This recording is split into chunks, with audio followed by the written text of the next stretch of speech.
Chapter 1 with full momentum. Say, Chapter 1 whenever you're ready and I'll carry this forward in the same voice and pace. Chapter 1. Chase, Day 1. I have a system. Wake at 5. Ice by 5:45. 60 minutes of skating before anyone else gets to the rink, before the noise starts, before the day turns into something I have to manage instead of something I can just move through. Protein. Film.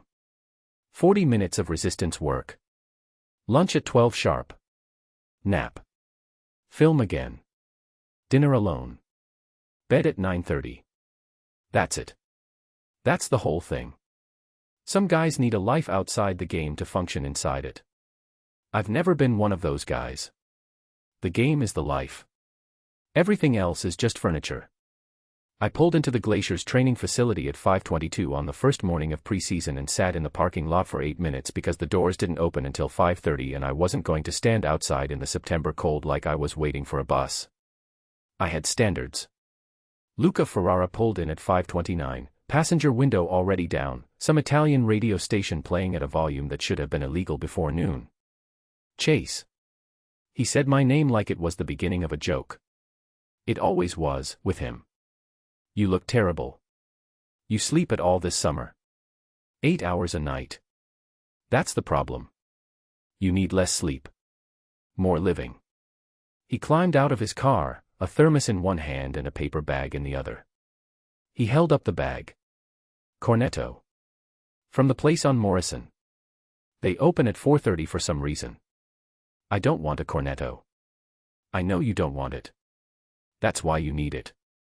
He pushed it into my hands anyway and walked past me toward the door.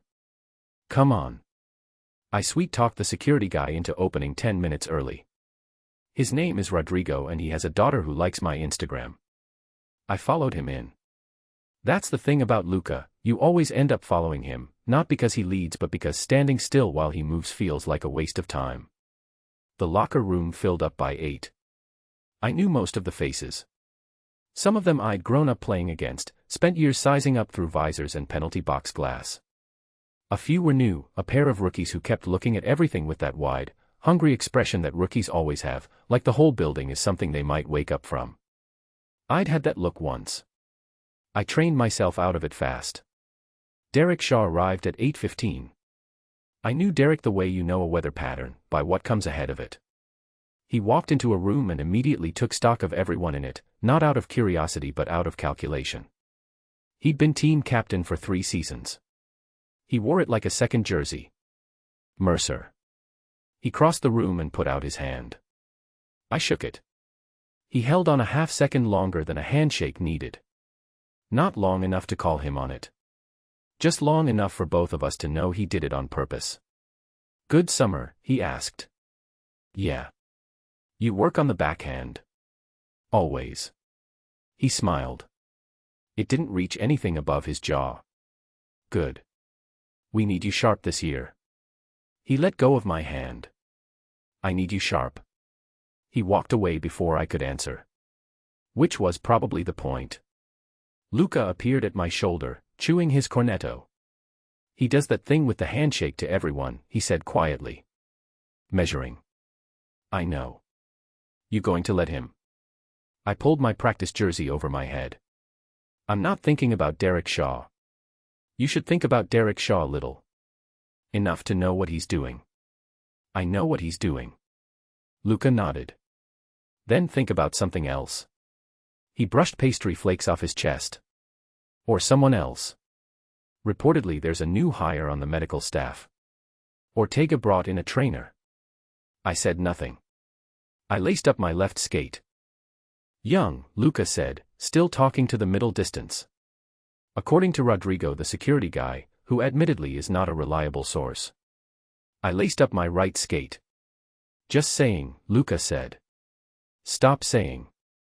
He grinned and walked away. The full team meeting was at 9 in the film room. I took my usual seat, 3rd row, left side, clear line to the screen and clear line to the door. 31 players, coaching staff, management. Callaway stood at the front of the room and looked exactly the way he had in that hotel room 2 years ago. Older than his age in some ways. Sharper than his age in every way that counted. He ran through the preseason schedule, line combinations, training protocols. I paid attention to everything. I always paid attention to everything. That's not discipline, it's self-preservation.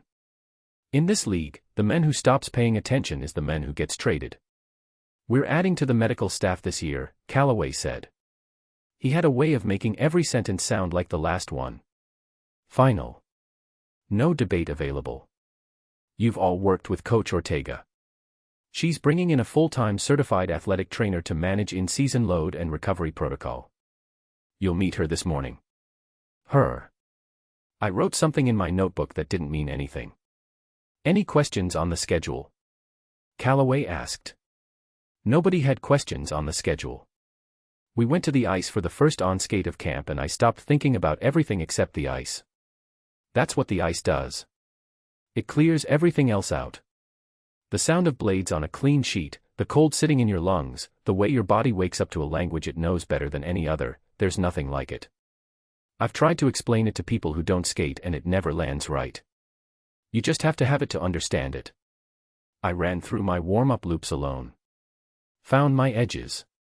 Ran the corners. Felt where my body was, what it had held onto from the summer and what it had dropped. My left shoulder was a little tight.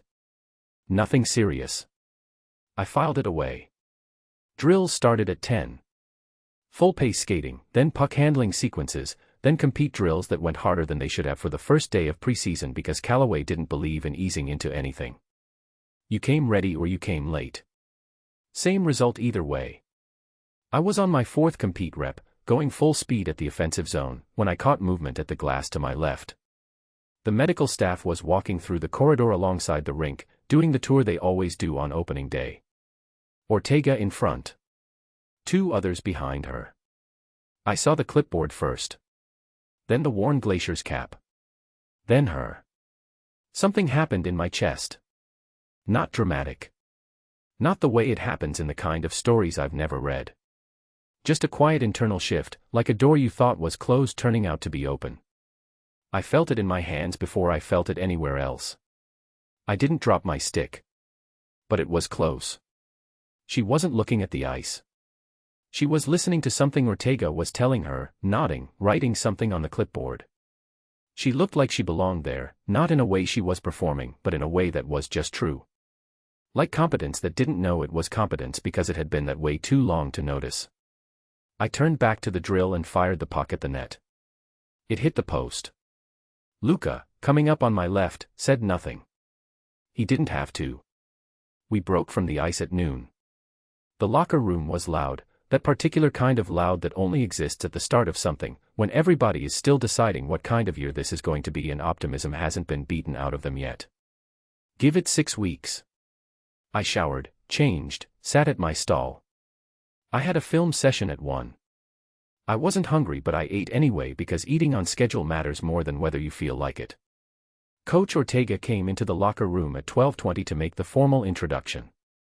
She'd been with the team for 4 years and everyone knew her and respected her, which was not a guarantee in this league where women in support staff roles got tested every single day just to prove what they'd already proven. Gentlemen. She didn't need to wait for quiet. She just stood there and quiet happened. You know me. This is Zoe Callaway. She's joining us as full-time athletic trainer. She'll be running your baseline assessments this week and managing your recovery protocol through the season. Treat her the way you'd treat me. Which meant, professionally, or face consequences that are worse than you think. The name registered in the room differently for different people. The veterans who'd been around long enough to know the coach's family understood immediately and made no visible sign of it. The rookies didn't know enough to react. Derek Shaw, across the room, lifted his chin exactly 1 degree and looked at me. I was looking at the floor. She stepped forward. No hesitation. No performance of confidence to cover nerves, just the real thing, which is quieter and harder and much more convincing. I know some of you have pre-existing injuries and treatment plans. I'll need to review all of them by Friday. If you have a condition you think I should know about first, come find me this afternoon. Otherwise, I'll be scheduling baseline assessments starting tomorrow morning. She glanced at the paper in her hand. That's it. She and Ortega walked out. I did not watch her leave. At least, I made sure it didn't look like I did. Luca sat down next to me and picked up his water bottle. He didn't say anything. He knew when not to say anything. It was his best quality and his rarest one. After a long moment, "Don't," I said. I didn't say a word. "You were about to." He took a long drink of water. "She looks like him," he said finally. "Around the eyes. It's the first thing you notice." Luca. "Okay." He stood up. "Film at 1. Yeah. I'll be there at 1:10. Be there at 1:10, he said, walking away. Because I have dignity. I was the last one out of the locker room. I didn't mean to be. I just took my time and ended up that way. She was still in the corridor outside, talking to one of the assistant trainers, reviewing something on her clipboard. I had about 6 feet of hallway to cover to get to the film room. I walked it. She didn't look up until I was almost past her. When she did, our eyes met for the second time in 2 years. She looked at me the way you look at a math problem you already know the answer to. Like the working out is just a formality. Like the result was decided somewhere earlier than this hallway and she's already past it. Not afraid. Not uncertain. Just ready. I looked away first. I kept walking. Took my seat in the film room, opened my notebook, and spent the next 55 minutes paying attention to every detail of the opponent breakdown on the screen in front of me. I did not think about the lobby 2 years ago. I did not think about a worn Glacier's cap. I did not think about what it means when a woman looks at you like she already knows the score and has decided to play anyway. I was very focused. I was very good at this. I told myself that all the way through film, all the way through lunch, all the way through the rest of the afternoon. By the time I got back to my apartment that night, I'd almost started believing it. Almost. End of Chapter 1. Chapter 2. Zoe, First Contact. I had 2 plans walking into the Portland Glaciers training facility on the first morning of preseason. Plan A was the one I told everyone about. Clinical, career smart, practical. Glaciers were an expansion franchise in their second year, which meant their sports medicine infrastructure was still being built. Getting in on the ground floor with a team like this, learning room to grow, full athlete load, real-time data, the kind of hands-on caseload that would take me 5 years to build at a university clinic, that was the kind of opportunity that only comes around once. Coach Ortega had reached out through a contact at OHSU. She'd read my thesis on skating injury biomechanics. She wanted someone who understood hockey bodies from the inside. That was Plan A. Plan B was the one I didn't look at directly. The way you don't look at the sun, not because it isn't there, but because looking at it tells you something about yourself you're not sure you're ready to know. I'd read the roster in December, when the offer first came. I'd gone through it the way I go through any intake file, systematically, no skipping, no glossing. And when I hit Chase Mercer, LW, number 18, something in my chest did a thing I couldn't quite name. A kind of tightening. Recognition without memory. I'd seen him once. A lobby. 2 seconds. I'd been home for the holidays and stopped at the hotel where the incoming players were staying because my father left his reading glasses in the conference room and asked me to pick them up. I never saw my father that night. But I saw Chase Mercer in the lobby for 2 seconds and spent the whole drive home convincing myself I hadn't noticed anything. Then I went back to the roster offer and told myself I was taking the job for Plan A reasons only. I'm a good liar when I need to be. I'm a worse liar than I think I am. My father didn't know I'd applied. Didn't know I'd been offered the position. Didn't know I'd accepted it, negotiated the start date, arranged for my apartment transfer from Beaverton, and signed my contract 3 weeks before I told my brother Bex, who immediately said, "Zoe, what are you doing?" To which I said, "My job," to which he said, "You know what I mean," and I hung up. I'd tell my father after the first week. After I'd proved something. Not to him, to myself. That I could walk into a building with my last name on the wrong side of the power balance and still just be the person I'd spent 6 years training to be. The problem with being a coach's daughter is that nobody sees the training. They see the last name. They see who your father is and they make a story out of you before you open your mouth. I'd been somebody's daughter for 23 years. I was tired of it. I wanted to be somebody's athlete trainer first, last, and only. So I walked in at 7:50 on day one with my kit bag, my clipboard, and my best blank face. I shook Coach Ortega's hand. I met the assistant trainers. I toured the facility, which was good, better than good, actually. The cold water immersion suite alone could have made me emotional if I'd let myself be emotional, and I took notes and asked questions and did not think about the roster. I did not think about number 18. I did not think about Plan B. Ortega introduced me to the team at noon. I'd been preparing for this the way I prepare for everything, by being more ready than necessary, so that whatever happened would have already happened in my head first. 31 pairs of eyes. Some curious. Some bored. Some running the quick math that male athletes run when a woman walks into their space. Who is she? What is she worth? What is she here for? I gave them the short version. I didn't try to be impressive. Impressive was something I'd earn on the floor, not in a hallway speech. Then I walked out. Ortega fell into step beside me. Good, she said. Short and clean. Was it okay that I mentioned the condition thing? About coming to me directly. It was the right call. Better to hear it from you now than discover something buried in a file in week 3. She paused outside the training room door. One thing. Yeah. She looked at me steadily. I know who your father is. I knew when I hired you. It wasn't a factor then and it's not a factor now. The only thing I need from you is the work. I held her gaze. That's the only thing I came here to give. She nodded once and moved on. My first afternoon was file review and facility orientation. I read every player's injury history, current treatment plan, flagged concerns. Most of it was clean. A few complicated cases, one defenseman with a recurring hip labrum issue, one center whose knee surgery file was so thick I had to go back for the second half. I cross-referenced everything. I made notes. I built the mental architecture I needed to walk into any assessment session and already know what I was looking at before the player sat down. I did not linger on file number 18. I read it once. Quickly. Left shoulder, minor strain, self-resolved during summer training. No surgery history. No chronic issues. One ankle sprain from 3 seasons ago in the AHL. Clean by every measure. I closed it and moved on. Ortega knocked on the training room door at 4:15. Change of plan on baselines. I need you to start today. Mercer's got a film session conflict tomorrow morning and he's first on the rotation. I had my back to her. I was laying out tape rolls on the counter in order of width because that's something I do when I'm thinking. Fine, I said. Send him in. He's on his way. She left. I stood at the counter for a moment. Reorganized the tape. Reorganized it again. Then I put both hands flat on the surface and took one breath, the kind that goes all the way down, and I became the person I came here to be. The door opened.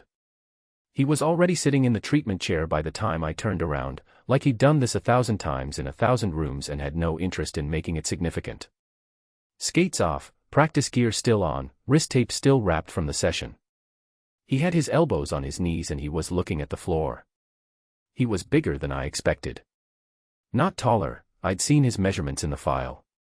But there's a difference between reading that a man is 6'2", 210 pounds, and standing in the same 12x12 room with him. He filled the space in a way that was just physical fact, not performance. I picked up my clipboard. Chase Mercer. I said it professionally. Like I was confirming it, not like I already knew. He looked up. His eyes were the kind of gray that isn't soft. More like concrete. Like something that had decided to hold weight and had been doing it long enough that you could stop wondering if it would. Yeah, he said. I'm Zoe Calloway. I'll be running your baseline assessment. Something moved through his face. Gone before I could read it. He looked back at the floor. Okay. The protocol takes 12 minutes when you go at normal pace. I did it in 7 because he cooperated completely, answered every question, moved every joint through every range of motion without complaint or commentary, sat still under palpation like someone who had made peace with being handled a long time ago. Any current pain at rest? No. Any sharp pain during today's session? No. Left shoulder, any stiffness on internal rotation? Little bit. Scale of 1 to 10. 2. Maybe 2.5. How long? Summer. Off and on. Gets better when I skate. I wrote everything down. I pressed along the posterior shoulder capsule and felt the mild tightness he described, exactly where he described it, which meant he had good body awareness and wasn't minimizing. I made a note. He didn't look at me during any of it. Not when I was at his shoulder, not when I was testing grip strength, not when I was asking him to rate his fatigue on the preseason scale. He answered everything he was asked and volunteered nothing. All right. I stepped back. Clicked my pen. You've got some tightening in the posterior capsule. Left shoulder, like you said. I'll put together a mobility sequence for you. 5 minutes, pre-skate. It'll clear up if you stay on it. He nodded. Still looking at the floor. You can go. He stood. Picked up his bag from beside the chair. Started toward the door. You're good at that, he said. I hadn't expected him to say anything. He'd been so careful not to. He was looking at me now. Not the way the others had looked at me in the locker room, calculating, categorizing. He was looking at me like I was something he was trying to file away. Something he needed to put somewhere specific so he could stop thinking about it. It's my job, I said. He held my eyes for 1 second longer than he needed to. Then he walked out. I waited until the door closed. Then I turned around, set my clipboard on the counter, and stood very still for a moment. There was warmth in my chest. Not the fuzzy, irrational kind that you can laugh at yourself for. The deep, settled kind that you can't talk yourself out of, because it isn't coming from your head. It was coming from somewhere further down. Somewhere I hadn't let myself listen to in a long time. I was furious about it. I picked up the clipboard and started writing my assessment notes. Precise. Factual. Posterior capsule restriction, moderate, non-acute. Recommend daily posterior shoulder mobilization, reassess in 2 weeks. I wrote it all correctly. I wrote it all completely. I did not write the part where I'd noticed the way he held himself like a man braced for impact at all times, even in a room with no threat. I did not write the part where his voice, when he finally used it, was quieter than I expected and landed somewhere I wasn't prepared for. I didn't write any of that because none of it was clinically relevant. I told myself that all the way to my car, all the way through the drive home, all the way through the front door of my apartment where Mia was already on the couch eating cereal for dinner and watching something on her laptop. She looked up. How was it? She asked. Fine, I said. Normal. She watched me set my bag down, hang my jacket, go to the fridge, and stare into it for no reason. She said. Don't. I'm just eating my cereal. Eat it quietly. She turned back to her laptop. I stood at the open fridge for another few seconds, not seeing anything in it. Warmth in my chest. Still there. Like it had decided it lived there now and wasn't interested in my opinion about it. It's my job, I'd said. Like that explained anything. Like that was going to be enough. It wasn't going to be enough. End of Chapter 2. Up next, Chapter 3, Chase/Rules of Engagement, Late Ice. An empty rink. The moment she sees what he won't say about his backhand, and says it anyway. Chapter 3. Chase, Rules of Engagement. The thing about a wrist shot is that it lies. It looks simple. Weight transfer, blade angle, flick of the wrists, puck leaves the ice. Clean. Mechanical. The kind of thing you do 10,000 times until your body stops thinking about it and just does it. But when something is off, even something small, even something you can barely feel, the shot tells on you. The puck goes where it goes instead of where you put it. A good goalie reads that. A good goalie waits for it. I'd been fighting my wrist shot for 3 days and I hadn't told anyone. The morning session was standard. Skating drills, puck handling sequences, battle drills in the corners that got competitive enough that one of the rookies took a stick to the ribs and had to sit for 20 minutes. I played hard and clean and said nothing to anyone that wasn't directly about hockey. Film was at 1. I sat in my usual seat, third row left, and watched 40 minutes of last season's opponent breakdowns and tried to pay attention to the defensive zone coverage and not to the sound of movement in the hallway outside the film room door. It wasn't working as well as I wanted it to. At some point I became aware that Luca, sitting one seat over, had stopped writing in his notebook. I kept my eyes on the screen. "Stop," I said quietly. "I'm not doing anything." "You stopped writing." "I'm processing visually." He uncapped his pen again. "Some people learn better without taking notes." "You're not looking at the screen." A pause. "Neither are you." I looked at the screen. The video coordinator advanced to the next clip. I wrote something about the opposing center's tendency to cheat left on faceoffs and did not look at the door. Derek found me in the weight room after film. He wasn't there to lift. He had his water bottle and his clean clothes and the particular quality of relaxed that isn't actually relaxed at all, it's awareness wearing a casual disguise. "Settling in?" he asked. "Yeah."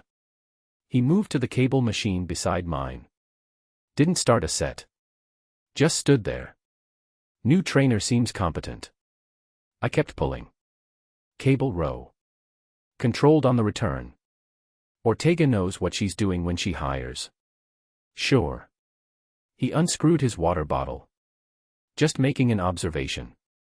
New people change the dynamic. Especially when they're," he paused just long enough, "connected to the staff." I set the cable down. Picked up my towel. "Was there something you needed, Derek?" He looked at me with that steady, measuring look he had. Like he was waiting to see what I'd do with what he'd just said. I did nothing with it. After a moment he smiled. It was the smile of a man who'd just confirmed something he already suspected. "No," he said. "Just being friendly." He walked away. I stared at the cable machine for a second. Then I picked up the handle and went back to work. The rink was empty by 6:15. The cleaning crew had already been through. The lights were down to half, that pre-shutdown setting that turns the ice from a bright competition sheet to something quieter, almost gray. I liked it this way. Fewer variables. Just the ice and the puck and the thing I was trying to fix. I set up on the right wall and ran the drill I'd been running for 3 days. Receive the pass, pull to the middle, load up, release. Over and over. Each shot felt almost right.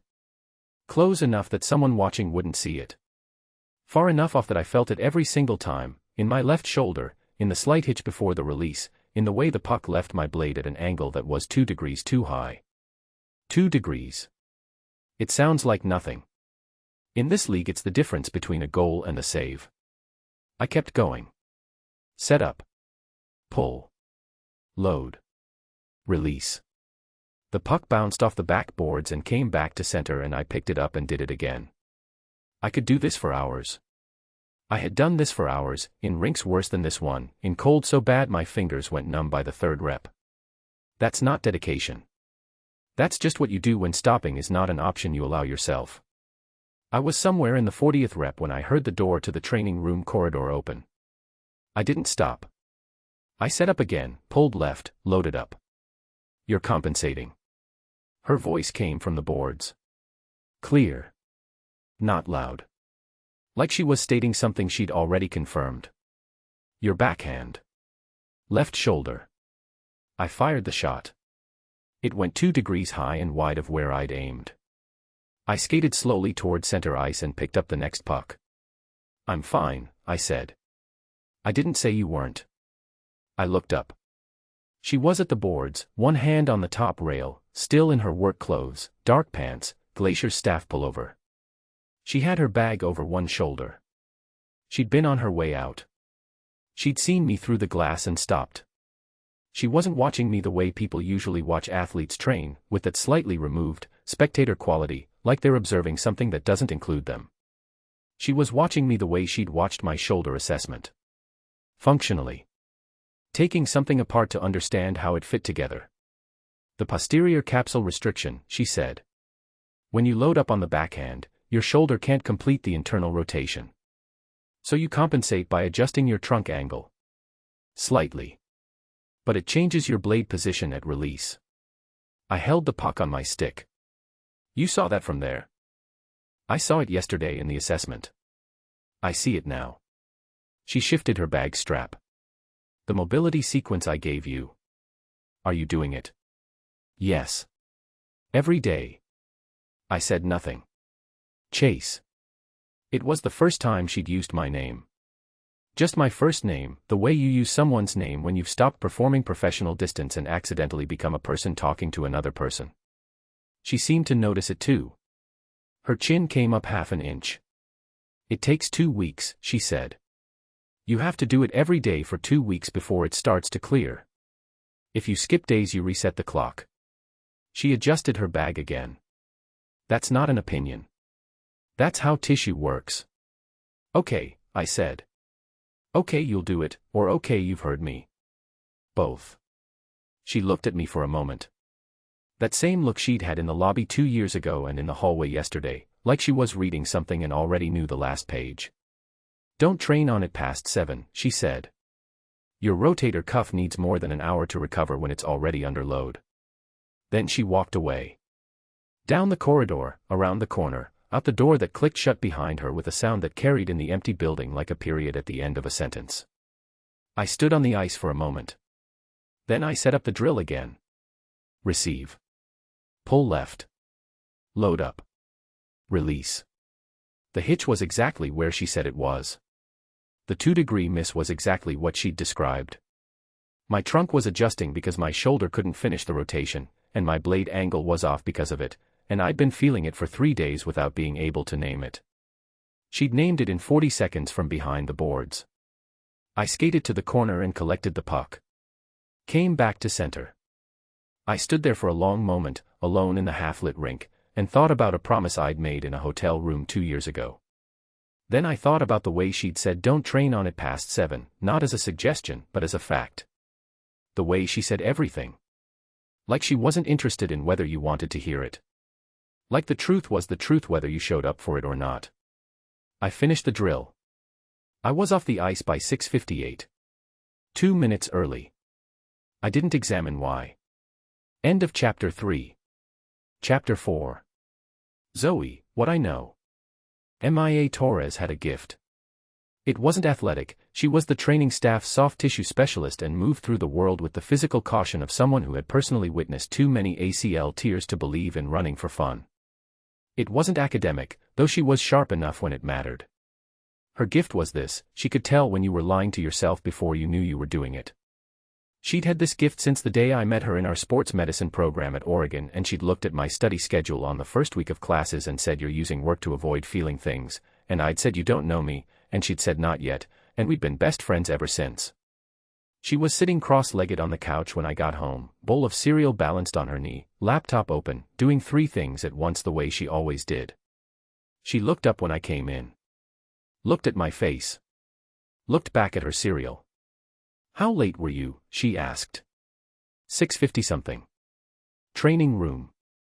Rink, actually. I dropped my bag by the door and pulled off my shoes. I went back to lock up the treatment cart and someone was still on the ice. "Someone," Mia said. She spooned cereal. Don't. I'm eating dinner. Mia. She looked up. "I'm not doing anything, Zoe. I'm consuming nutrients and asking very neutral questions." I went to the kitchen.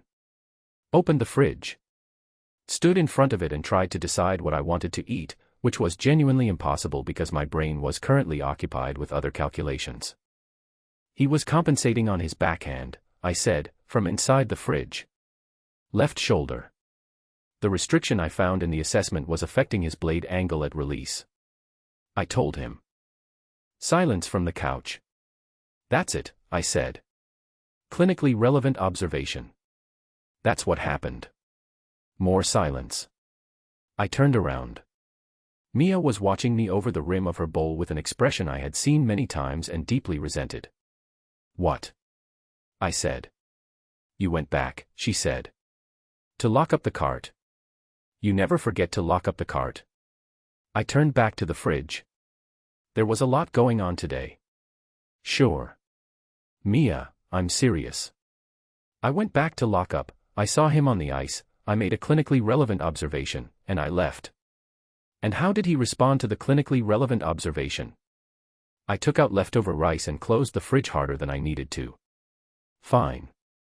He said he'd do the mobility sequence. Look at you. She set her bowl on the coffee table. Saving the team one wrist shot at a time. I hate you. You love me. Sit down. Tell me about your day without using the word clinical every third sentence. I sat down. I told her about the intake files, the facility tour, the meeting with Ortega, the team introduction. She listened the way she always does, not waiting for her turn to talk, actually listening. Mia was one of the few people I knew who could go completely quiet and stay there. When I got to the assessment, I was careful. He was cooperative, I said. Answered everything straight. Good body awareness. Doesn't minimize. Attractive. Irrelevant. That means yes. Mia. Zoe. She pulled her legs up under her. I'm not your training supervisor. You can say a human being is attractive without it being a professional failing. I looked at the wall. Yes. Fine. Objectively speaking. Objectively speaking, she repeated. Can we move on? We can. But we're going to come back to this. We moved on. I told her about Derek Shaw's intake file, the knee, the hip, the complicated history, and she had opinions about the treatment plan that were worth hearing. We talked shop for 20 minutes and it was comfortable and normal and reminded me why I'd wanted to do this work in the first place. Then my phone rang. The screen said Dad. I looked at it for one full ring before I picked up. Hey, I said. Hey. My father's voice was the same as always. Contained. Economy of words. He treated phone calls like press conferences, say what you need to say, field questions, conclude efficiently. How's the new position? I had a plan. The plan was, tell him after 1 week. Prove something first. Then tell him. The problem with the plan was that I was currently sitting in an apartment 12 minutes from the facility where he was about to walk into work tomorrow morning. Good, I said. It's good. Lots of files to go through. You settling in with the staff? Yeah. A pause. My father's pauses were different from other people's pauses. They had weight. He used them the way he used stillness in a room, to take up space without making noise. Dr. Reyes at Willamette said you turned down the university position, he said. My stomach dropped about 3 inches. She mentioned it, I said carefully. She mentioned it to me because she thought I knew. Another pause. I didn't know. Dad. Where are you, Zoe? There it was. Clean and flat, no edge to it. That was the thing about my father, he didn't need an edge. The question itself was enough. I looked at Mia. She read my face and very quietly began to make herself invisible into the couch cushions. I'm working, I said. I wanted to be sure about the position before I told you. I didn't want it to become a whole thing. What position? I'm going to tell you. I needed a week first. 1 week to just be the job and not be. What position, Zoe? I closed my eyes for 1 second. The glaciers, I said. Silence. Not a pause this time. An actual silence. The kind that has a shape. I'm good at this, I said, before he could fill it. Ortega hired me on credentials. She doesn't know, she didn't factor in, it was a clean hire, Dad. This is what I trained for. This is the job I want. We'll talk about this tomorrow, he said. Dad. Tomorrow. The word closed like a door. Get some sleep. He hung up. I lowered the phone. Mia put a hand on my arm. Hey. I knew he'd find out. I just thought I'd be the one to tell him. I set the phone on the cushion. 1 week. That's all I needed. He loves you. I know he loves me. He loves me so much he's been making decisions about my life since I was 12. There's a difference between love and, I stopped. Pressed my fingers against my eyes. I'm going to prove something here. Whether he wants me to or not. I know, Mia said. I believe you. We sat there a moment. The leftover rice is in the back, she said. Behind the orange juice. I already got it. Did you get the hot sauce? I forgot the hot sauce. I'll get it. She stood up. For what it's worth. The way you described that assessment earlier. You already sound like you belong there. Not like the coach's daughter. She went to the kitchen. Like someone who knows exactly what she's looking at. I sat with that for a moment. At 10:40, after Mia had gone to bed and the apartment was quiet, I opened my work laptop to finish my preseason notes. The Glaciers ran their staff on an integrated medical management system, injury logs, treatment plans, personnel files, all of it accessible to authorized staff with different clearance levels. I'd been granted standard trainer access that morning. I was updating Chase's assessment notes when something at the top of my own personnel file caught my eye. A flag. Small. Blue. File reviewed. I clicked it. The system logged access timestamps. My file had been opened that evening at 6:07. The IP address resolved to the coaching staff offices on the building's second floor. I sat very still. 6:07 was still pre-session. The coaching staff was almost always in the building until at least 7. He already knew. Not from me. Not from tomorrow's conversation. He'd already pulled the file, already read my credentials, already sat with my name on his screen in his office on the second floor while I was in the training room 12 minutes into my first day. He'd known since this morning and he hadn't called me then. He'd called me tonight. Which meant he'd spent a full day deciding what to say and still landed on "we'll talk about this tomorrow." Which meant he didn't have a script yet. Which meant this was already different from every other time he'd tried to move me somewhere safer. I stared at the flag on the screen. My father was a man who prepared for everything. He'd built 2 championship teams on preparation, on controlling every variable he could reach. I was his daughter and he loved me, and he had spent 23 years treating those 2 facts like they were the same thing. They weren't. Tomorrow he was going to walk into the building and I was going to be there. No more buffer. No more week to prove something first. Just the 2 of us in the same building, his name on my contract whether either of us liked it or not. I closed the laptop. Outside the window, Portland was dark and wet and indifferent to any of this. I thought about the rink. The empty ice. The sound of blades in a quiet building. Don't train on it past 7. I'd said it like a clinical fact. Because it was. Because that's all it was. I pressed my palms flat on the table and stood up. That's all it was. I went to bed. I didn't sleep for a long time. Tomorrow was coming whether I was ready or not. I'd spent my whole life getting ready anyway. End of Chapter 4.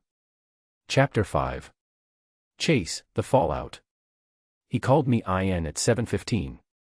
Not through the team system. Not through the assistant coach with a clipboard knock on the locker room door. A direct text, from Callaway's personal number, to mine. 8 words.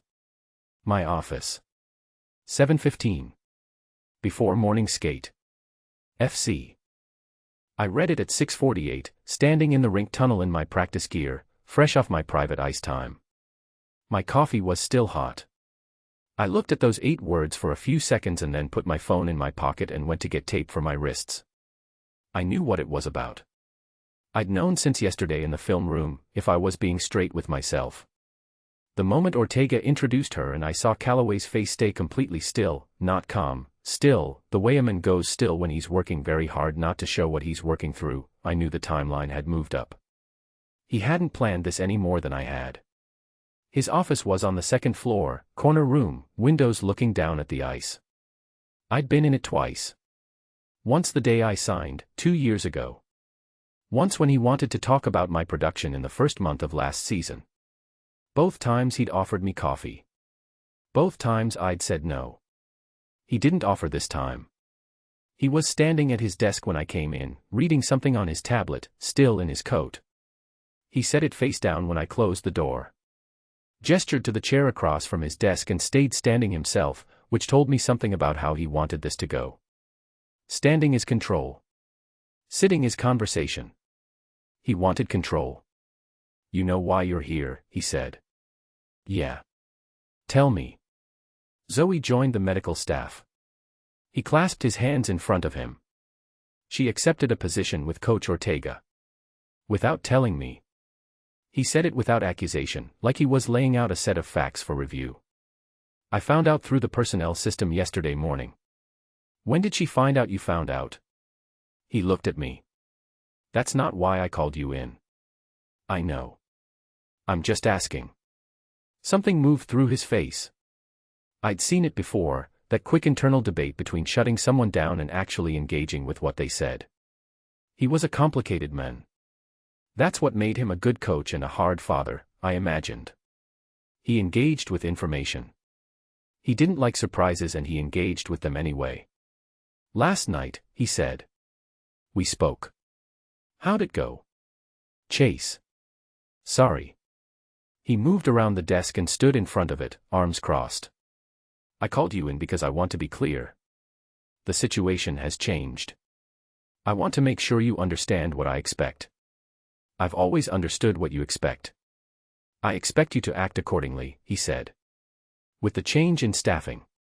I always have." He was quiet for a moment. When he spoke again, his voice was lower. Not softer. Just lower. "She doesn't know about our arrangement." I looked at him steadily. I figured. I'd like to keep it that way. There it was. The real sentence. The one he'd been building toward since I walked in. I thought about saying something. Several things occurred to me. I had full conversations in my head with some regularity, the things I'd say if I were a different kind of man, if I'd grown up in rooms where saying the thing you were thinking was an option instead of a risk. But I wasn't that kind of man and I knew what I'd come from. "All right," I said. He held my eyes. Measuring again, whether I meant it, whether I was just saying it to end the meeting. He was good at reading people.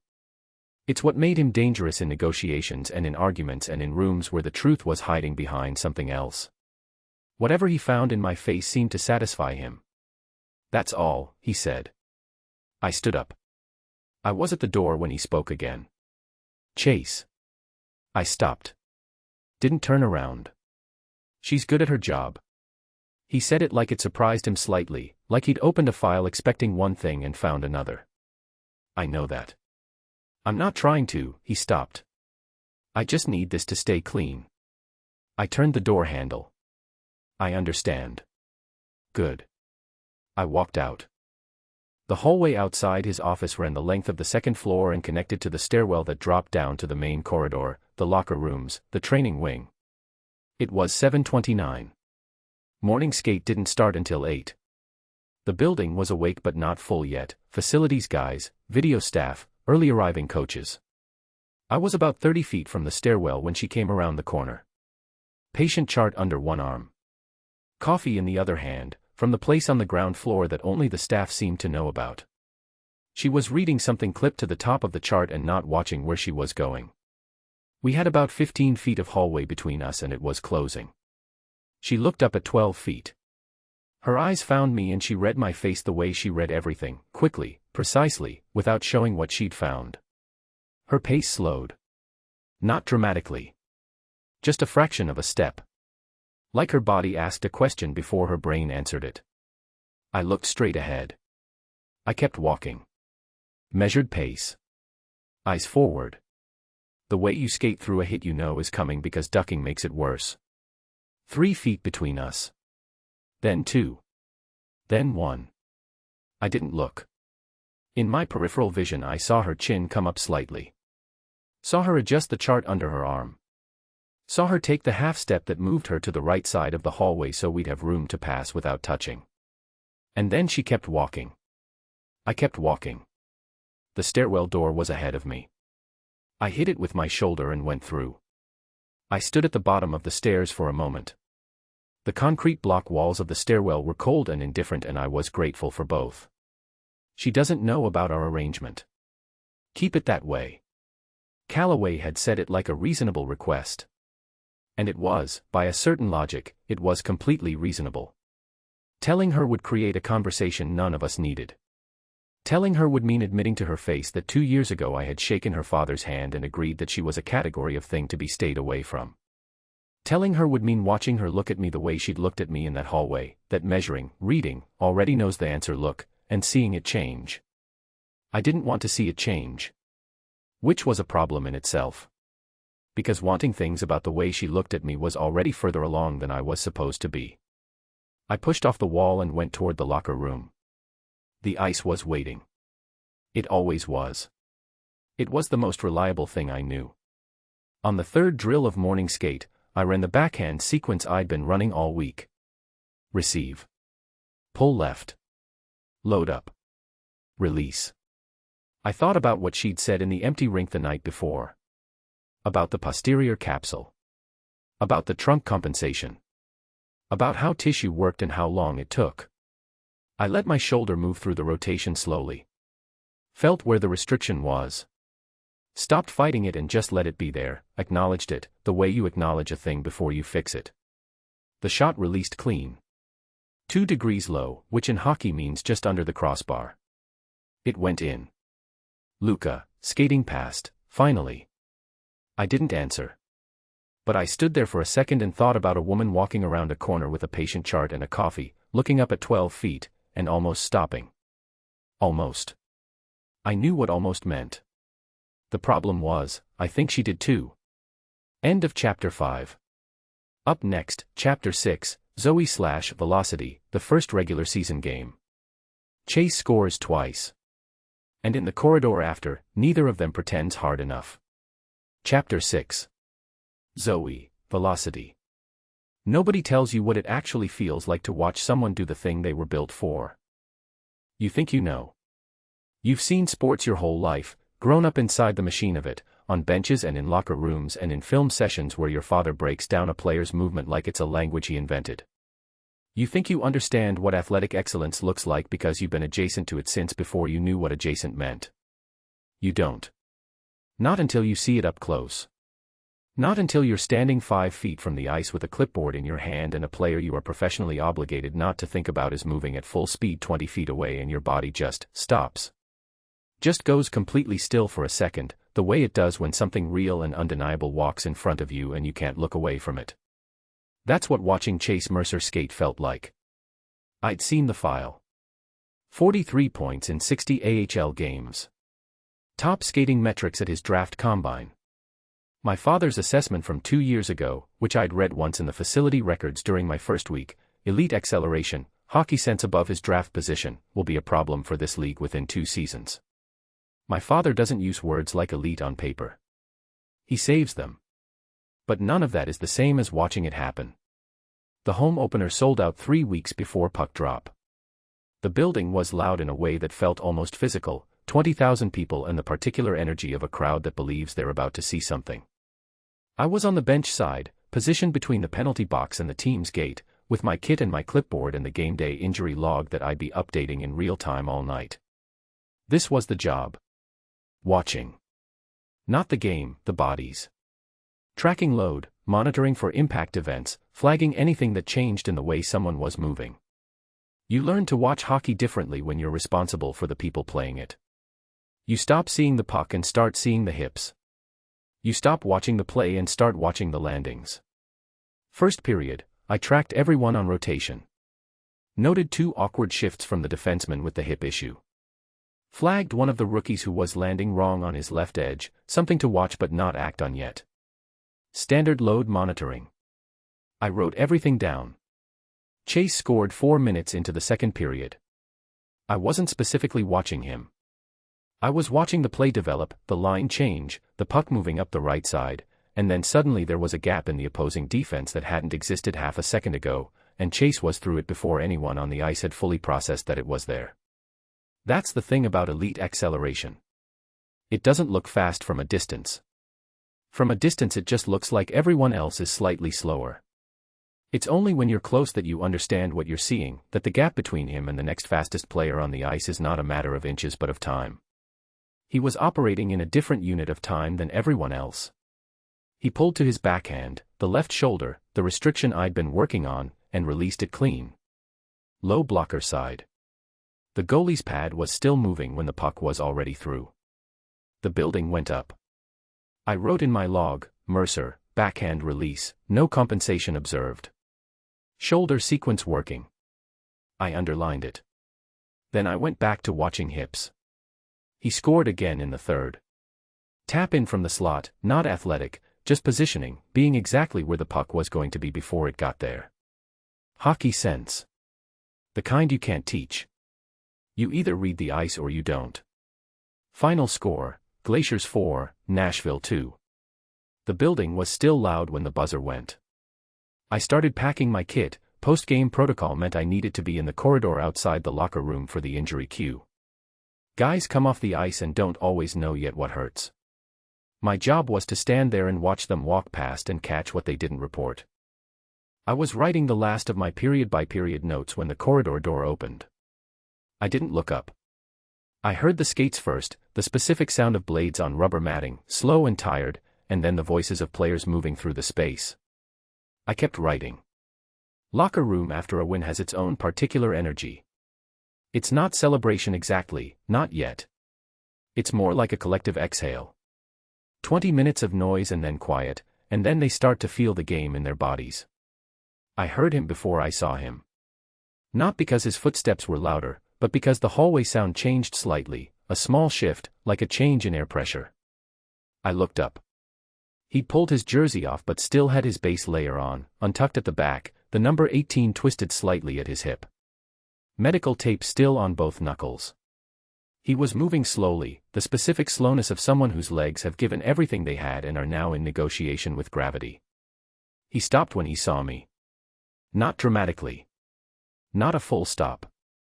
Just a pause in his stride, like he'd walked into something unexpected and was taking a half-second to recalibrate. I looked back at my notes.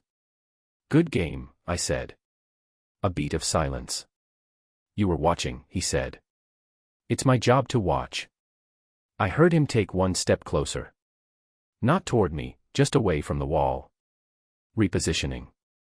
I kept writing. My pen was moving but I'd stopped registering what I was putting on the page. You watched the backhand, he said. I watched everything. That's what watching means. Another silence. Longer this time. You ever actually say what you mean? He asked. I looked up. He was standing about 8 feet away, arms loose at his sides, watching me with those concrete gray eyes that didn't do anything easy. He wasn't smiling. He wasn't being charming. He was asking an actual question and waiting for an actual answer. I held his gaze. Do you? I said. The question landed. I saw it land. Saw the slight shift in his jaw, the thing that moved through his eyes that wasn't quite an answer but was definitely a response. He looked at me for one more second, that one extra second he always takes, always 1 second more than a person needs and less than a person can call him on. Then he walked away. Down the corridor. Into the locker room. Gone. I looked back at my clipboard. The last 3 lines of notes I'd written were completely illegible. I hadn't been pressing hard enough. The pen had moved but nothing had transferred. I wrote them again. Correctly this time. Mia was waiting for me by the staff exit at 10:40, still in her work pullover, holding 2 coffees from the press room. She handed me one without a word and we started toward the parking structure. We were through the first set of doors before she said anything. Derek Shaw talked to me tonight. I looked at her. About what? About you. She took a sip of her coffee. Specifically, about your relationship with Chase. Something in my chest went tight. I don't have a relationship with Chase. I know that. I told him you're colleagues. And. She was quiet for a second. We went through the second set of doors into the parking structure. The cold hit immediately, that particular damp concrete cold of covered parking that never quite goes away. He was smiling when he asked, she said. What kind of smile? She looked at me sideways. The kind that means the question isn't really a question. The kind that means he already has an idea and he's checking it against what you tell him. I turned that over for a moment. He's the captain, I said. Maybe he was just being. Zoe. She stopped walking.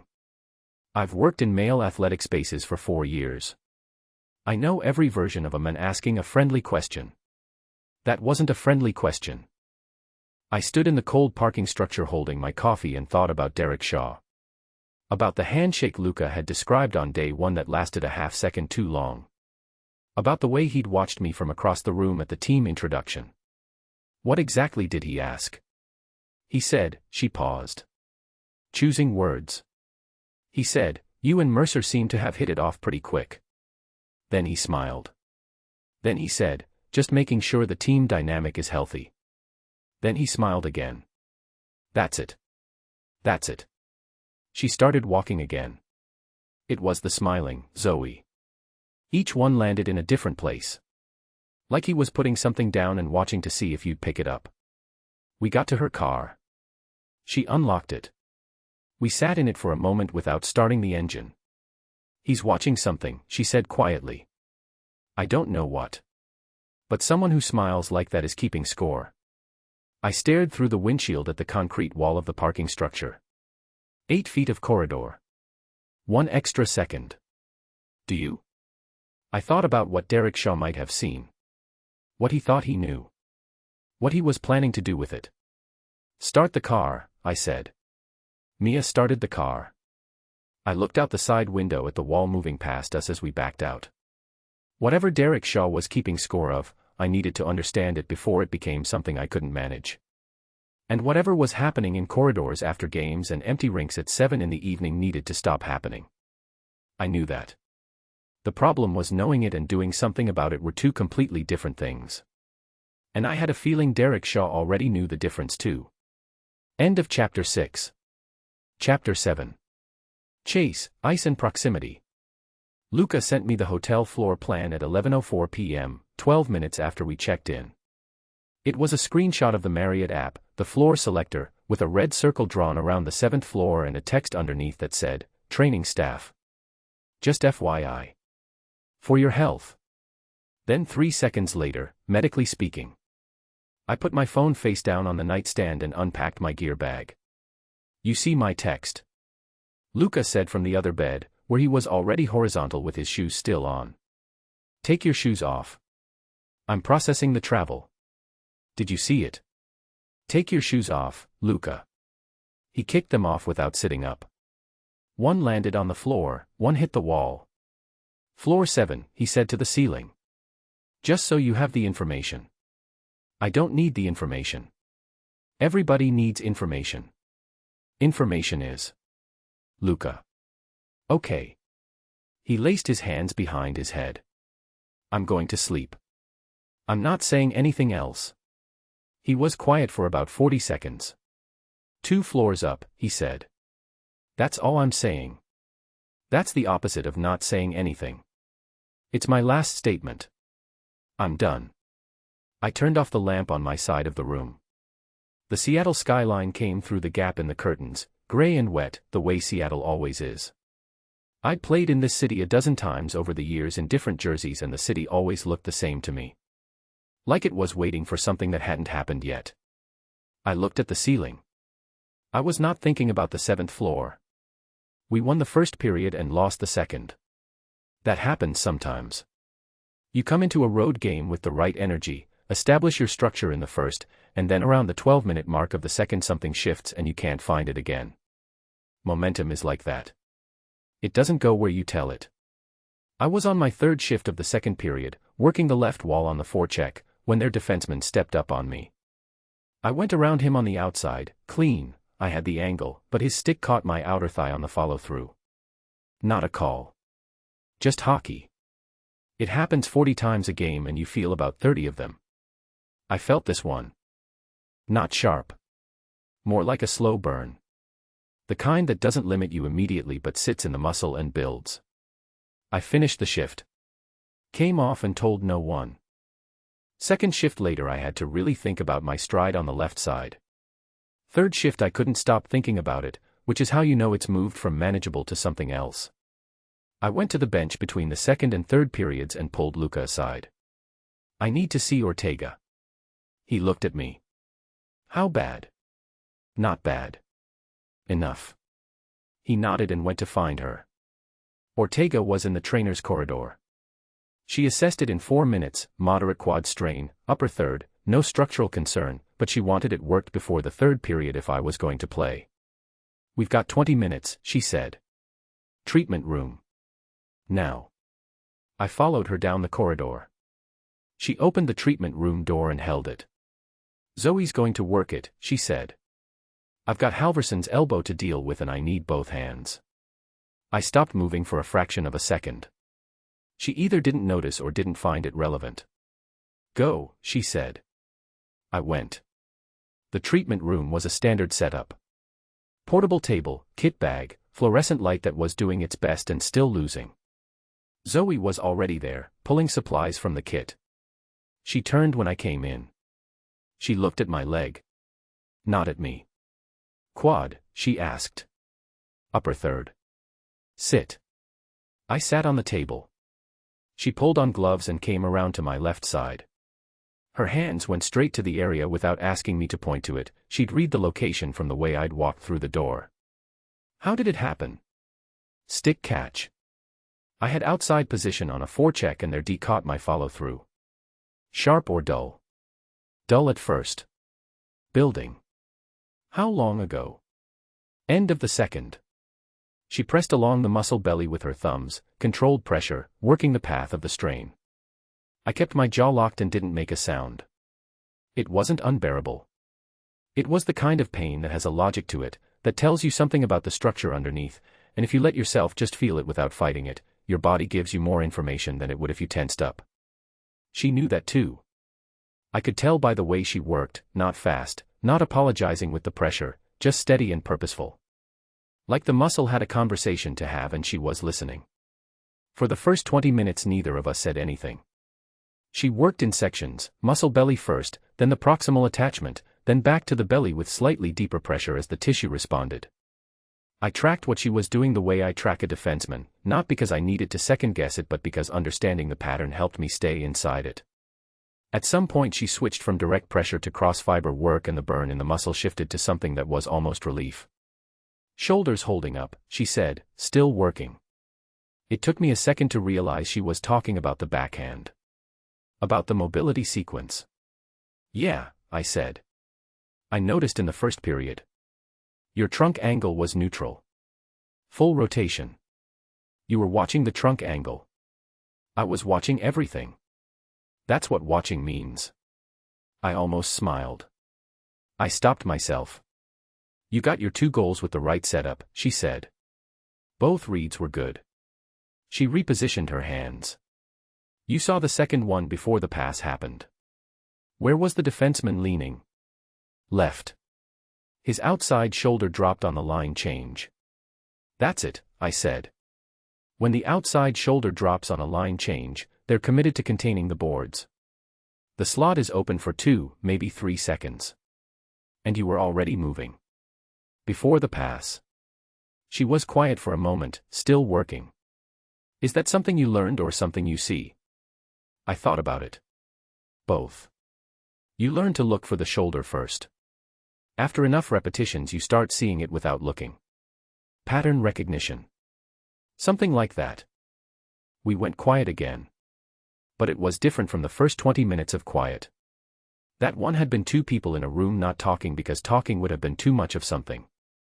This one was 2 people who had just been talking and stopped because the silence felt like a continuation instead of an avoidance. Luca was wrong. 6 minutes, not the 6 hours it felt like.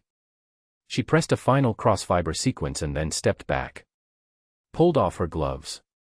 Picked up the compression wrap from the kit. You can play the third, she said. I want this wrapped. Full compression. You come back here after the game. Okay. She started wrapping. Quick and tight and even, the wrap of someone who had done it enough that her hands didn't need her brain's full attention. And then she asked, does it bother you? The shoulder sequence. 5 minutes every morning. No. Players usually push back on pre-skate time. I don't push back on things that work. She glanced up at me quickly. Then back at the wrap. It working. You saw the backhand. I saw the backhand. She finished the wrap and secured the clip. Pressed her palm against the outside of my thigh to check the tension. Even through the compression I could feel the shape of her hand. I stood up. Tested the stride. Better. Still there, but manageable. This doesn't happen again, I said. I heard myself say it and knew immediately it was the wrong framing. I meant the treatment room, the 40 minutes, the 6 minutes of talking about hockey that had turned into just talking. I meant the thing that kept accumulating between us, session by session, corridor by corridor, every time the space between us shrank by another fraction. She looked at me. Which part? She asked. The question sat in the room. Not which part of the treatment. She knew I didn't mean the treatment. She was asking me to be specific about the thing I'd been refusing to name for weeks. She was asking me to say it clearly if I was going to say it at all. I looked at her for that 1 second. That extra second that gave me away every time. Then I picked up my stick tape from the corner of the table and walked out. I played the third period. We won the game. In the locker room after, Luka looked at my leg and then looked at my face. How was treatment? He said. Fine. Productive. Luka. I'm just asking about the injury. It's wrapped. I'll be on the ice tomorrow. He nodded slowly. Good. He pulled off his skate. 2 floors up, he said, very quietly. Not to me. More to the general concept of the universe. Imagine that. I didn't answer. I sat with the question she'd asked for a long time that night in the dark of the hotel room while Luka slept and the Seattle skyline glowed through the curtains. Which part? I didn't know how to answer it without answering all of it. And answering all of it was the one thing I couldn't do. Not yet. Maybe not ever. End of Chapter 7. Chapter 8. Zoe, what we don't say. I called BEX on a Tuesday, which tells you something. Tuesdays are my brother's film review days. He watches tape from 9 in the morning until 2 in the afternoon without stopping except to refill his coffee, and during those 5 hours he exists in a state of complete professional focus that makes him useless for any conversation that requires him to actually feel something. I called him on a Tuesday on purpose. I wanted the version of my brother who had his emotions filed somewhere out of reach. Not the version who sat with me on the back steps of my father's house for 2 hours the night my mother's anniversary hit hard and didn't say a single word, just stayed. Not that Bex. Film review Bex. Professional Bex. The one I could ask a careful question and get a careful answer. He picked up on the third ring. I'm in tape. I know. I just need to ask you something. A pause. In the background I could hear the faint sound of footage playing, skates on ice, the low murmur of rink noise. What happened? Nothing happened. I just have a question. Zoe. When you say nothing happened in that specific voice, something happened. Nothing happened, Bex. I was in my car, in the parking structure at the facility, engine off. I'd sat down to drive home and then not started the car. I want to ask you about Chase Mercer. Silence. The tape kept playing in the background. What about him? Bex said. Flat. Not a question. You know him. From scouting. You watched him come up through the system. I kept my voice neutral. Clinical, Mia would say. There you go again. Is there anything about him that I should know? Professionally. Anything specific that might be relevant to his situation on this team? Bex was quiet for longer than a question that size needed. Why are you asking? He said. I'm curious. Zoe. Just answer the question. Another silence. Longer this time. The tape noise in the background cut out. He paused it. That was the tell. Bex does not pause his film for anything less than a direct emergency. Forget it, I said. My voice came out more tightly than I wanted it to. Never mind. Forget I asked. Zoe. I have to go. I reached for the ignition. I'll talk to you later. Zoe, wait. I hung up. I sat in the car with the phone in my hand. The parking structure was quiet. A few cars going past on the level above me, their headlights sweeping the concrete ceiling in slow arcs. I watched them move. Bex had paused his tape. There was something. I didn't know what it was and he hadn't told me and I had hung up before I had to hear it. Which meant some part of me already knew I didn't want to hear it. Which meant some part of me already suspected that whatever it was going to change something. And I was not ready for something to change yet. My father called at 6:15. I was in the apartment by then, changed out of my work clothes, sitting on the kitchen floor with my back against the cabinet because sometimes the floor is the only surface that feels honest. I had my knees pulled up and my phone on the tile beside me and I was eating crackers from the box because Mia had taken the last of the real food to a potluck and I hadn't gone to the store. The screen lit up, Dad. I watched it ring. 3 rings. 4. 5. He called again at 6:22. I watched that one too. The thing about not calling my father back was that it wasn't anger. I needed people to understand that, especially myself. It was not anger. Anger was clean. Anger had a shape and a direction and you could put it somewhere. This was something else. This was the feeling of standing in a building where your last name is on the wall in a plaque from 2 years before you were born and trying to be a person with a different story. This was knowing that every conversation I had with my father right now would pull me back into the one story I was trying to add a chapter to. The new chapter was, Zoe Callaway, lead athletic trainer, Portland Glaciers. Not the coach's daughter. Not the girl who grew up on the bench watching men get built into something her father believed in. Not the footnote. The job. I needed to be the job first. I needed to prove it to myself before I could have that conversation with him. Before I could sit across from Frank Callaway with his contained voice and his measuring eyes and say I belong here and mean it all the way down without hearing my own uncertainty echo back at me. I ate another cracker. My phone stayed quiet. At 9:15, after I'd eaten actual food that I'd ordered and felt only slightly bad about, I opened my work laptop on the coffee table. I had post-game reports to file from Seattle. Load data, impact tracking, the quad strain treatment notes that I needed to log before midnight because Ortega was doing her medical staff review first thing Wednesday. I pulled up the treatment report form. Player, Mercer, Chase. Number 18. I filled it incorrectly and completely and efficiently. Mechanism of injury. Assessment findings. Treatment administered. Outcome at return to play. I was specific and accurate and I did not include anything that wasn't medically relevant. I filed it. Clicked to the next form. Then I sat back. This doesn't happen again. Which part? I had asked it before I decided to ask it. It had just come out, straight past the filter I kept at the front of every professional interaction, straight past the careful neutral vocabulary and the clipboard and the gloves. It had come out because what he'd said was vague in a specific way. The kind of vague that is worse than saying the thing clearly, because it leaves the other person to fill in the blank. And I'd filled it in. I knew which part he meant. He meant the 40 minutes in the treatment room and the 6 minutes of talking and the moment when the conversation stopped being about hockey and became something that didn't have a category in a medical log. He meant the accumulation of it, the corridor moments, the late rink, the assessment, all of it adding up to something that neither of us had agreed to and neither of us was stopping. He meant this, whatever this was. And I had asked him to name it. He hadn't. Which was its own answer. I looked at the report I'd just filed on my screen. Precise. Factual. Everything in its correct field. I thought about his voice saying you're good at that the first time, in the assessment room. The second time on the ice. The way he said things like they cost him something and he was paying anyway.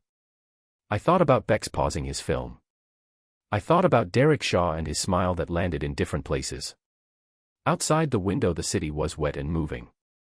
Portland at night in October has a specific quality, like it's always in the middle of deciding something, always just about to commit to one direction and then choosing to keep going straight. I understood that quality tonight more than I usually did. I closed the laptop. Picked up my phone. I did not call my father back. I was not ready to be his daughter yet. I needed to be something else first.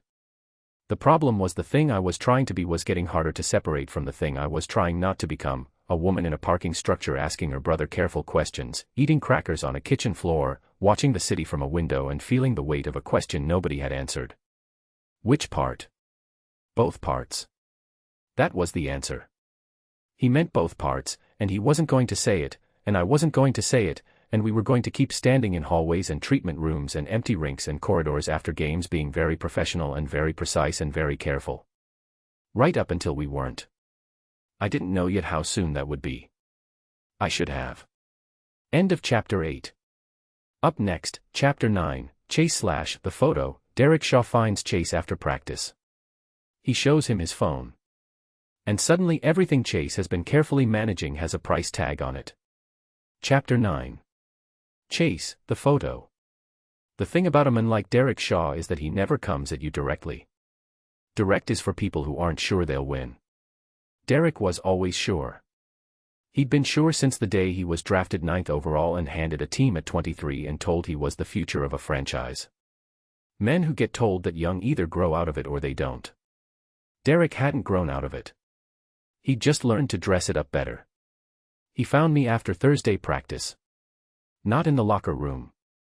Not in the weight room where someone might overhear. He waited until I was in the corridor outside the film room, alone, gear bag over my shoulder, heading toward the parking structure. He came out of the equipment room like he'd been waiting inside it, which he probably had. Hey. He fell into step beside me. Easy. Relaxed. Like this was accidental. I kept walking. Derek. Good practice today. Your edge work looked clean. Thanks. That backhand too.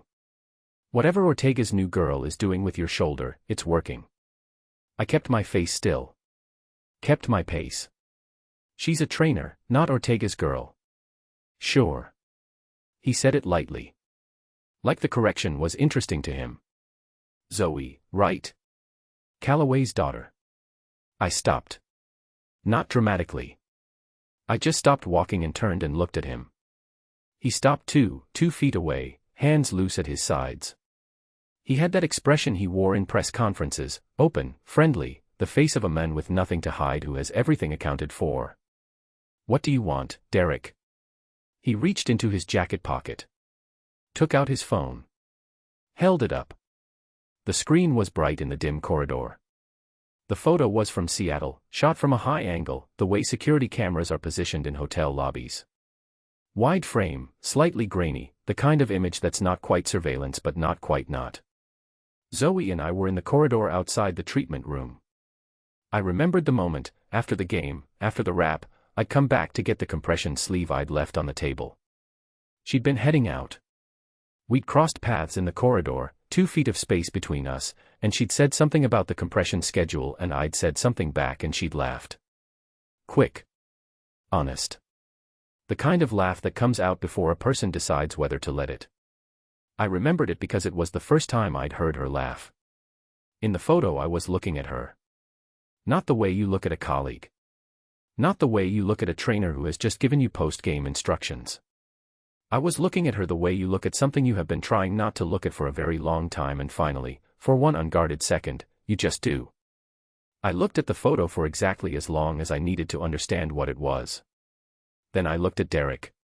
Relax, he said. It doesn't mean anything. He paused. Yet. My hands were at my sides. I was aware of them. I was aware of everything they wanted to do and I held them exactly where they were. What do you want? I said. He put the phone back in his pocket. Smooth. Unhurried. Like a man returning a pen after signing his name to something. I need more ice time on the second power play unit, he said. You've been eating my minutes. I looked at him for a long moment. I earn my minutes. Sure. He smiled. So do a lot of people. He tilted his head slightly. Think about it. He walked past me. Down the corridor, around the corner, gone. His footsteps faded and then the building was just the building again, fluorescent lights, rubber matting, the distant sound of the Zamboni finishing its pass on the ice. I stood there. My hands were still at my sides. I thought about what would happen if I'd done what they wanted to do. The conversation with management. The suspension. The contract clauses. The phone call to Callaway that would happen before I'd even finished explaining myself. I thought about the photo. The way I was looking at her in it. The thing that made the photo dangerous wasn't the proximity.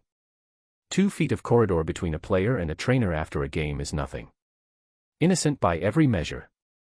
The thing that made it dangerous was my face. Whatever was in my face in that moment, whatever I'd let through when I thought no one was watching, that was the thing Derek had caught. That was what he'd put in his pocket. And he was right that it didn't mean anything yet. The word yet was doing a lot of work in that sentence. I walked to my car. I sat in it for a moment without starting it. A 2-year promise. A handshake in a hotel room. 43 points in 60 games and a rookie season that had turned into something worth betting on. Everything I'd built in this city. And one unguarded second in a hotel corridor. I started the car. I didn't know what I was going to do yet. I only knew what I was not going to do. I was not going to be handled. Not by Derek Shaw. Not by anyone. But I was going to have to do something. And I was going to have to do it fast. End of Chapter 9. Chapter 10. Zoe, pressure. My father has a chair. It's in his office at the facility, not the expensive ergonomic one behind his desk, but the one in the corner by the window. Plain. Wooden arms. He put it there himself, years ago, because he said the chairs management supplied were designed for people who weren't planning to stay long. He was planning to stay long. He was sitting in that chair when I came in on Friday morning, 20 minutes before the rest of the staff arrived. He'd asked me the night before, by text, 8 words, my office. Friday. 8 a.m. Before the day starts. Not a request. Frank Callaway did not make requests of his own children any more than he made them of his players. He stated times and expected you in them. I was there at 7:58. He looked up from whatever he was reading when I came in. Closed it. Set it on the windowsill beside him. He didn't gesture to the chair across the room. He didn't offer me coffee. He just looked at me the way he had been looking at me since I was 6 years old and had tracked mud across his office carpet, like he was working out the gap between what he'd expected and what had actually happened. I sat down anyway. You should have told me, he said. First sentence. No preamble. I know. Before you applied. Before you accepted. Certainly before you signed. I know, Dad. You went through Ortega specifically because you knew I couldn't influence the process once she'd offered you the position. I didn't confirm it. I didn't deny it. Both of us knew it was true and confirming it would just be performance. He looked at the window. Portland was gray outside, the kind of gray that was trying to decide if it wanted to commit to rain. He watched it for a moment like it was game tape. This team isn't the place for you, he said. Why not? You know why. I want to hear you say it. He looked back at me. His jaw moved slightly, that small adjustment he makes when he's choosing between the thing he wants to say and the thing he's going to say. It's a conflict of interest. I let that sit for a second. Which direction? I asked. What? The conflict. Which direction does it run? I kept my voice even. Is it that my presence here compromises the team? Or is it that my presence here means you have to share a building with your daughter on professional terms and you don't know how to do that? His face didn't change. That was its own answer. You mean I'm the conflict, I said. Silence. The city outside the window made up its mind and started raining. Dad. I leaned forward slightly. I'm good at my job. I know you are. He said it immediately. No hesitation. Like it was the one part of this he didn't need to think about. Then let me do it. He looked at me. And for a moment, for just a moment, I saw it. Underneath the contained expression and the coaching stillness and the 25 years of professional armor. Something that was tired. Something that was afraid. Not of me, not of my performance, not of the conflict of interest. Afraid of something else. I didn't know what it was. I filed it away. He didn't answer. I stood up. I'll be at my station at 9. I picked up my bag. I wanted you to hear it from me first. That I'm good at this. That I'm not going to make it harder than it has to be. I moved toward the door. I just needed you to know I'm here on my own terms. Not yours. Not anyone else's. I opened the door. Zoe. I stopped. Didn't turn around. I know, he said.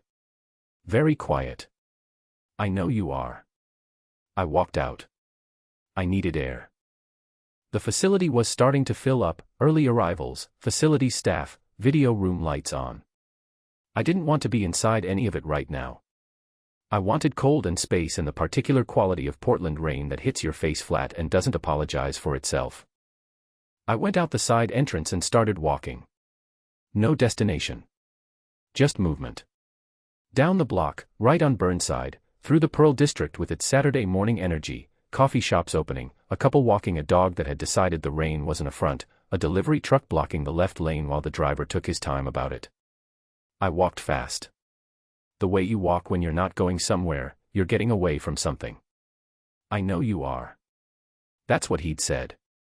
Which meant he had always known. Which meant this whole conversation, the conflict of interest framing, that this team isn't the place for you, it wasn't about my competence. It never had been. Then what was it about? I turned down a side street. The rain had settled into a steady, indifferent rhythm. I pulled my hood up and kept moving.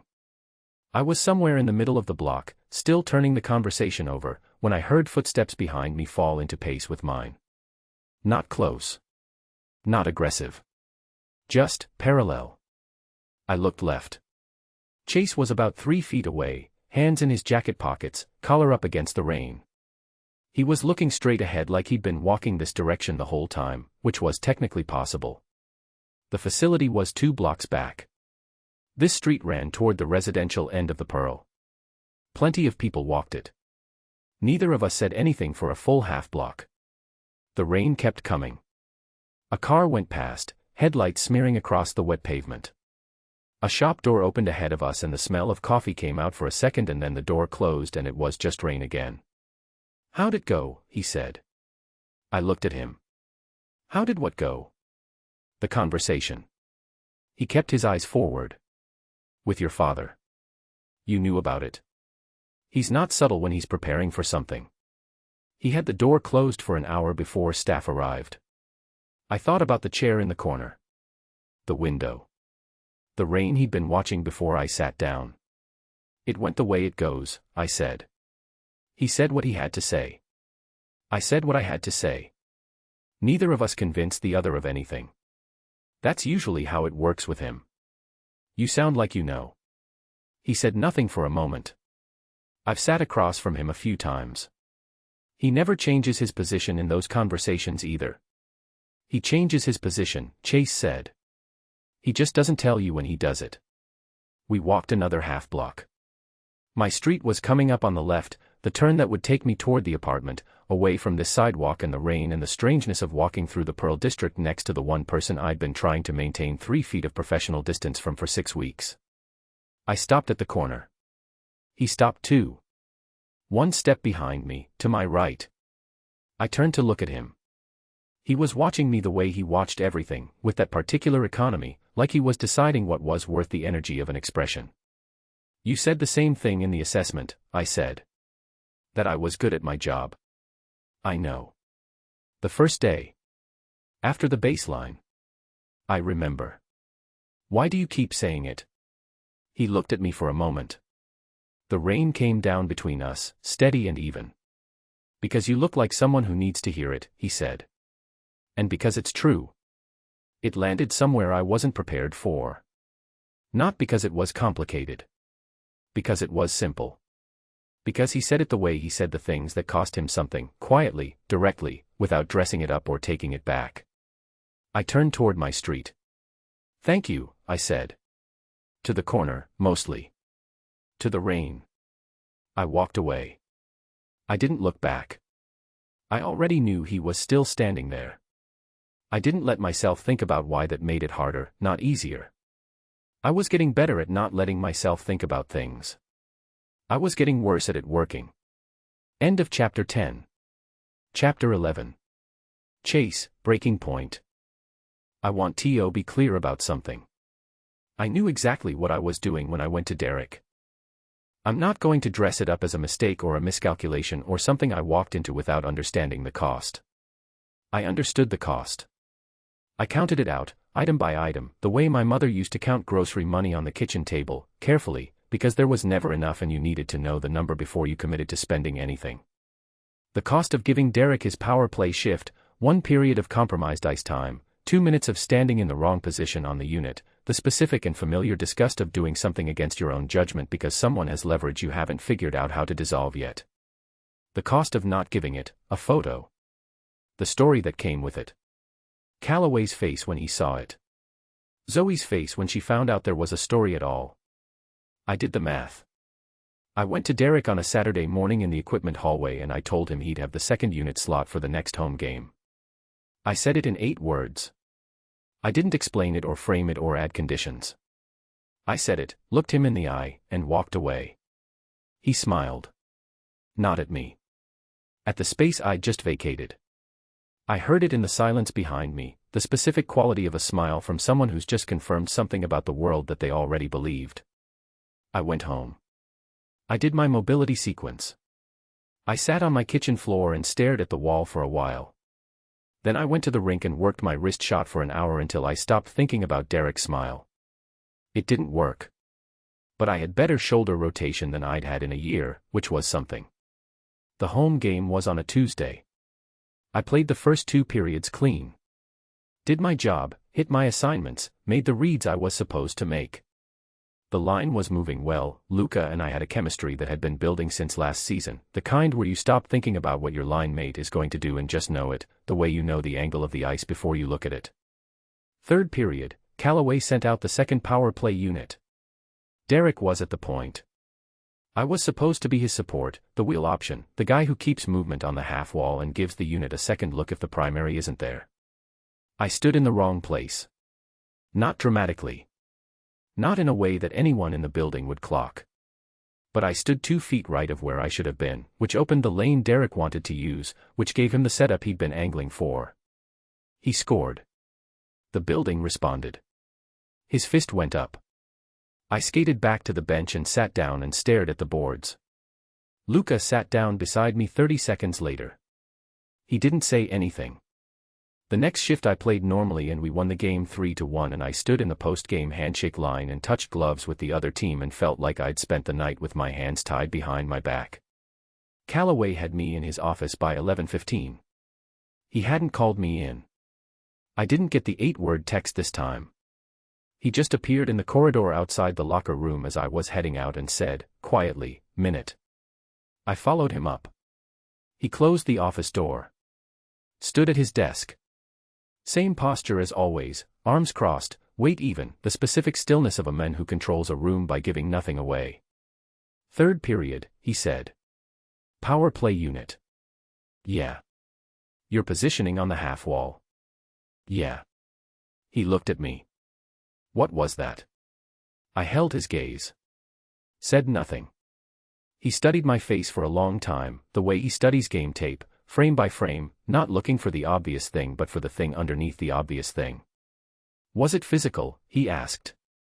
The thigh strain from Seattle? No. Focus? No. Then what? I had about 15 different answers lined up in the space between that question and my response. Answers that were technically true and completely incomplete. Answers that covered the immediate territory without touching anything underneath it. I couldn't use any of them. Because Frank Callaway had spent 30 years in locker rooms and coaches' offices with men who were good at technically true and completely incomplete, and he could read the gap between what a person said and what they were carrying like it was printed in a different font. I had an off period, I said. He looked at me for another long moment. Something moved through his expression, not suspicion exactly, more like recognition. The look of a man who knows there's a door but can't see what's behind it yet. Don't have another one, he said. I won't. He nodded once. Get some sleep. I walked out. Luka was leaning against the wall outside the locker room. He had his jacket on and his bag over one shoulder and the expression he wears when he's been waiting for something and it arrived on schedule. Hey, he said. Hey. We started toward the parking structure. The building was emptying around us, facilities guys, video staff, the last few players moving through with that post-game quiet that settles when the crowd is gone and it's just the people who work here. Luka waited until we were through the first set of doors. Until it was just us and the cold concrete of the structure and the sound of our footsteps. "You look like someone just traded your soul," he said. "Did they?" I said nothing. He nodded slowly. He'd known before he asked. He always knew before he asked. He asked anyway because he was the kind of friend who made you hear things out loud, who understood that some things needed air to be real. We got to his car first. He stopped. "Chase." He said my name the way he said it when it wasn't the beginning of a joke. Flat and straight and completely without performance. "Whatever it is. You can tell me." I looked at him. I thought about the photo. About Derek's pocket. About 11 seconds in a hotel corridor that I hadn't known anyone was watching. I thought about a promise I'd made in a hotel room 2 years ago to a man who had just called me into his office and asked me a question I couldn't answer without blowing everything up. I thought about standing on a corner in the Pearl District in the rain saying because it's true to a woman who had walked away from me and taken something with her that I was pretty sure I wasn't getting back. I made a promise. I've kept it 2 years. But there's a difference between staying away from someone and pretending you don't see them. I've been doing the second thing for months and calling it the first. That's what I thought. What I said was, "I'm fine." Luka looked at me for a long time. "Okay," he said. He unlocked his car. "I'm going to get food. Real food, not whatever you eat alone in that apartment. Come with me. I need to sleep. You need to eat first." He opened his door. "Get in the car, Chase." I stood there for a second. Then I got in the car. Because the alternative was driving home alone to a quiet apartment and spending the next 4 hours doing the same calculation I'd been doing for 2 months, counting the cost of every option, coming up with the same answer every time, and not doing anything about any of it. The math wasn't working anymore. I knew that. I just didn't know yet what you did when the math stopped working and you still had to get up and skate in the morning. Luka ordered enough food for 4 people and ate most of it while talking about his sister's new apartment in Sudbury and whether the Canucks were going to make the playoffs and a goalkeeper he'd seen in a documentary about Italian football who apparently changed the way he thought about reading angles. I ate my food. I let his voice fill the restaurant booth and push the quiet back. It helped. Not enough. But enough to get through the night. Tomorrow was going to require a different kind of math. I just hadn't figured out what kind yet. End of chapter 11. Up next, chapter 12, Zoe/Anatomy, a separated shoulder ligament. 3 days. 90 minutes each morning. And the moment Zoe watches Chase fall asleep in the treatment chair and understands she is in a different kind of trouble than she thought. Chapter 9. Chase, the photo. Derek Shaw never raised his voice in his life. He didn't need to. Men who've been told they're special since they were 16 years old learn early that volume is for people who aren't sure they're being heard. Derek was always sure. He moved through every room like the room had been expecting him, like the chairs were already angled his way and the conversation was already tilted in his direction. He was waiting for me outside the equipment cage on a Wednesday afternoon. Not leaning, standing. Straight. Hands in his jacket pockets. He looked like a man who had somewhere better to be and had decided this was more important. I saw him from the end of the corridor. 12 feet away. I knew before I got there. Men who have nothing on you don't wait for you in empty hallways. Good practice, he said when I reached him. Derek. Your edge work especially. Right side's cleaner than last month.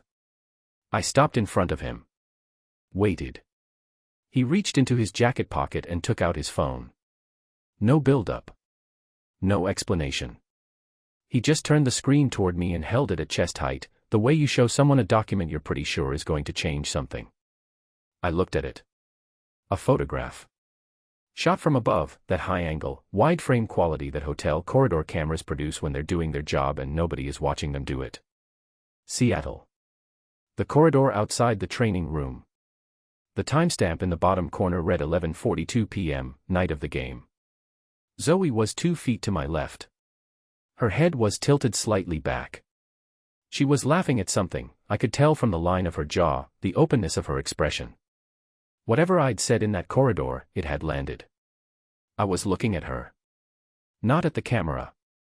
Not at the corridor. At her.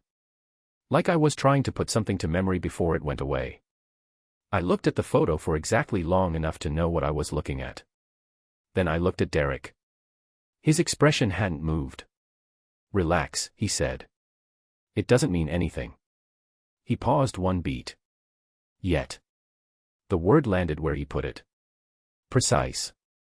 Like a puck to a specific spot on the ice. My hands were at my sides. I was aware of them. I was aware of what they wanted and I kept them exactly where they were. "What do you want?" I said. He put the phone back in his pocket. Smooth, unhurried, like he was just tidying up. Nothing complicated. "I need more ice time on the second power play unit." He tilted his head slightly. "You've been eating my minutes." "I earn my minutes." "Sure." The corner of his mouth moved. Not a smile yet. The anticipation of one. "So do a lot of people, Chase. So do a lot of people." He took one step to the side, the kind of step that means a conversation is ending on his terms. "Think about it." He walked away. His footsteps went down the corridor and around the corner and then the building was just the building again. Fluorescent lights. The faint smell of rubber and cold air from the rink. The low hum of the ventilation system that was always just slightly too loud in this particular hallway. I stood there. I thought about the photo. Not the part where we were 2 feet apart in a hotel corridor after a road game. That part was nothing on its own. 2 members of the same traveling party, post-game, same floor. Explainable. Clean. The part that wasn't clean was my face. The way I was looking at her in that photo was not the way you look at a colleague. It was not the way you look at your team's athletic trainer. It was not remotely close to the way a man looks at someone he's been carefully, deliberately staying away from for 2 years. I looked like a man who had forgotten, for 1 second, that he was supposed to be somewhere else. And Derek Shaw had caught that 1 second from a hotel corridor camera at 11:42 p.m. and put it in his pocket. I started walking toward the parking structure. My hands unclenched as I moved. I let them. Clenching them in the hallway had taken effort I was going to need for something else. Because the thing about Derek Shaw, the thing I understood standing in that corridor with the fluorescent lights humming and his footsteps already gone, was that he hadn't shown me the photo to threaten me. He'd shown it to me to let me know the threat existed. There was a difference. The first one you fight. The second one you have to think about. I was very good at thinking. I just needed to start doing it faster than he was. Because in my experience, men like Derek don't wait long before they stop being patient. End of Chapter 9. Chapter 10. Zoe, pressure. I had practiced the conversation 40 times in my head. Not rehearsed, practiced. There is a difference. Rehearsing means you have a script. Practicing means you run the scenarios until you know where the soft ground is, where the argument is solid, where it's going to give way if someone applies pressure to the right spot. I knew my father well enough to know where every soft spot was in every version of this conversation. I'd been navigating Frank Calloway's particular brand of quiet authority since I was old enough to understand what authority meant. I knew how he structured his silences. I knew which questions he asked to buy time and which ones he asked because he genuinely wanted an answer. I knew that when he got very still it meant he was holding something back, and when he got very deliberate with his word choice it meant he'd already decided something and was choosing how much of the decision to show you. I knew all of it. And he still got to me within the first 90 seconds. His office was cold. He always ran it cold, said it kept him sharp.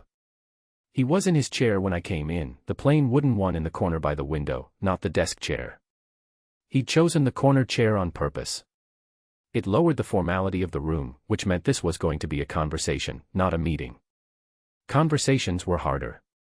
"Close the door," he said. I closed it. Sat across from him without waiting to be asked.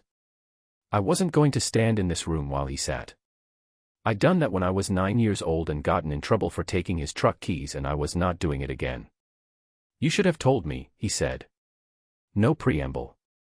No warm-up. First sentence. I know. Before you applied. Yes. Before you accepted and signed and arranged your entire life to put yourself 12 minutes from this building. I know, Dad. I kept my voice level. I know I should have told you earlier. I made a choice about the timing and I stand by it. You stand by keeping me uninformed about where my daughter was going to work. I stand by not giving you the opportunity to talk me out of it before I had the chance to decide for myself. The rain outside had been going all morning. It hit the window behind him in slow, even sheets. He looked at me the way he looked at a situation on game tape that wasn't working, like he was identifying the problem before he tried to solve it. This team isn't the place for you, he said.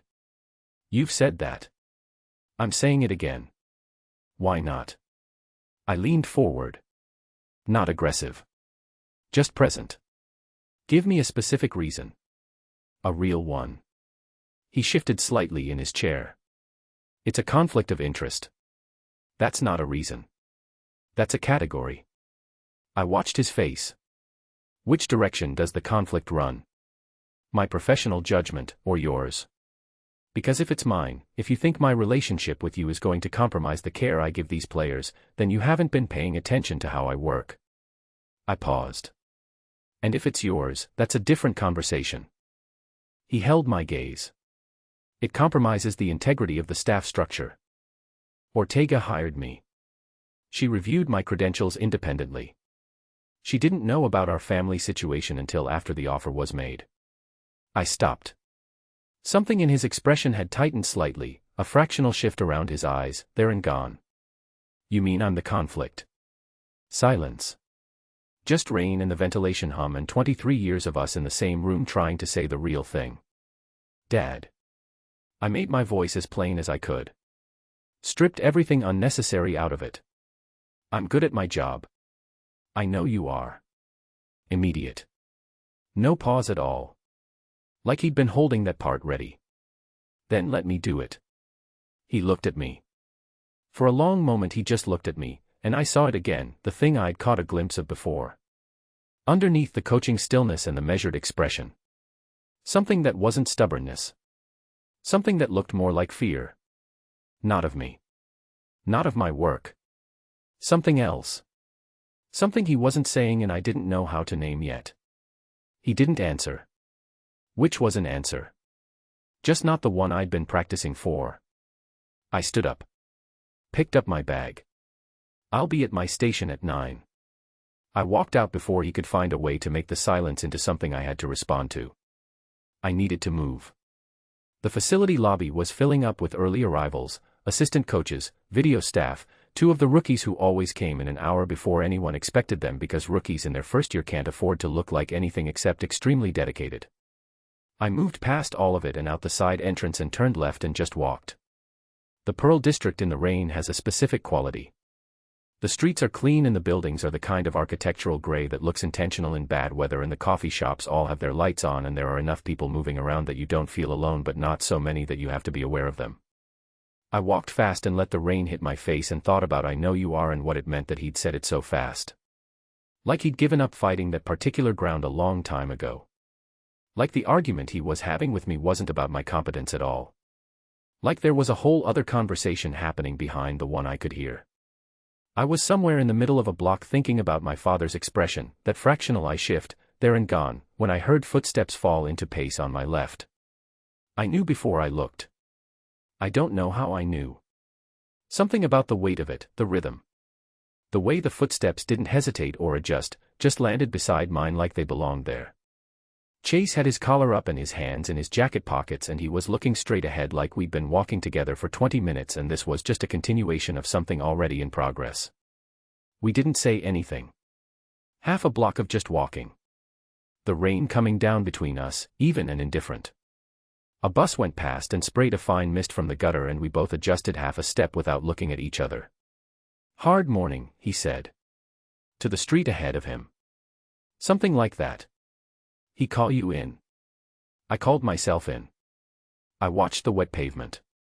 Figured it was better to get it done than wait for him to summon me. Was it?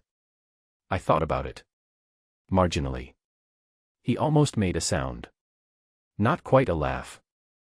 The ghost of one. We came to my street. The turn that would take me left, toward the apartment, away from all of this. I stopped at the corner. He stopped one step behind me, to my right. He didn't give you a real answer, Chase said. It wasn't a question. No, I looked at my street. The row of buildings going down it, wet and ordinary and nothing to do with any of this. He said it was a conflict of interest. Wouldn't say which direction. That's his move. When he doesn't want to answer something, he answers the part adjacent to it. I know his moves. I know you do. I turned to look at him. He was watching me with that careful, settled attention that I had stopped being able to write off as professional. It wasn't professional. It was personal in a way. He kept very still, like a fire banked low so it didn't show but stayed warm. For what it's worth, he said, you are good at your job. It landed the same place it had landed the 2 times before. That warm, settled spot behind my sternum that I had no clinical explanation for and had stopped trying to manufacture one. I turned away before my face could tell him what it wanted to. Thank you, I said to my street. I walked. The rain kept coming down. My footsteps on the wet pavement. 1 block, then another. I didn't let myself look back. I didn't need to. I already knew he was standing at that corner with his collar up and his hands in his pockets watching me go.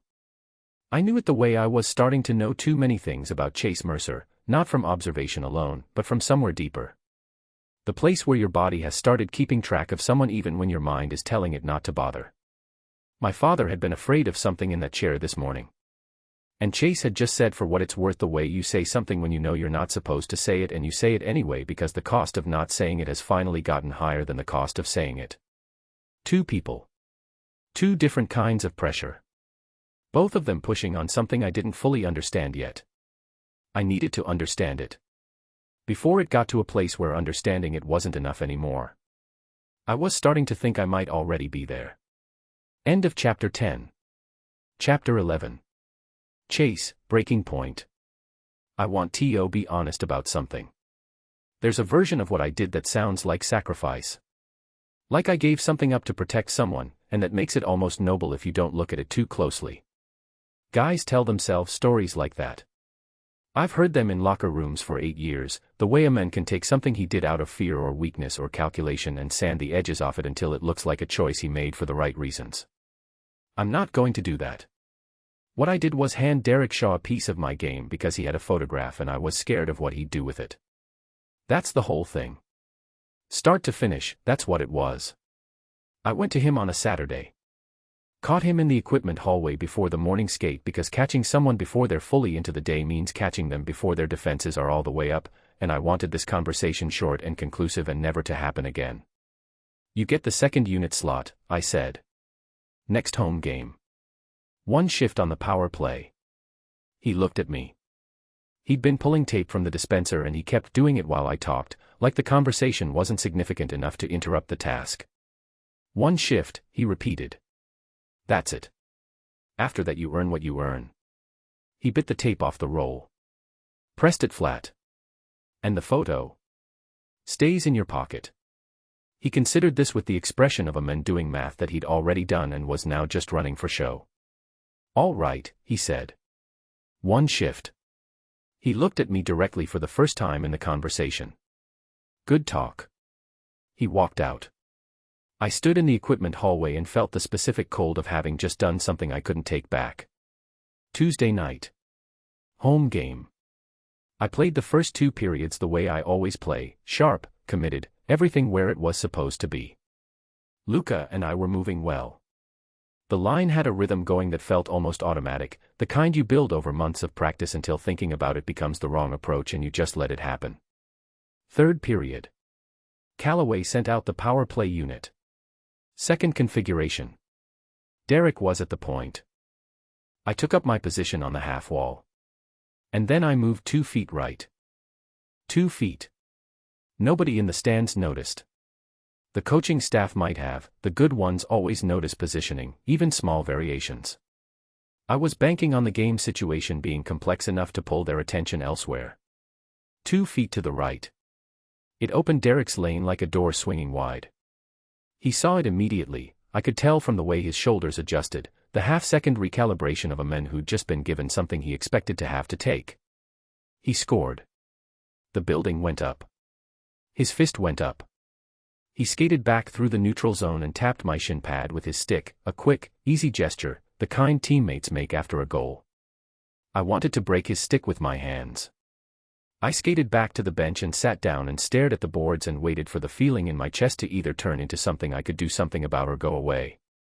It didn't do either. We won 3-1. In the post-game handshake line I touched gloves with the other team and smiled the right amount and said the right things and felt like I'd spent 60 minutes with a weighted vest on that nobody else could see.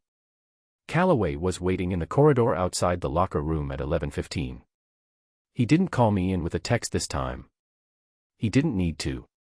He was just there when I came out, jacket on, hands clasped in front of him, standing the way he stands when he's already made up his mind about something and is waiting to see if your version matches his. "Minute," he said. I followed him upstairs. He closed the door. Stood in front of his desk. The city was dark through the window behind him, rain on the glass the way it always was at this time of year in Portland. "Third period," he said. "Yeah. Second power play unit. Your position on the half wall." "Yeah." He waited. "What was that?" he said. 3 words. Same weight as everything he ever said. No edge, no volume, just the question sitting in the room taking up all the space. I looked at him. He looked at me. The gap between us was 6 feet of office carpet and a secret I was not going to tell him because telling him meant telling him all of it, the photo, Derek's pocket, the hotel corridor in Seattle, the reason Derek had something to put in that pocket in the first place. Telling him all of it started with her name. I wasn't going to say her name in this office, in this context, in this configuration. "I had an off period," I said. He studied my face for a long time. I held it still. I'd learned stillness from him, in a way. 2 years of sitting across from Frank Callaway in offices and on benches and in film rooms had taught me that a face could be controlled the same way a good defensive posture could be controlled. You gave away nothing you didn't choose to give. He didn't push. Which was worse than pushing would have been. Pushing would have meant he believed the off-period story. Not pushing meant he'd filed something away. "Don't have another one," he said. "I won't." He nodded. "Go home." I walked out. Luca was in the parking structure, sitting on the hood of his car in the cold, eating something from a paper bag. He looked up when he saw me coming. He looked at my face. "You look like someone just traded your soul," he said. "Did they?" I stopped in front of him. I thought about the equipment hallway on Saturday morning. That's it. After that you earn what you earn. Derek's eyes. Derek's math. Derek's smile that was still, 20 minutes after the game ended, sitting somewhere in my chest like a stone I hadn't digested. I thought about a promise made in a hotel room 2 years ago. A handshake. Stay away from Zoe. I'd meant it the night I said it. I'd meant it every day for 2 years. But I was starting to understand something I hadn't understood in that hotel room. There was a difference between staying away from a person and pretending you didn't see them. The first one was a boundary. The second one was a lie you told yourself about what you were doing. I'd been staying away from Zoe Callaway. But I'd also been watching her cross a room with a clipboard. I'd been listening for her voice in a hallway before I came around the corner. I'd been standing in empty rinks waiting to see if she'd come back to lock up the training cart. I'd been counting seconds in corridors. I'd been doing the second thing for months and calling it the first. And now Derek Shaw had a photo that proved it, and I'd just handed him a power play shift to keep it quiet, and Callaway had looked at my face in his office and not believed a single word I said. All of that from 2 feet of hotel corridor and 1 second I'd forgotten to control. I said none of this to Luca. "No," I said. He looked at me for a long time. He knew it was a lie. He always knew. He chose his moments. "Get in my car," he said. "I know a place that does really bad poutine at midnight and I need someone to suffer with." I looked at him. "Chase." He slid off the hood. "Get in the car. Whatever it is, it'll still be there tomorrow. Tonight you eat bad poutine." I got in the car. He drove. The city was dark and wet and moving past the windows like it was trying to put some distance between itself and the day. The radio was low, something Italian, quiet, nobody singing, just instruments finding their way through a melody. I looked out the window. I've been doing the second thing for months and calling it the first. The thing about a lie you tell yourself is that it works until it doesn't. And when it stops working, everything you built on top of it wobbles. Not just the lie, everything. The promise. The 2 years. The handshake. All of it suddenly had a different weight. I needed to figure out what to do before Derek decided that one shift wasn't enough. I needed to figure out what I was actually doing. And somewhere underneath both of those things was a question I hadn't let myself finish asking yet. I was going to have to finish it soon. Ready or not. End of chapter 11. Up next, chapter 12, Zoe/Anatomy, 3 days. 90 minutes each morning. A separated shoulder ligament that puts Chase in the treatment chair every day, and the morning he falls asleep and Zoe watches him, and finally understands exactly what kind of trouble she is in. Chapter 12. Zoe, Anatomy. The shoulder came in on a Thursday. Not dramatically. Chase walked into the training room at 7:50 a.m. looking exactly like a man who had decided something wasn't serious and was going to need someone to disagree with him about it. He had his gear bag over his right shoulder, not his left, which told me before he said a word, and he moved through the door with the particular economy of someone rationing how much they let the pain show. I was at the counter running through my morning setup. I heard him come in. I finished writing the date on my intake sheet before I turned around. "Sit down," I said. "It's not bad." "Chase." "Sit down." He sat. I put on my gloves and went to him and found it in 30 seconds, the AC joint, left shoulder, the specific tenderness of a separation that was trying to be casual about itself. I pressed along the joint line. He didn't make a sound, but his jaw went tight in the specific way of someone taking pain and converting it into stillness. "Grade 1, I said. "Maybe low 2. "When did it happen?" "Last night." Checked into the boards on the penalty kill. Took the corner with my shoulder instead of my chest. "You played the rest of the game?" "Yeah." I stepped back. Pulled off one glove and picked up my pen. "You're going to need 3 days of intensive soft tissue work before you go back to full contact. Morning sessions. 90 minutes each." He looked at me. "That's the protocol," I said. "If you want to play Saturday, you do all 3 days. If you want to skip it and go back early, you risk a full grade 2 separation and 8 weeks out." I looked at him steadily. "Your call." He held my gaze for a moment. Then, 7:50 tomorrow? 7:50 tomorrow. He stood up carefully. Tested the arm's range, not showing off, just checking. The movement was limited and he knew it. He put it back down. "Thank you," he said. "Don't thank me yet," I said. "Day 2 is going to be worse before it's better." "Is that clinical information or a threat?" I turned back to the counter. "Both." Day 1 was professional. We maintained the appropriate vocabulary. I explained each technique before I applied it. He answered my assessment questions in the same flat, factual way he answered everything, accurately, without elaboration, like language was a tool he used for communication and not for filling space. I worked the surrounding musculature first, traps, levator, the posterior capsule we'd already been managing. Then the rotator cuff attachments. Then the joint itself, carefully, the kind of work that requires your full attention because the margin between therapeutic pressure and too much is narrower than most people think. He sat straight through all of it. Eyes forward. Not flinching. At some point I asked, "Is the pain changing or consistent?" "Consistent. With flares when you hit the posterior attachment." "Tell me when it flares." "Now," he said, immediately. "Good." I adjusted. "Better." "Yeah." That was the whole of day 1. 90 minutes. I wrote my notes. He left. Day 2 was harder. Harder on the tissue, that's normal. The second day of intensive work always brings more out, but harder in another way too. The kind of harder that doesn't have a clinical name. We were 20 minutes in when he asked, What does grade 2 feel like? If it gets there. Full separation. The joint loses structural support. You'll feel it pop if you take another big hit. Does it feel different from a 1? To me or to you? He considered this.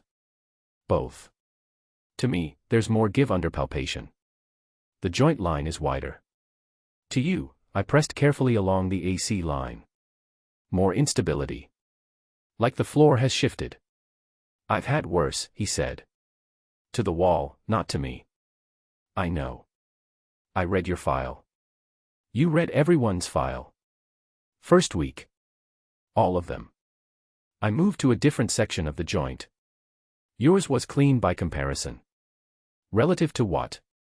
Your left D has had 2 hip surgeries and a sports hernia. Halverson's elbow is 90% scar tissue at this point. You've been lucky. Not lucky, he said. Careful. I paused. There's a difference. Luck runs out. Careful is a decision you make every day. I kept working. The room was quiet for a while, the good kind, not the careful kind. The kind where 2 people have stopped performing silence and are just occupying the same space without needing to manage it. He asked about the posterior capsule, whether the sequence had maintained the improvement through the season. I told him yes, better than I'd expected by week 4. He asked why. I explained the tissue adaptation timeline. He asked 3 follow-up questions that were smarter than most practitioners would have asked, which told me he'd been paying attention during every session and filing the information. You could teach this, I said at some point. No, flat. No hesitation. You understand the mechanics better than. I understand it in my body, he said. That's different from being able to explain it. He paused. I'd be a terrible teacher. I don't have patience for people who can't feel what they're supposed to be feeling. Most people can't feel what they're supposed to be feeling. That's why they need teachers. That's why they need you, he said. I wrote something in my notes that I later had to rewrite because I'd pressed too hard and gone through the page. Day 3 was a Thursday. I had his shoulder in a better place than day 1, the acute response was settling, the surrounding musculature had released enough that the joint itself was more accessible. 90 minutes would be enough to get him through the weekend if he maintained the home protocol. I was 15 minutes into the session when I noticed his breathing had changed. Not concerning. The opposite, it had gone slow and even, the specific rhythm of a body that has finally decided it's safe enough to let go of its vigilance. His head had dropped slightly. Not a lot. Just enough. I kept working. Lighter pressure now, maintenance work, the kind that requires less response from the person on the table. 5 minutes later, he was asleep. I became aware of it the way you become aware of a shift in a room's atmosphere, gradually, and then all at once. The stillness of him was different from his awake stillness. His awake stillness was chosen. Controlled. He held himself a specific way when he was conscious, shoulders back, jaw set, the posture of a man who has decided how much of himself is available and maintained that boundary with physical precision. Asleep, all of that went somewhere else. His head was tilted slightly to the right. One hand lay open in his lap, fingers loose. The lines around his eyes, which I had noticed early and never mentioned, the lines of someone who woke up before dawn every day of their adult life because that was the only time the ice was his, those had gone soft. He looked younger. Not young, just younger. Like the years had agreed to step back for a minute. I stopped working. I should not have stopped. Stopping was not protocol. The protocol was to continue the session and complete the treatment and document the outcome and go home. I stood beside the treatment chair and looked at him for a minute. Not because I allowed myself to. Because I forgot, for that minute, to stop myself. I thought about the file I'd read in the first week. The AHL years. The draft. The town in northern Ontario. The injury history that was so clean it told its own story, a man who was meticulous about his body because it was the only thing he fully owned and he knew it. Every choice deliberate. Every session logged. Every piece of input taken in and assessed and applied. He had the eyes, even sleeping, of someone who had counted their losses carefully enough that they knew the exact weight of what was left. I thought about the hotel corridor in Seattle. The way he'd laughed in that corridor, not at something funny, but at something real, something I'd said that had caught him off guard and come out before he could decide whether to let it. In the photo I hadn't seen, I'd apparently been laughing too. I didn't need the photo to believe it. I could feel the memory of that moment at the edges of everything. I thought about 3 days of 90-minute sessions where we talked about tissue and angles and adaptation timelines, and then, at some point each day, about something else entirely. About something that didn't have a category in the intake form. I thought about the careful way he occupied space. The economy of everything he said. The fact that he had never once, not once in 3 months, said anything to me that wasn't either true or silence. I was in serious trouble. Not the kind of trouble you can document or treat or manage with protocol. The other kind.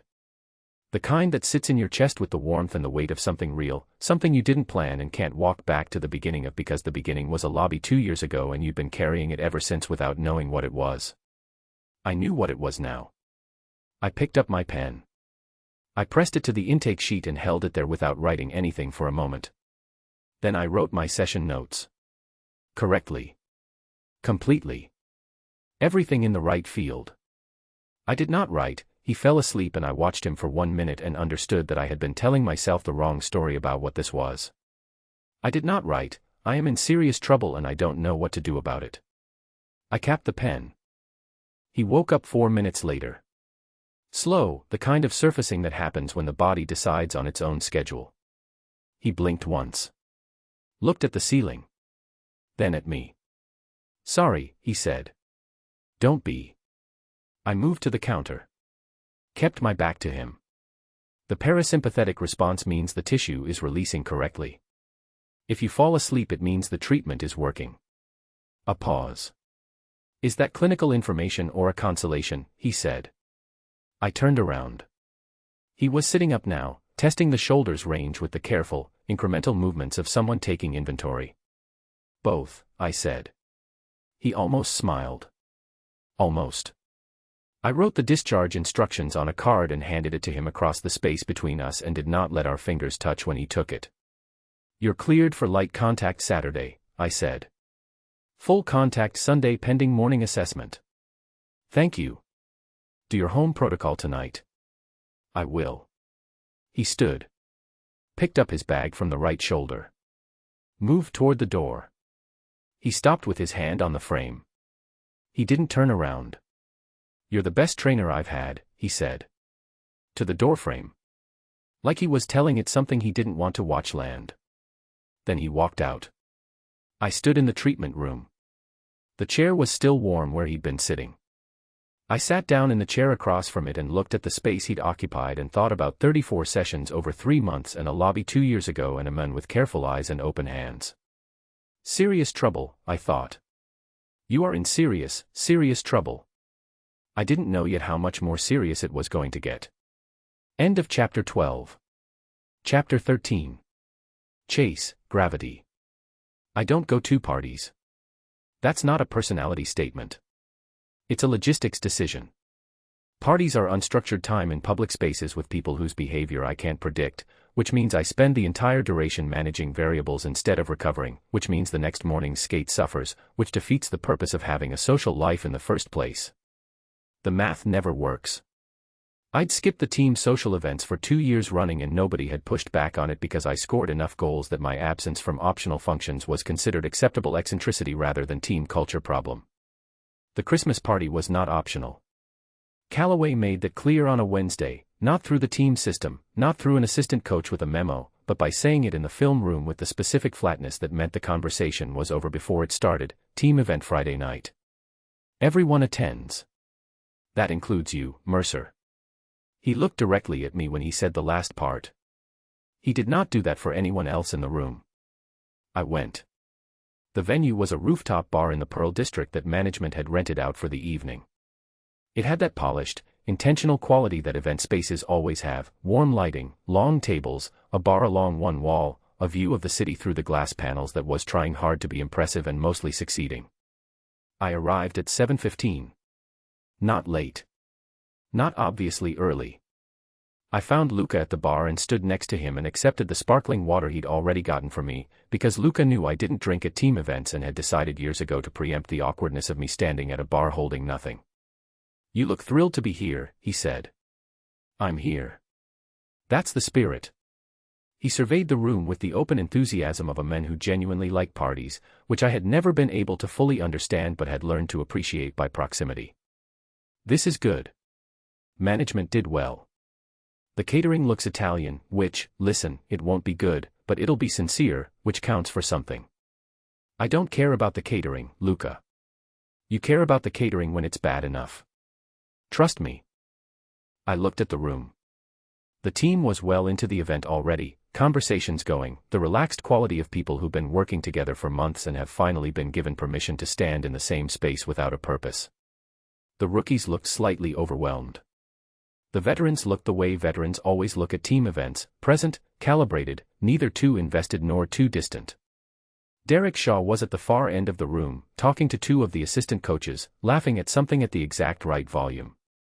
He moved through social situations the same way he moved through a power play, controlled, purposeful, always positioning. I looked away. I got my water and found a spot along the wall where I had a clear line to the room and the exit and let the noise of the party exist around me without needing to be part of it. That was my system for these things. Be present enough to count. Not present enough to be uncomfortable. It worked for about 40 minutes. They arrived together, Zoe and Mia, at 7:50. I know the exact time because I had been checking my watch at regular intervals the way I check things when I'm trying not to check them, which is the wrong approach but the only one I had available. Mia I recognized from around the facility, louder than the rest of the training staff, quicker to laugh, the kind of woman who walked into a room and immediately identified 3 people she could talk to. She had that quality immediately. Zoe had a different one. She came in behind Mia and took in the room with the same professional attentiveness I'd watched her use in the training facility, not scanning for threats, scanning for information. She was wearing something dark and simple that was not her work clothes and that I was not going to spend any time thinking about. I looked at the city through the glass panels. Very interesting. The city was very interesting. I don't know exactly how we ended up at the same corner of the bar. I know the mechanics of it, a conversation cluster that shifted, a gap in the room that both of us moved toward for separate reasons, the way a party's geometry rearranges itself over the course of an evening with the slow inevitability of tides. I ended up talking to one of the assistant coaches about schedule logistics. He was on my left. Someone from management was on his left, talking to Mia. And Zoe was on the other side of Mia, and then Mia got pulled into the larger conversation with management, and Zoe turned slightly to the bar, and I turned slightly to the bar, and there was nothing between us except 6 inches of dark polished wood and the noise of the party happening everywhere else. We were both looking at the bar. Not at each other. There was a glass in front of her. Red wine, mostly full, she'd been holding it for a while without drinking it. My water was on the bar 2 inches from her glass. Neither of us moved.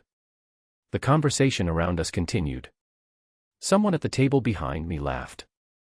Music was playing at a volume that was low enough to miss and high enough to notice. Somewhere across the room a cork came out of a bottle. 6 inches of bar between our hands. I was aware of every one of them. I want to explain what 30 seconds of not moving actually feels like when you have been not moving for months, when every interaction has been managed and measured and kept to the right side of every line. 30 seconds is nothing. It's the time it takes to skate from one blue line to the other. It's nothing. It was everything. I could feel her in the air of that 6 inches the way you feel a change in temperature before you understand what's causing it. The bar was quiet between our hands and the party was loud everywhere else, and for 30 seconds the room went slightly out of focus, the light softened, the conversations blurred, and there was just this. The 6 inches. The bar. 2 people standing next to each other not doing anything. Then Luca materialized between us. There is no other word for it. He appeared. He was not there and then he was there, one hand on my shoulder, the other wrapped around a glass, wearing the specific expression of a man who is about to say something with total conviction that is not remotely true. Chase. He looked at me. Coach wants you. I looked at him. He looked back at me with complete sincerity. Sure, I said. I picked up my water and followed him across the room to the opposite wall, which was as far from the bar as the venue allowed. Calloway was not there. Calloway was on the other side of the room, talking to the GM, with his back to both of us. I looked at Luka. "You're welcome," he said. "He doesn't want me." "He will. Eventually." He sipped his drink. "Give it time." I looked back at the bar. Zoe had turned away. She was talking to one of the medical staff, holding her wine glass with both hands, listening. Her profile was toward me. She looked exactly like someone who had not just spent 30 seconds not moving next to someone at a bar. Which meant she was either very good at recovering or I'd imagined the whole thing. I hadn't imagined the whole thing. Luka. Was it that obvious? He took a long drink. Which part? Either part. He was quiet for a moment. You know how in a game, when a player stops watching the puck and starts watching a specific thing on the ice, not because the play is going there, just because they can't stop, and the video guys catch it on tape and it's not good? Yes. It was like that, he said. But worse, because it wasn't on tape. I said nothing. Also, he said, she was looking at you the same way. I turned to look at him. He met my eyes. He wasn't joking. Luka joked constantly and enthusiastically and about everything, but he had a specific expression he wore when he was telling the truth that he wanted you to actually hear, and that was the expression he had right now. Same way, he said again. When you weren't watching. I looked back across the room. Zoe was still in profile, still listening to whoever was talking. She hadn't looked over. She wasn't looking over. That bad? I said. Worse, he said. I turned back to the wall. Okay, I said. Okay, he said. We stood there for a while, both looking at the city through the glass, the lights of Portland spread out below us in the cold December dark. What are you going to do? He asked. I didn't answer. Because I didn't know yet. Because the answer that came naturally when I tried to find one wasn't the right answer, and I knew it, and I also knew that knowing the right answer and being able to follow it were becoming two different things that were moving further apart every day. The bar. 6 inches. 30 seconds. I drove home thinking about all three. I told myself it was nothing. I was very tired of telling myself things that weren't true. End of chapter 13. Chapter 14. Zoe, the promise.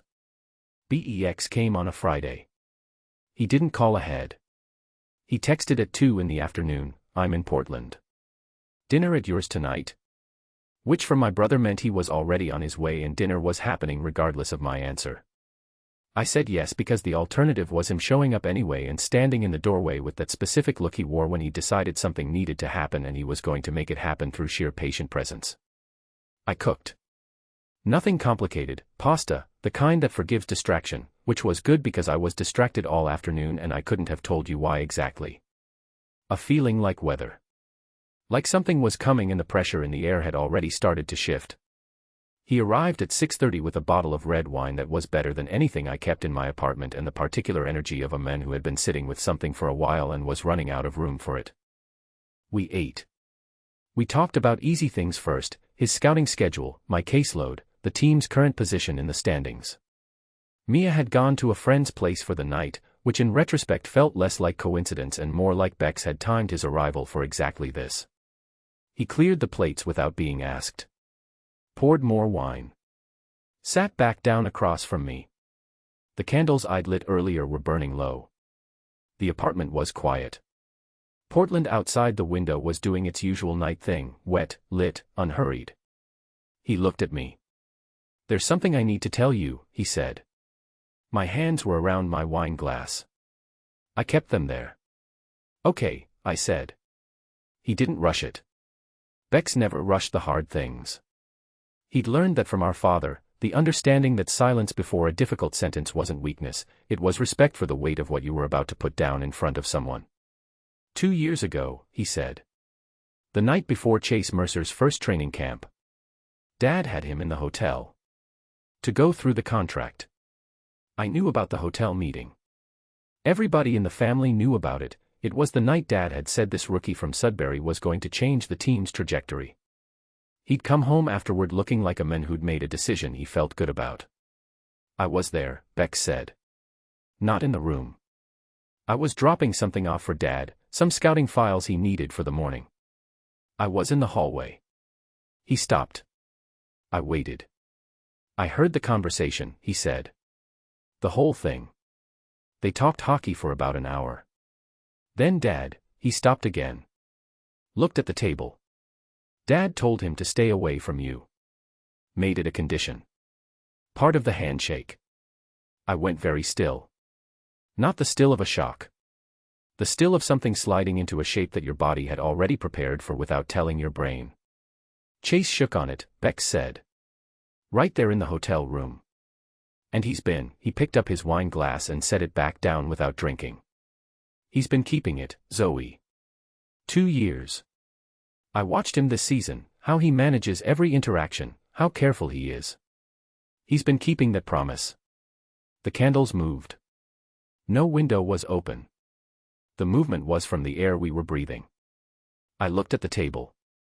At my wine glass, at the condensation ring it had left on the wood.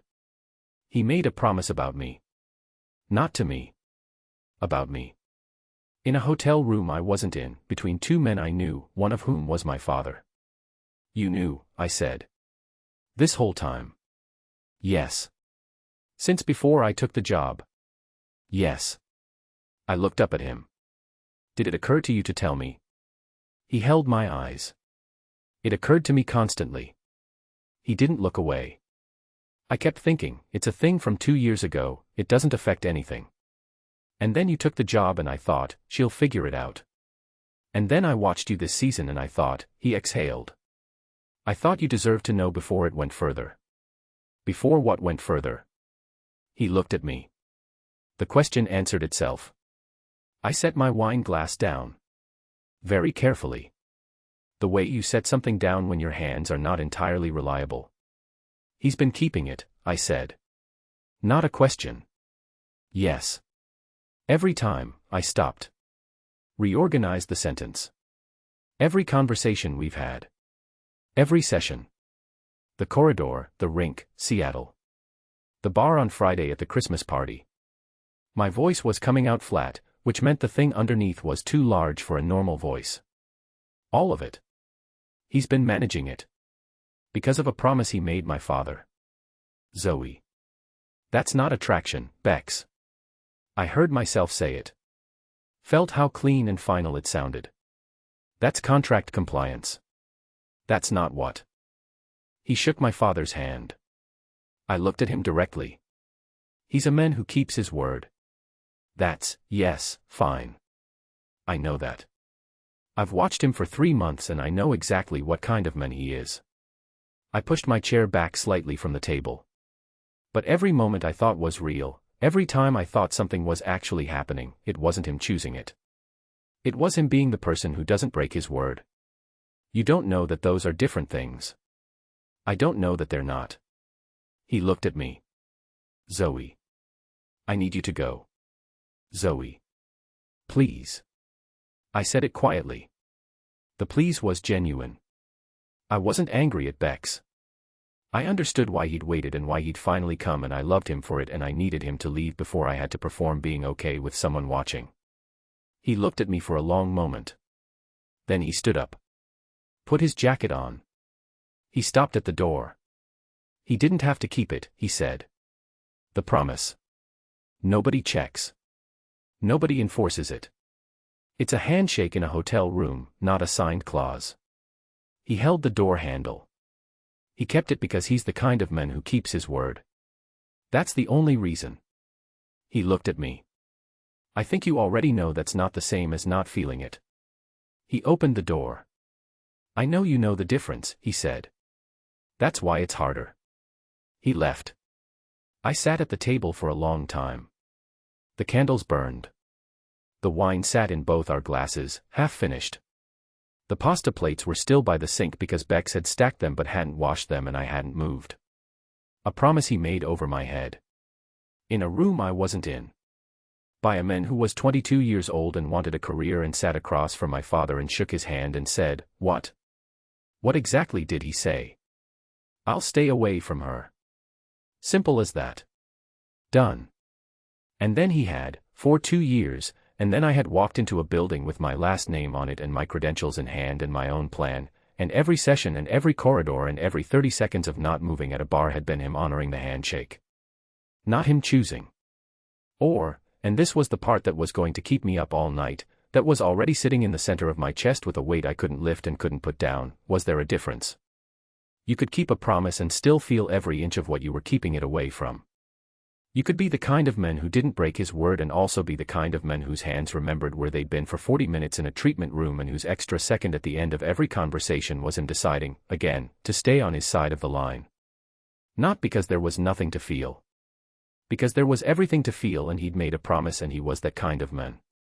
I looked at the table. The worst part wasn't the promise. I kept coming back to that. The worst part wasn't my father making the arrangement without my knowledge or Chase making it without knowing who I was. Those parts had explanations. Those parts had a logic I could trace. The worst part was simpler and more devastating than any of that.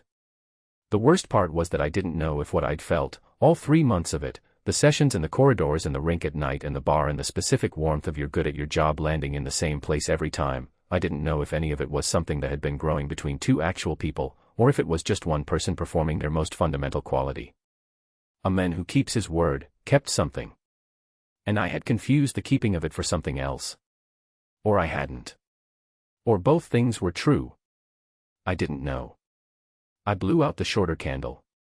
The longer one kept going. I picked up my phone. Put it down. Picked it up again. Turned it over in my hands without turning the screen on.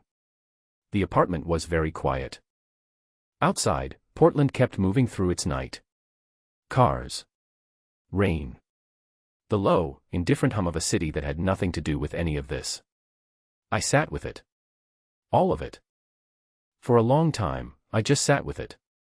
I didn't sleep. Some things you can't sleep through. You just have to stay awake with them until morning gives you somewhere to put them. End of chapter 14. Up next, chapter 15, Chase/Cold, Zoe becomes professionally precise. Perfect. Unreachable. And Chase knows, with the instinct of a man who can read a room before he enters it, that everything has changed, he just doesn't know what changed it. Chapter 15.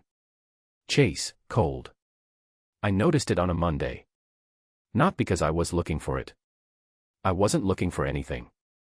I came in at 7:40 for the morning skate, same as always, went through my pre-ice routine, same as always, and somewhere in the first 20 minutes I became aware that something in the building had changed without anyone announcing it.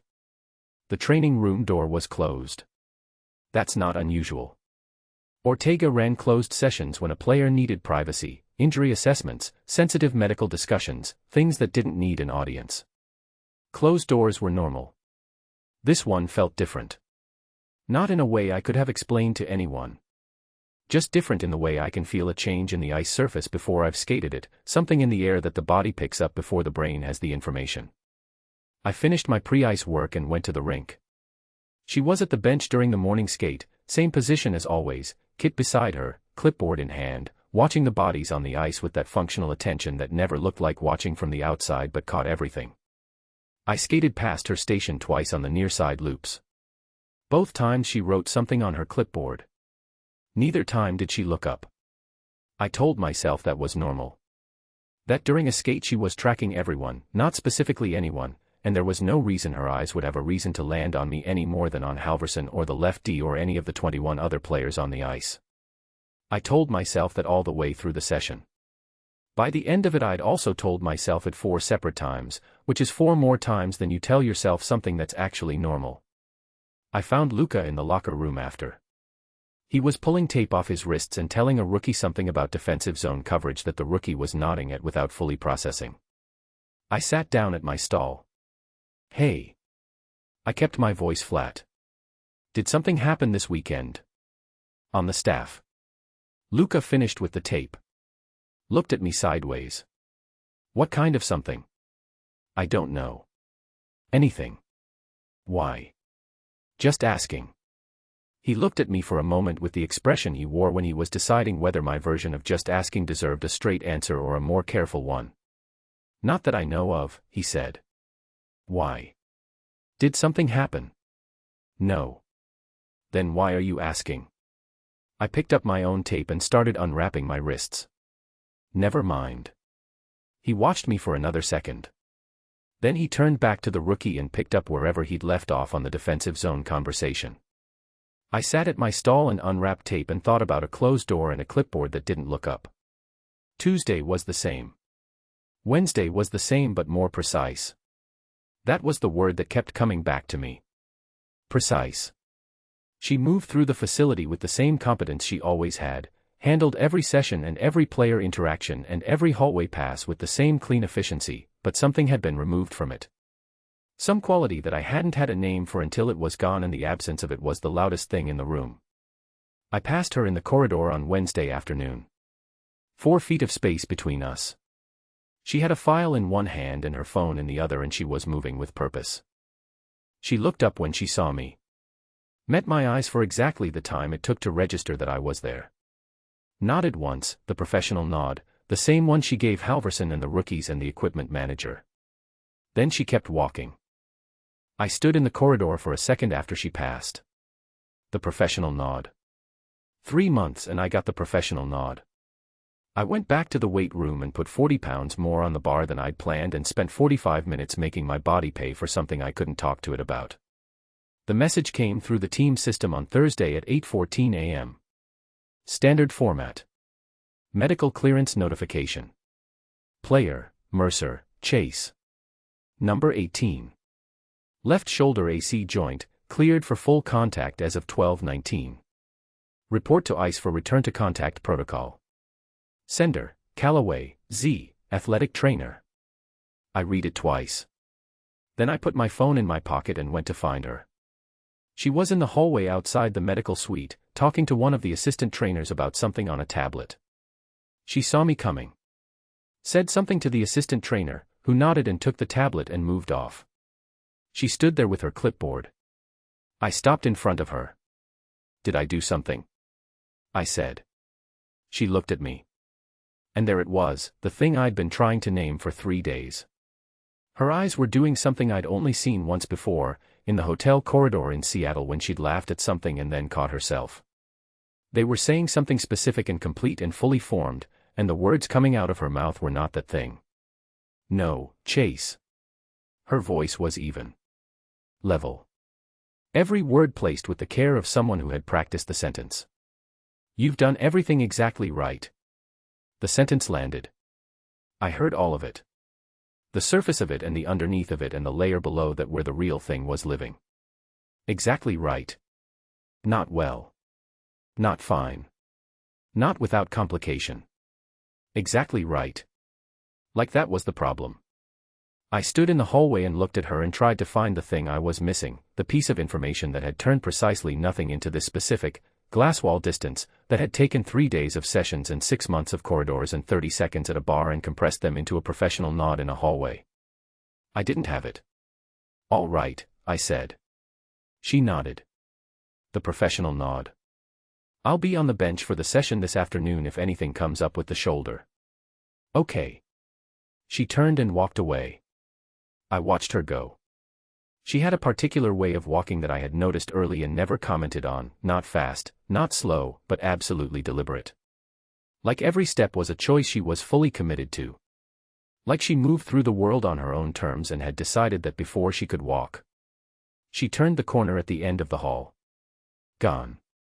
I stood in the corridor with the team system message still in my pocket and the sentence still in my head and the specific cold feeling of a man who has grown up reading rooms, who has survived difficult places by being faster at reading them than the next person, and has just read something he understood completely and could do absolutely nothing about.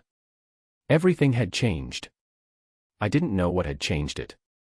But I knew the difference between a door that was closed and a door that was locked, and I knew which one this was, and I knew that the lock had been put there by something I hadn't seen coming and wasn't going to understand by standing in a hallway staring at the corner she'd walked around.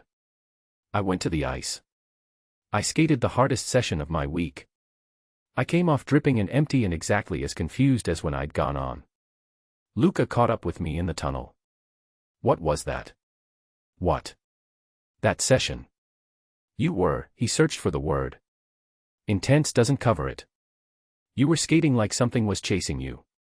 I was working. Chase. He fell into step beside me. What happened? I looked straight ahead. Nothing. He was quiet for a moment. Then, it was something she said, wasn't it? I said nothing. Or something she didn't say. I kept walking. He let it go. He always let it go eventually. That was the other thing about Luca, he knew when the conversation had reached the place where pushing it further would just be noise. We walked through the tunnel in silence. You've done everything exactly right. I turned it over the whole way to the locker room. Exactly right. I still couldn't find the bottom of it. But I was starting to understand that the bottom was there. And whatever was it was going to matter. End of chapter 15. Chapter 16. Zoe, what I want. I run when I can't sit with something anymore. Not to escape it. You can't outrun the thing that's living inside your own head. I understood that at about mile 3 the first time I tried it at 17, and I've never tried to use running for that since. I run because when your body is at maximum effort, your brain runs out of the energy it needs to keep lying to you. The defenses cost too much. You can't afford the story you've been telling yourself when everything you have is going into the next step. So when I need the truth, I run until I find it. I was on the Wildwood Trail at 5:45 on a Saturday morning, in the dark, in the cold, moving fast. The trail runs along the ridge above Portland, 11 miles of forest path that winds through Maclay Park and the West Hills, through the kind of trees that are old enough to have stopped caring about anything human. In the dark before dawn, with the city lights faint through the tree lean and your breath coming in clouds and your legs burning from the first quarter mile of climb, it's the most honest place I know. I'd been running for 40 minutes before my brain gave up. The first thing it gave up was the anger. I'd been holding it clean and organized since Friday night, since Bex walked out and left me at the table with the wine and the candles and the information. The anger had a shape I understood, 2 men in a hotel room making arrangements about a person who wasn't there. My father's voice. Stay away from Zoe. Clean and simple and decided, and I not there, not asked, not consulted. That anger was real and it was valid and I was going to keep it. But underneath it was something more complicated. The trail climbed. My lungs objected. I pushed harder. Chase was 22 years old in that hotel room. He had grown up in a town that didn't have anything to give him except the rink and the cold, and he had made himself into something out of pure decision and discipline, and he had sat across from my father, who was everything he had never had, a man who kept his word and built things that lasted, and my father had asked him for one thing. One thing. Stay away from Zoe. He didn't know who I was. He'd never met me. I was a name attached to a restriction, and he'd agreed to the restriction because that's what you do when you're 22 and someone you respect asks you for something and you have nothing to lose by giving it and everything to gain.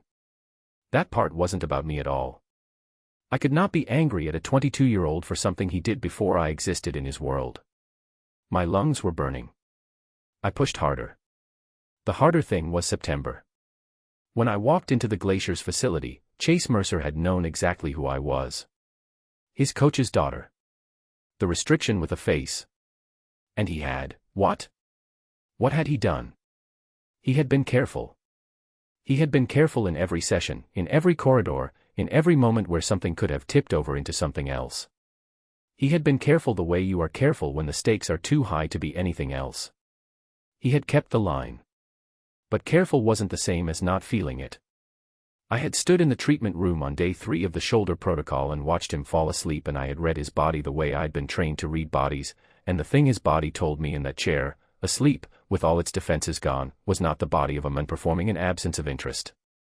It was the body of a man working very hard against something that was very much there.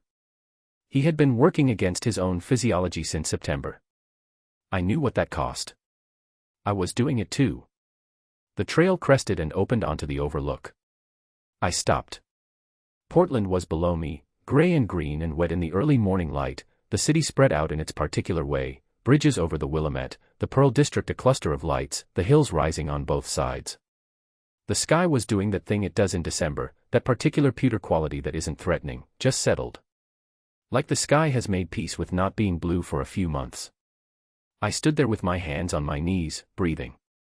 The anger was where I'd left it. The complicated part was still complicated. But something had clarified on the way up the hill. Chase hadn't known, in September, that a promise made 2 years ago in a hotel room was going to become complicated by a person who turned out to be real.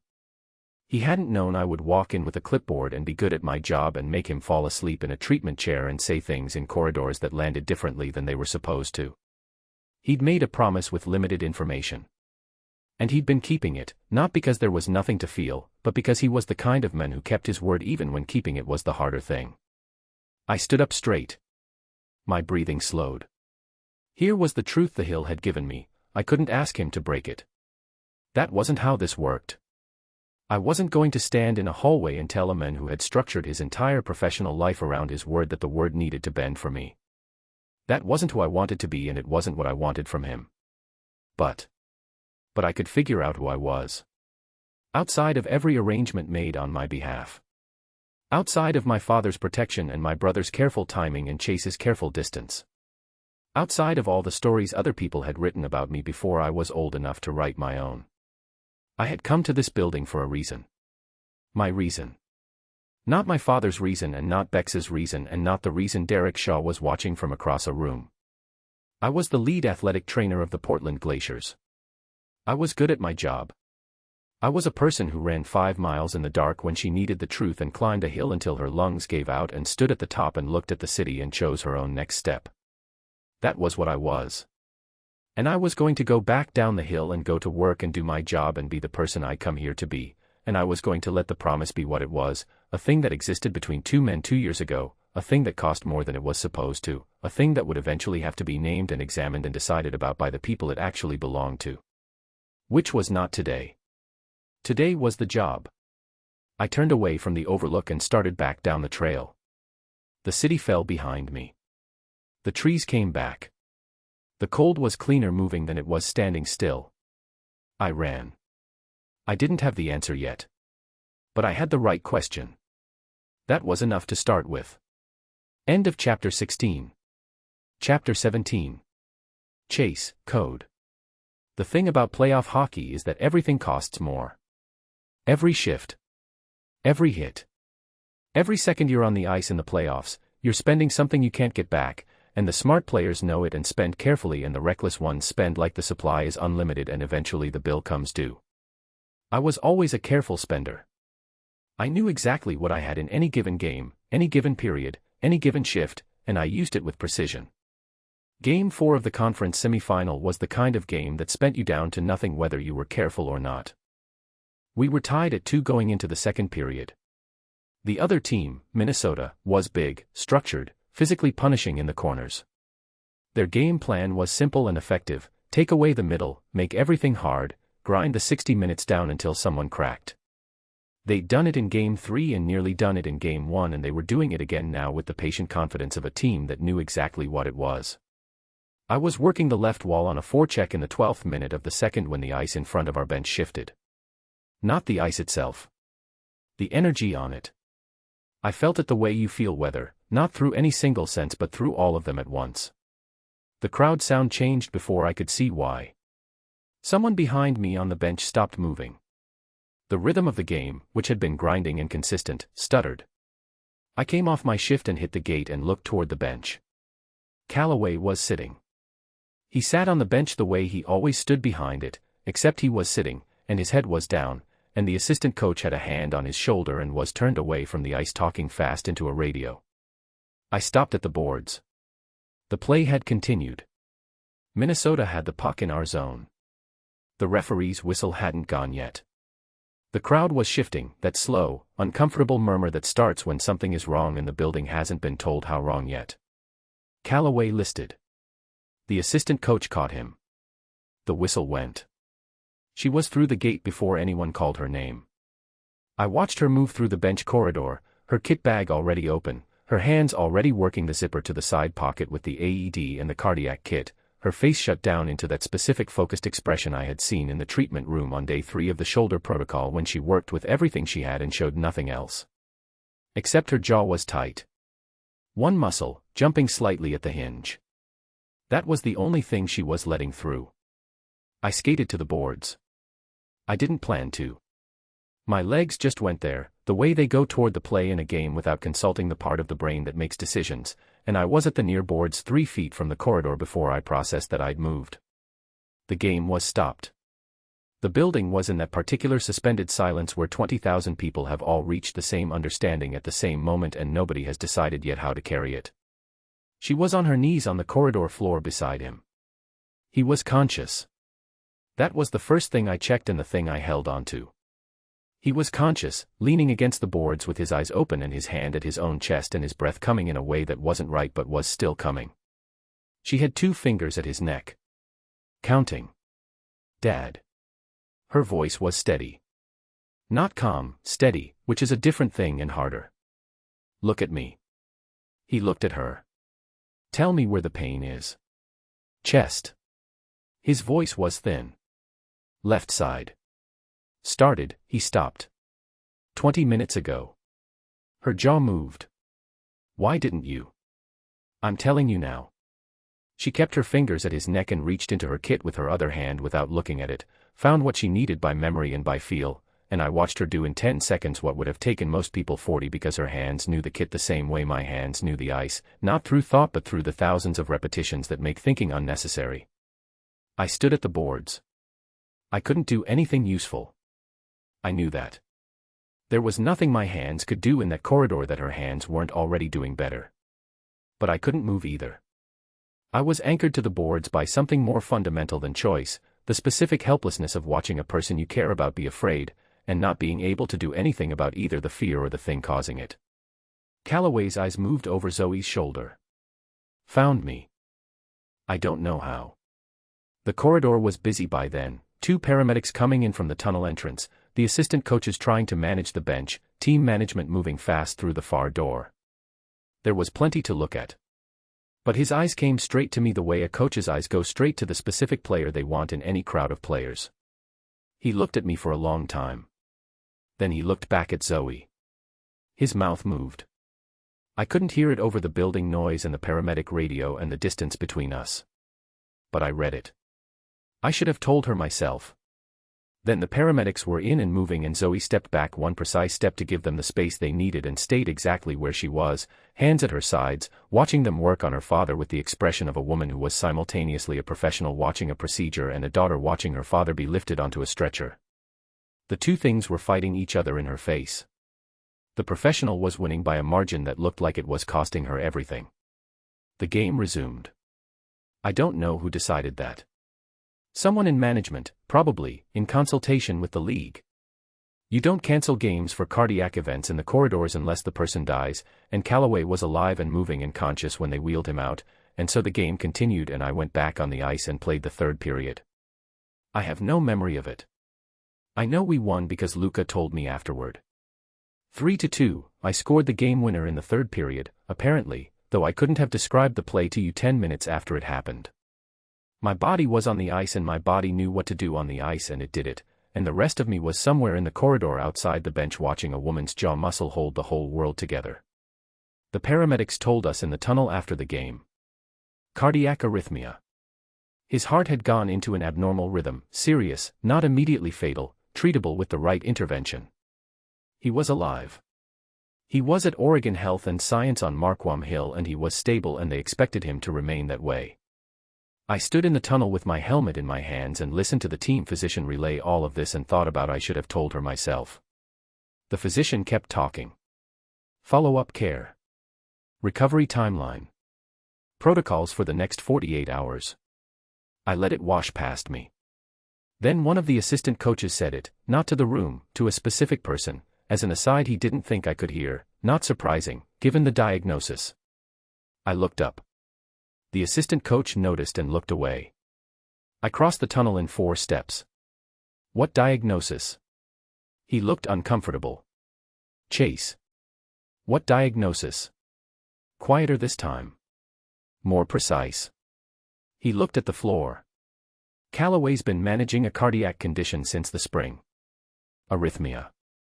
Known about it since April. April. 8 months ago.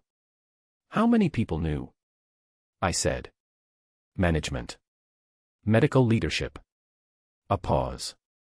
Not the players. Not, he stopped. Not the family. I stood there. 8 months. He'd known for 8 months that his heart was a problem waiting to happen, and he had said nothing to Zoe. He had tried to move her away from the team, conflict of interest, the wrong place for her, and none of it had ever been about Chase. None of it had been about the promise or the handshake or me being in the building. He'd been trying to get her out of the building before the thing that happened tonight happened with her in it. He had controlled the only variable he could reach. And the variable had stayed. And he'd collapsed anyway. And she'd been the first one through the gate. I should have told her myself. I put my helmet down on the nearest surface and walked out of the tunnel and through the facility and out the side exit into the December air. The night was cold and clear, which was unusual for Portland in December. No rain. Just cold, and the specific silence of a city street after midnight with nothing moving. I stood outside and breathed. Thought about a hotel room 2 years ago and a handshake and a promise I'd made with limited information to a man who had his own secret the whole time. A man who had made his own arrangement, not with me, but with time, with his own body, with the idea that he could manage the outcome if he just controlled enough of the variables. We'd both been doing the same thing. Both of us keeping something because we thought keeping it was protecting something. Both of us wrong. I took out my phone. Put it back in my pocket. She was at the hospital. She didn't need my phone call tonight. She needed her brother and her father and whatever the next few hours were going to require of her. What she needed from me tonight was nothing. Which was the most honest summary of my position that I'd come to in months. I needed to fix that. Not tonight. But soon. Before the next game. Before Derek Shaw decided one shift wasn't enough. Before the thing I'd been calling staying away from someone completed its process of turning into something uglier. I walked to my car. The city was very quiet. I should have told her myself, Calloway had said. He was right. And so was I, about a different thing. There were things I should have said myself, a long time before now, and I had kept them because I was a man who kept his word and I had been telling myself those two things were the same. They weren't. I knew that now. It was time to stop keeping the wrong things. End of chapter 17. Up next, chapter 18, Zoe/Father, the hospital. 2 a.m. Chase in the waiting room in his practice gear, not asked, just present. And the conversation with her father that is 8 months overdue, the real one, the one about his heart and his fear and what he thought he was protecting her from. Chapter 18. Zoe, Father. Hospitals at 2 in the morning have a specific quality that nothing else has. The noise is wrong. Too quiet in some places and too active in others, the silence punctuated by things that aren't supposed to be loud, a monitor, a door, the specific sound of shoes on linoleum moving faster than walking pace. The light is always the same, regardless of what time it is outside, which means your body loses track of where it is in the day and just exists in a kind of flat, suspended present tense. I had been in that present tense since the corridor outside the bench. Bex was in the waiting room when I came out of the initial consultation with the cardiac team. He'd driven from his hotel the moment I texted him, no questions, just on my way, which was all I'd needed to read to hold myself together through the 20-minute wait for the attending physician. He stood up when he saw me and I walked straight into him and he put both arms around me and neither of us said anything for about 30 seconds. Stable, I said into his shoulder. Arrhythmia. They're going to talk about a pacemaker in the morning. I felt him exhale. He's awake, I said. I stopped. He's annoyed about the oxygen monitor on his finger. That's how I know he's okay. Bex made a sound that was almost a laugh. Not quite. I stepped back. That was when I saw Chase. He was in one of the waiting room chairs against the far wall. Still in his practice gear, base layer, team sweats, the Glacier's jacket with the collar turned up. He had his elbows on his knees and he was looking at the floor and he had clearly been sitting in exactly that position for some time because the posture had settled into something permanent. He looked up when I moved. Our eyes met. He didn't say anything. Didn't stand up. Didn't perform anything.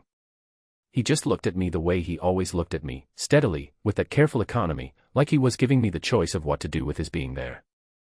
I could have told him to go. It would have been reasonable.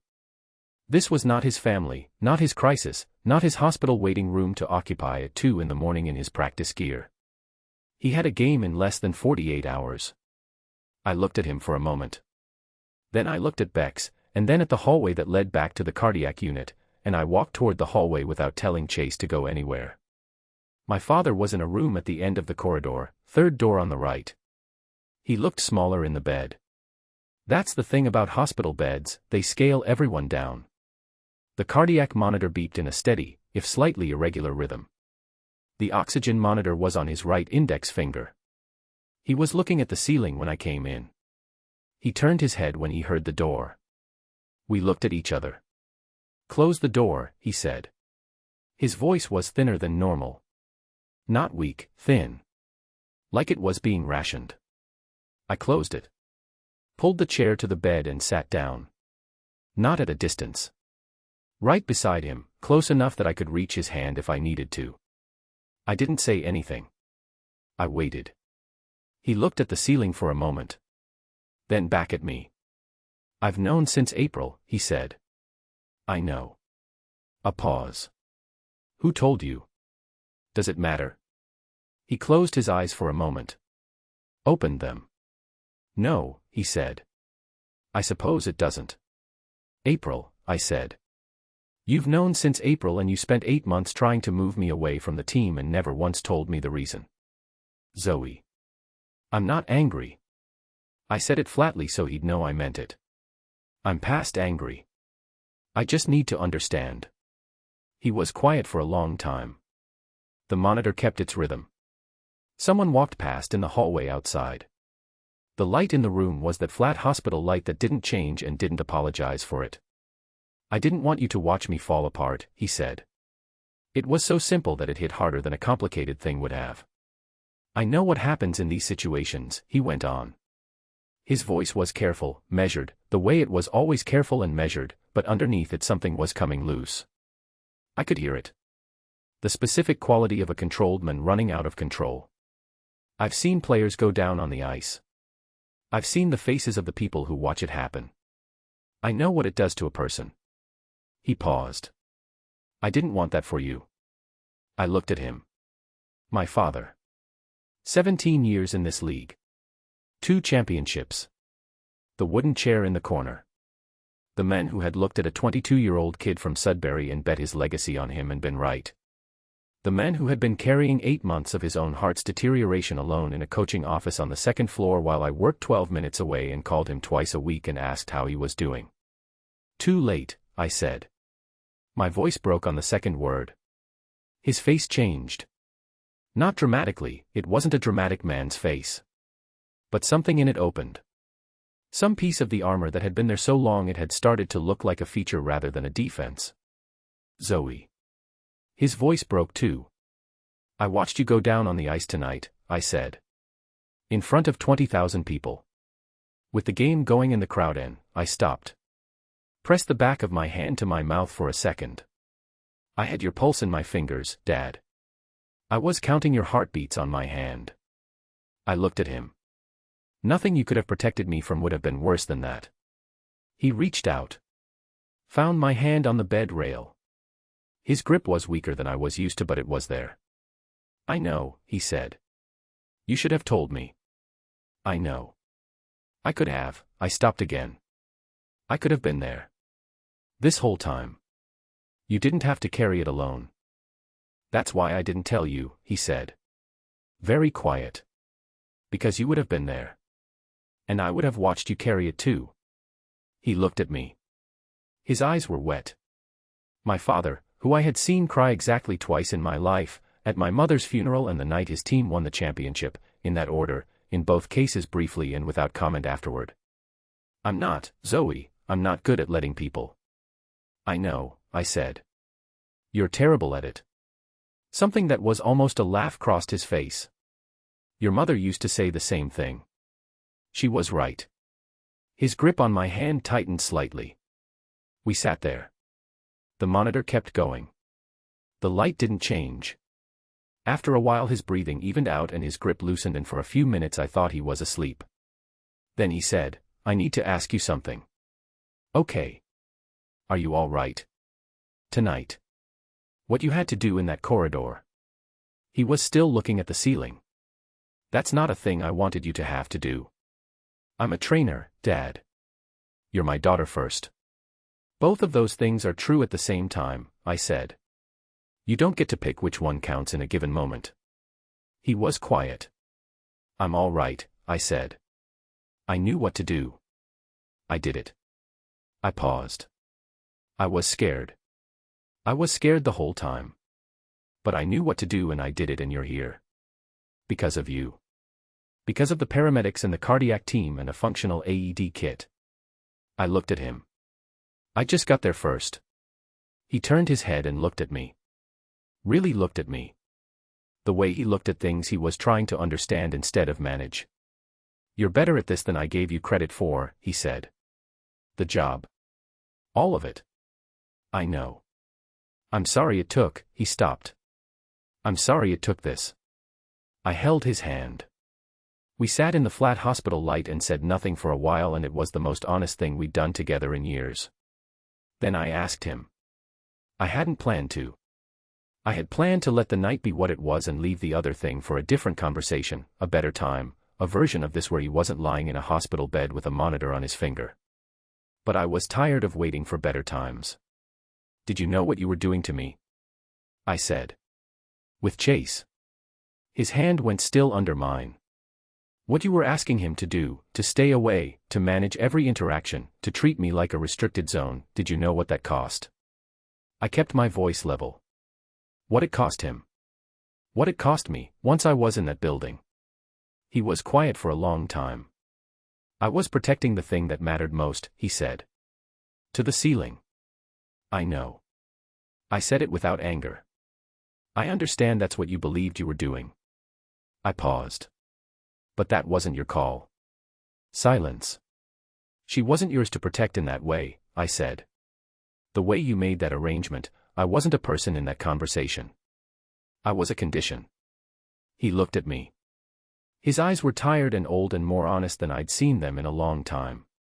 No, he said. It wasn't my call. I need you to understand that. I do. He said it simply. The way he said things he meant without wanting to discuss the mechanics of meaning them. I think I've understood it for a while. He looked back at the ceiling. I just didn't know what to do with it. You could have told me the truth, I said. Any version of it. The heart. The arrangement. Any of it. I looked at his profile against the white pillow. I would have handled it. I know you would have. He closed his eyes. That was never the question. We sat there. The monitor beeped. I didn't ask him what the question was. I already knew. The question was whether he could watch me handle it without needing to take it from me first. Whether he could love me and also trust me to be the person I'd spent my whole life training to be. Whether Frank Callaway, who had built 2 championship teams on the precise management of variables, could accept that his daughter was not a variable he got to manage. He was getting there. Tonight had cost him something to get there. It had cost us both. But we were there. Get some sleep, I said. He opened his eyes. Zoe. I'm staying until morning. Bex is here. I stood up without letting go of his hand until the last possible moment. Sleep. He closed his eyes. Within 10 minutes his breathing had gone slow and even, and the monitor was doing what it was supposed to do. I stood by his bed for a moment. Then I walked back down the corridor to the waiting room. Bex was asleep in his chair, arms crossed, chin down. The assistant coach had gone home an hour ago. Chase was still in the same chair against the far wall. Still awake. He looked up when I came through the door. Took me in, all of me, the whole picture, the way he read a defensive zone before committing to a direction, and waited. I sat down 2 chairs away from him. Not close. Not far. The waiting room was empty except for us and my sleeping brother in the flat overhead light. You should go home, I said. I know, he said. He didn't move. I looked at the floor. The linoleum had a pattern that I'd been looking at for 3 hours without seeing it. Small gray diamonds on a white background. Very unremarkable. He's stable, I said. They're talking about a pacemaker in the morning. He should be coaching again in 6 to 8 weeks. Good. He knew about the heart condition since April. I said it to the floor. He was trying to get me off the team before something like tonight happened. I heard Chase exhale. Not loudly. Just the specific exhale of someone absorbing information that rearranges something. He wanted to protect me from watching it, I said. He thought if he could just get me far enough away, it wouldn't touch me. Did it work? I looked up. Chase was watching me with those steady gray eyes that held everything he never said. No, I said. He held my gaze. It didn't work, I said. We sat in the hospital waiting room at 2:40 in the morning with my brother asleep 3 chairs over in the linoleum doing nothing and the monitor down the hall doing its job. Neither of us said anything else. We didn't need to. Some things don't need words. Sometimes you just need someone to stay. He stayed. End of chapter 18. Chapter 19. Chase, promise broken, promise kept. I played Game 5 for Frank Callaway. Not because anyone asked me to. Not because of what it meant for the series or the standings or my contract or anything else that had mattered 6 weeks ago and mattered considerably less now. I played it because a man I respected was lying in a hospital bed with a cardiac monitor and a pacemaker consultation in his near future, and because respect, real respect, the kind that lives below every other motive, is the one thing I don't know how to set aside.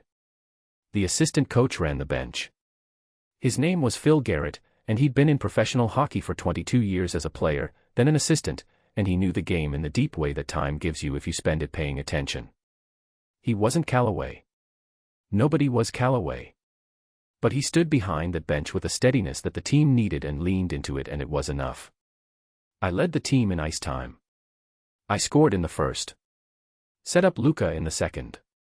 Finished the third with a fight through the neutral zone that led to a power play that led to the game winner. It was the kind of game where everything my body knew how to do showed up on time and worked correctly, which doesn't happen because of motivation alone. The mechanics have to be there, and they were, but motivation has a way of making mechanics feel effortless when it's the right kind.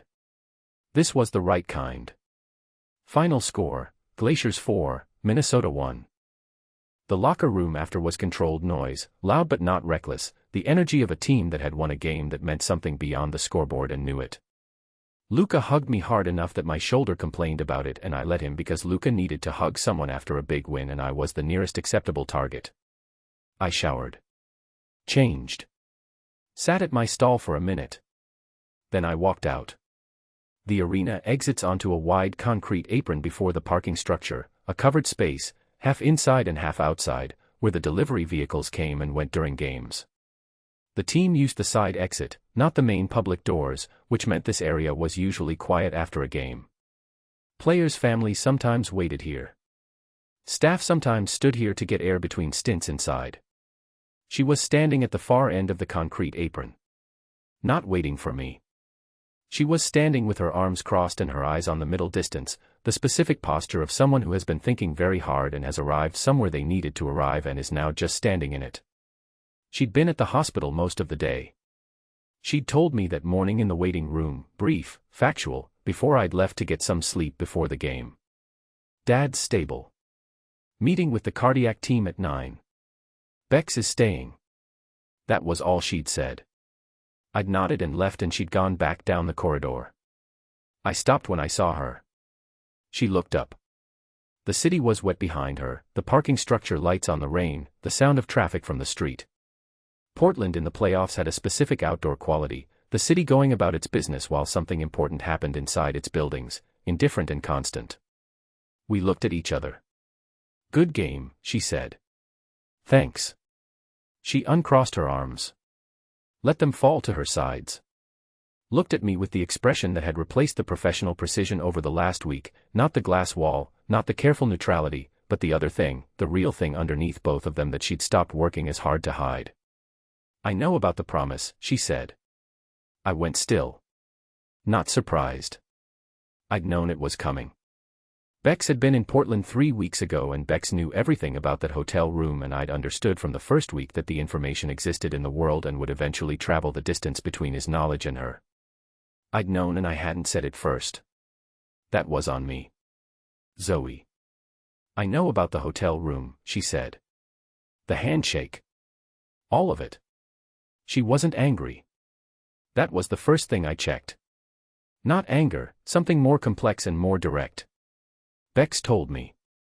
Okay, I said. That's all you're going to say? I don't know what else to say. I looked at her. I could explain the context. Give you the 22-year-old version of why I thought it was straightforward. But it doesn't, I stopped. None of that changes what it was. She waited. I'm sorry, I said. She looked at me. Which part? The same question she always asked. The question that required specificity, that refused to let the apology exist as a general, comfortable thing. Which part, Chase? Be precise. I was precise. That I didn't break it sooner, I said. It landed where I put it. I watched it land.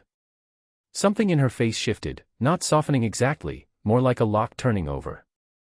The small mechanical movement of one thing releasing so another thing could move. She looked at me for a long time. The rain came down beyond the awning. A car went past in the street. The arena behind me was still loud, the sound of it coming through the walls, the muffled celebration of a team that didn't know we were out here. I've been angry, she said. About the arrangement. About the way it was made. That's fair. It wasn't about you, specifically. It was about two men in a room deciding something about me without me in it. She paused. I've been angry at my father too. For different reasons and the same reason. I know. I worked through it. She looked at the rain. Last week. I ran the Wildwood Trail and I worked through it. I believed her. It was a very Zoe Calloway way to work through something. She looked back at me. The promise wasn't your fault. You made it before you had information. Before I was a real person in your world. She said it plainly, without sentiment. I understand that. Okay, I said. Carefully. But I need something from you now. She held my eyes. Not from the person who shook my father's hand 2 years ago. From you. Now. I waited. I need you to make a new one, she said. Not to my father. To me. The words sat in the air between us. The rain. The lights. The city doing its indifferent thing in every direction. What kind? I said. She held my gaze. Direct and steady and completely without performance. The kind where I'm the one who decides, she said. Where it's my choice. Not his arrangement and not your management of his arrangement. Mine. I looked at her. This woman who had run a hill at dawn to find her own truth.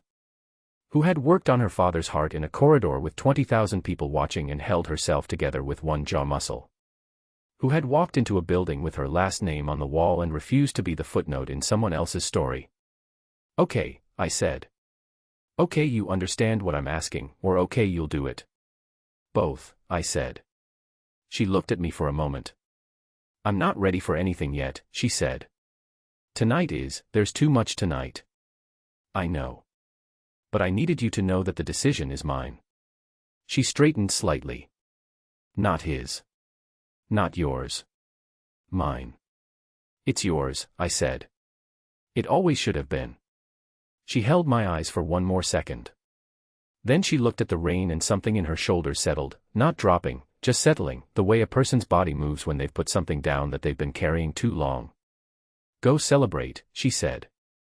Your team won. Yeah. I looked at the arena behind me. Then back at her. Is he? He's good, she said. He's sleeping. A small pause. He said to tell you it was a good game. I looked at her. He was watching from his room, she said. On the hospital TV. I didn't say anything.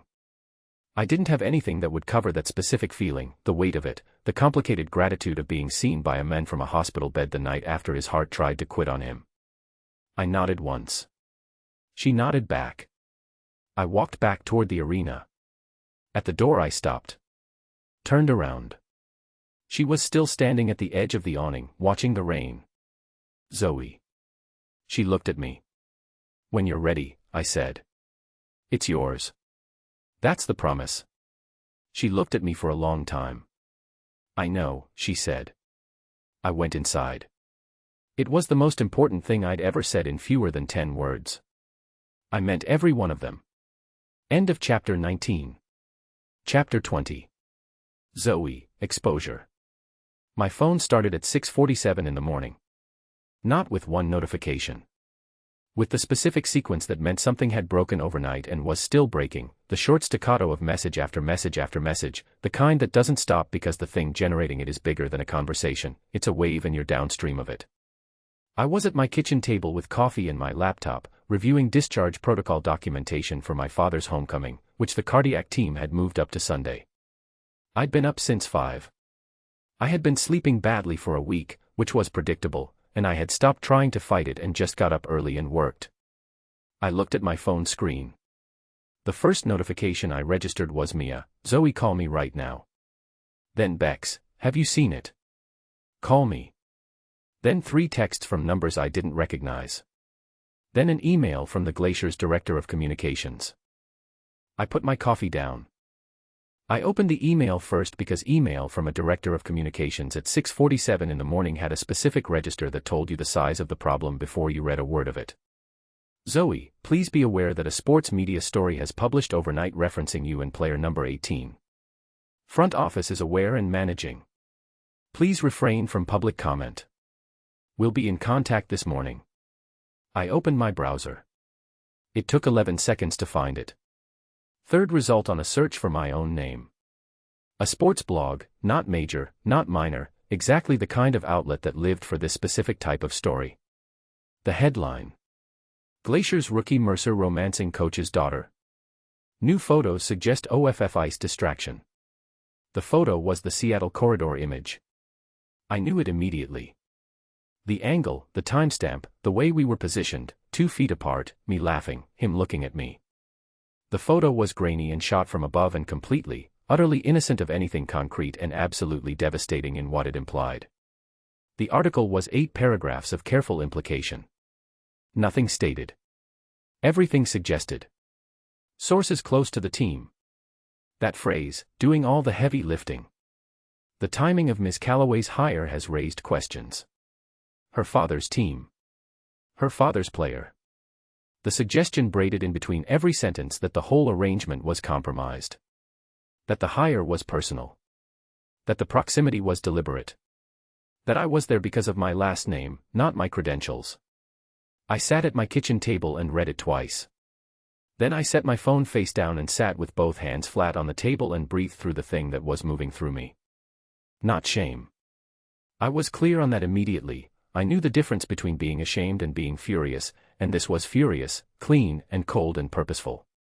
There was nothing in that photo or that article that I was ashamed of. 2 colleagues in a hotel corridor after a road game. That was all the photo showed. What I was furious about was the architecture of it. The deliberateness. Someone had retrieved that image from a hotel security feed, not by accident, not passively, and held onto it, and chosen the morning before Game 6 of the conference semifinals to publish it. This was not journalism. This was a weapon discharged at a precise moment for a precise purpose. Somebody had pulled the trigger. I picked up my phone and called Chase. He answered on the second ring, which meant he'd already seen it. Who? I said. One word. He understood the question. Derek. His voice was flat and hard, the specific quality of controlled anger in a person who keeps most things locked down. I should have handled it sooner. Yes, I said. You should have. The line was quiet for a moment. I'm sorry, he said. I know. I looked at the article on my screen. The photo. My face in it, laughing. His face, looking at me. I'm not angry at you. I'm angry that someone turned a moment I didn't know was being watched into something they could use. I paused. That's not about you and me. That's about Derek Shaw deciding that we were inventory. I'm going to handle it today, he said. Before the game. Yes. Chase. I waited until I had the full weight of his attention. Don't do anything that costs you more than it costs him. A pause. Define costs. Your contract. Your career. The things you have built here that are worth more than Derek Shaw's leverage. I said it carefully. Handle it in a way that removes the problem without creating a new one. Silence. Are you? He started. I'm fine, I said. Play the game. He held the line for a moment. I could hear him breathing, slow, controlled, the breath of a man deciding something. Zoe. Play the game, Chase. I've got the rest. I hung up. I sat for 30 more seconds. Then I opened my laptop. I pulled up the Glacier's internal medical documentation system and opened my own professional file, my credentials, my hire documentation, the communications trail from Ortega's initial outreach, the independent credential review, the offer letter. Every piece of paper that had existed before my father knew I was there. I forwarded it to 3 people, Ortega, the director of communications, and the Glacier's general manager. Then I wrote one email. Short. 4 sentences. The attached documentation reflects the complete hiring process for my position with the Portland Glaciers. The process was independent, credential-based, and conducted without the knowledge or involvement of head coach Frank Callaway. I am available to discuss this with any relevant party this morning. The story published today is factually incorrect in its central implications. I sent it at 7:03 a.m. Then I texted Mia, I've seen it. I'm fine. Come over if you want, but bring coffee because I finished mine. Then I texted Bex, handled. Don't call anyone. Then I called Ortega. She picked up on the first ring. I've seen it. I just sent you my hire documentation. I already have it. She said it without surprise. I've been expecting something like this. You have. Shaw's been positioning since September. A pause. I notice things, Zoe. It's part of my job. She was quiet for a moment. You have nothing to answer for professionally. I want you to know that before you walk into the building today, I felt something loosen in my chest. Not much. Enough. Thank you, I said. Don't thank me. Come to work and do your job. That's the only answer any of this deserves. She hung up. I looked at the photo on my screen one more time. Me, laughing. Him, looking at me. Seattle. A hotel corridor. After a game where he'd scored on his backhand and come back for the compression protocol and talked to me for 6 minutes about hockey and then about nothing important. A moment that had existed between 2 people and been nobody else's business and had been made into a headline. I was not ashamed of that moment. I was not ashamed of any of it. I closed the laptop. Mia knocked on the door at 7:22 with 2 coffees and her work bag and the specific expression of a woman who was ready to be whatever the morning required. I let her in. How are you actually? She said. I took the coffee. I'm angry. Okay. I'm also fine. Also okay. She set her bag down. What are we doing? Going to work, I said. That's the only thing we're doing. She looked at me. Derek Shaw is going to have a very bad day, isn't he? I'm not concerned with Derek Shaw's day. I picked up my keys. I'm concerned with the game tonight. She nodded slowly. And Chase. I thought about the phone call. The flat iron in his voice. I should have handled it sooner. The honesty of it, not a defense, not an explanation, just the acknowledgement of the thing he'd held too long. Chase is fine, I said. He plays tonight. And after tonight? I looked at her. After tonight, I said, is after tonight. I walked out the door. The morning was cold and gray and entirely indifferent to sports blogs and hotel corridor photographs and the architecture of other people's leverage. I walked through it. I had a job to do. Derek Shaw had made a mistake. He'd assumed that the thing he was holding could still hurt me. He didn't understand that I'd already decided who I was.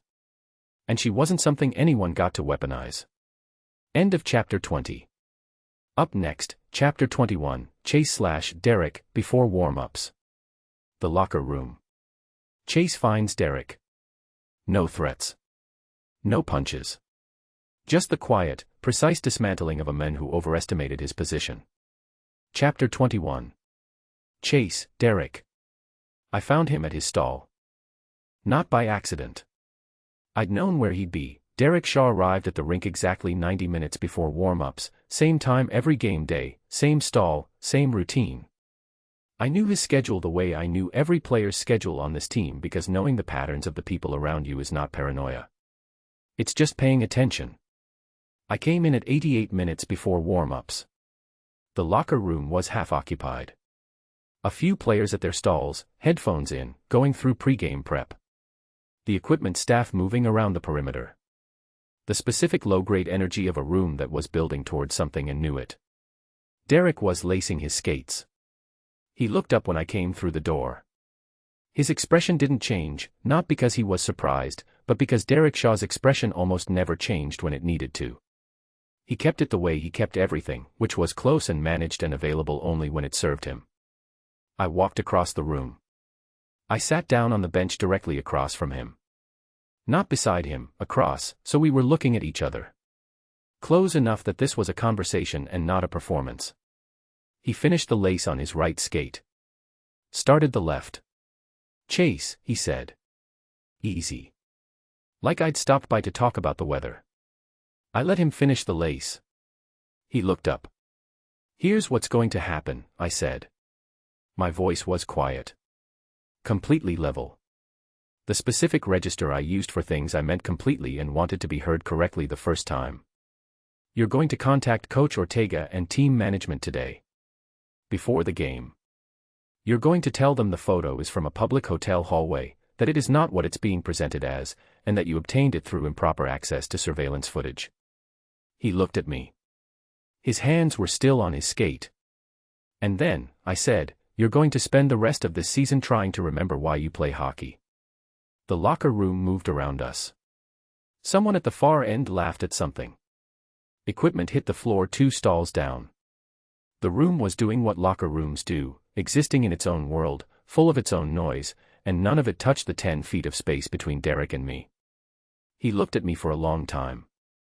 "Or what?" he said. I held his eyes. "Or I stop holding back." Not a threat. Not a promise of something specific or dramatic or punishable. Just the simple, factual statement of a man who had been making himself smaller inside a problem for 2 months and was done with the effort of it. Derek understood the difference. I watched him understand it. Watched him run the calculation that men like him are always running, the cost-benefit, the leverage, the angles. He was smart and he was positioned and he'd been playing this particular game much longer than I had. But he'd made one fundamental mistake. He'd assumed the thing he was holding was still worth something. It wasn't. The photo was published. The story was out. Whatever he'd been using it for, the one shift, the leverage, the quiet management of my minutes, all of that had expired the moment the blog ran the piece. He had nothing left to hold. He'd spent it this morning before he thought I'd be ready. He'd miscalculated when I'd be ready. He looked at me. I looked at him. "I'll think about it," he said. "Don't," I said.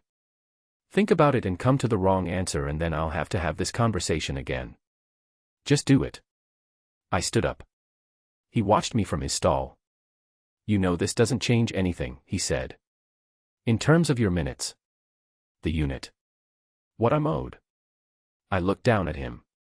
"Derek," I said. "You have never once been owed anything that wasn't written in your contract.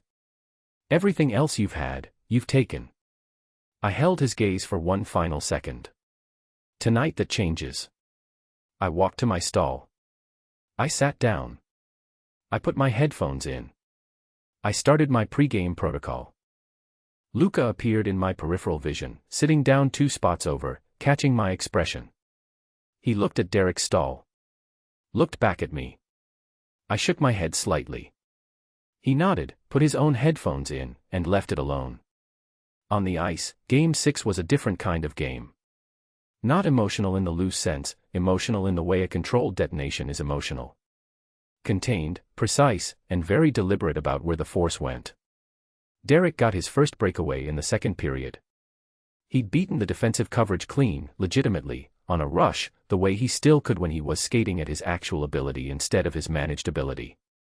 He had 5 feet of clear ice and the goalie was coming out of his crease to cut the angle. I took the puck off his stick at the top of the zone. Not a hit. Not a foul. A red. I'd seen the play developing from the other side of the ice and position 2 seconds before he made his move and was exactly where the puck was going when it got there. Clean. Legal. Absolute. He looked at me. I skated past him toward the bench. His second breakaway came in the third period on a 2-on-1. He had the puck and Halverson had the trailer position and the smart play was to pass it, which Derek knew, which was why he didn't, because Derek would rather score than win if he had to choose, which is one of the fundamental truths about him that made him exactly as good and exactly as limited as he was. He kept it. I took it. Same way. Same clean read. 2 seconds ahead of where everyone else was, already moving to where the puck was going instead of where it was. He stopped skating for a full half second. I didn't look back. We won 3-1. I had a goal and 2 assists. Derek had 8 shots, 0 points, and the specific expression of a man who had spent 3 periods being outrun by the logic of his own game. In the post-game, Ortega pulled me aside in the tunnel. Derek Shaw came to my office at 4 o'clock this afternoon, she said. Watching my face carefully. Okay, I said. He gave me a statement about the photograph. Said he'd accessed hotel security footage during the Seattle trip through an unofficial channel, that the image didn't reflect what the article presented, and that he wanted to correct the record with management. All right. She looked at me steadily.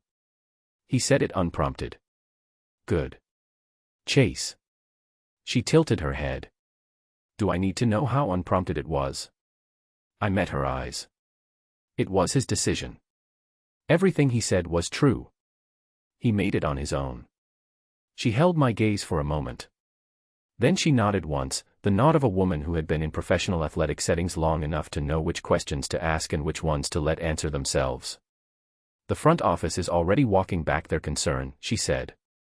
The blog doesn't have legs without a source willing to confirm. Without Shaw confirming, she paused. It's going to go quiet. Good, I said. She started to walk past me. Stopped. She handled herself well today, Ortega said.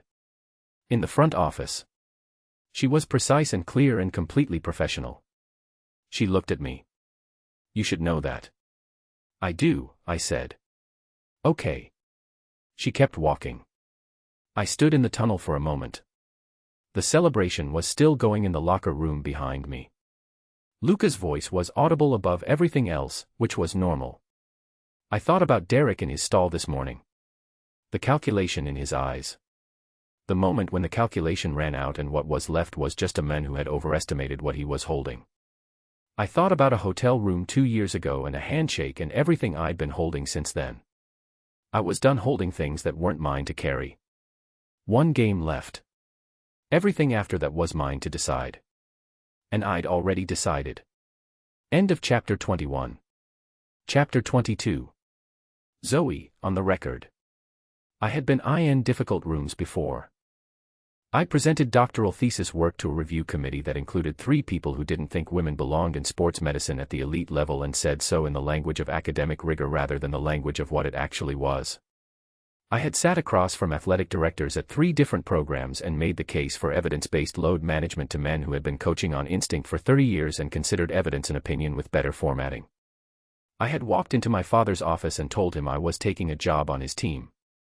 The front office conference room at 11:15 on Game 6 morning was not the hardest room I'd been in. But I was going to treat it like it was. I walked in with my hire documentation printed and collated, 3 copies, 1 for each person at the table. The general manager, the director of operations, and the director of communications sat on one side. Ortega was already there, off to the right, which told me she'd positioned herself in the room in the way she positioned herself on the bench, close enough to act, far enough to give me the space I needed. I set the documentation on the table. Didn't sit down yet. I'm going to say a few things, I said. And then I'll answer questions if you have them. The GM nodded. He was a practical man, I'd learned that in the 3 months I'd been here. He didn't like complications, which meant he liked them resolved quickly and completely. That was something we had in common. Chase Mercer and I are not in a relationship, I said. The photo shows two colleagues in a hotel corridor after a road game. It is accurate as a photograph and completely misleading as a story. I paused. That's the factual part. The director of communications was writing something. I waited until he stopped. The other part, I said, is this. I was hired for this position through a standard credential-based process that was conducted without my father's knowledge or involvement. My credentials predate my connection to this organization. My work since September has been independent, professional, and documented. I looked at each of them in turn.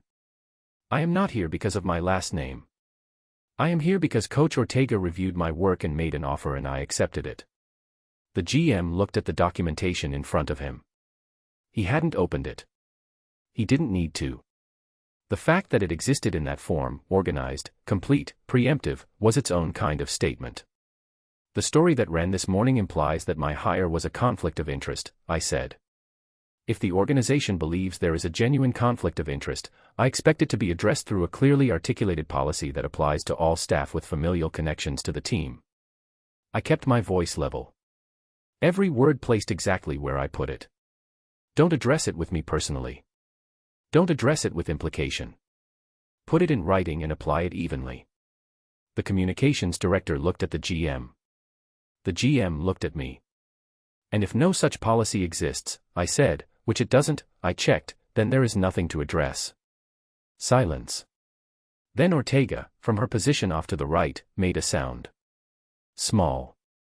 Contained. The kind of sound a person makes when they agree with something completely and are being professional enough not to say it out loud. The GM opened the documentation in front of him. Looked at the top sheet. The date on the initial contact from Ortega's office, 3 weeks before I'd had any conversation with my father about the job. The credential review timestamp. The independent offer letter. He closed it. The organization has no issue with your hire, he said. The story lacked a confirmed source. We expect it to lose momentum by end of day. He looked at me. We appreciate you coming in. It was the language of a man who had decided something and was packaging it in professional courtesy. I recognized the packaging. I'd grown up watching my father use the same wrapping on his decisions. I was fine with it. The decision was the right one. The packaging was his business. Thank you for your time, I said. I picked up the third copy of the documentation, my copy, and walked out. Mia was in the hallway. She had her work bag and 2 coffees and the expression of a woman who had been standing in a hallway for 20 minutes being extremely calm on purpose, which for Mia was a significant physical effort. She held out one of the coffees. I took it. How'd it go? She said. I said what I had to say. She looked at my face, reading it with the same attention she gave injured athletes, not for drama, for information. And the GM confirmed there was no issue with the hire. I started walking toward the medical wing. The story is going to die. Shaw walked back his involvement this morning. Chase, she said. Chase talked to him before warm-ups. She fell into step beside me. And the other stuff. She gestured with her coffee cup, indicating the general category of everything that isn't professional. I looked at the hallway ahead of me.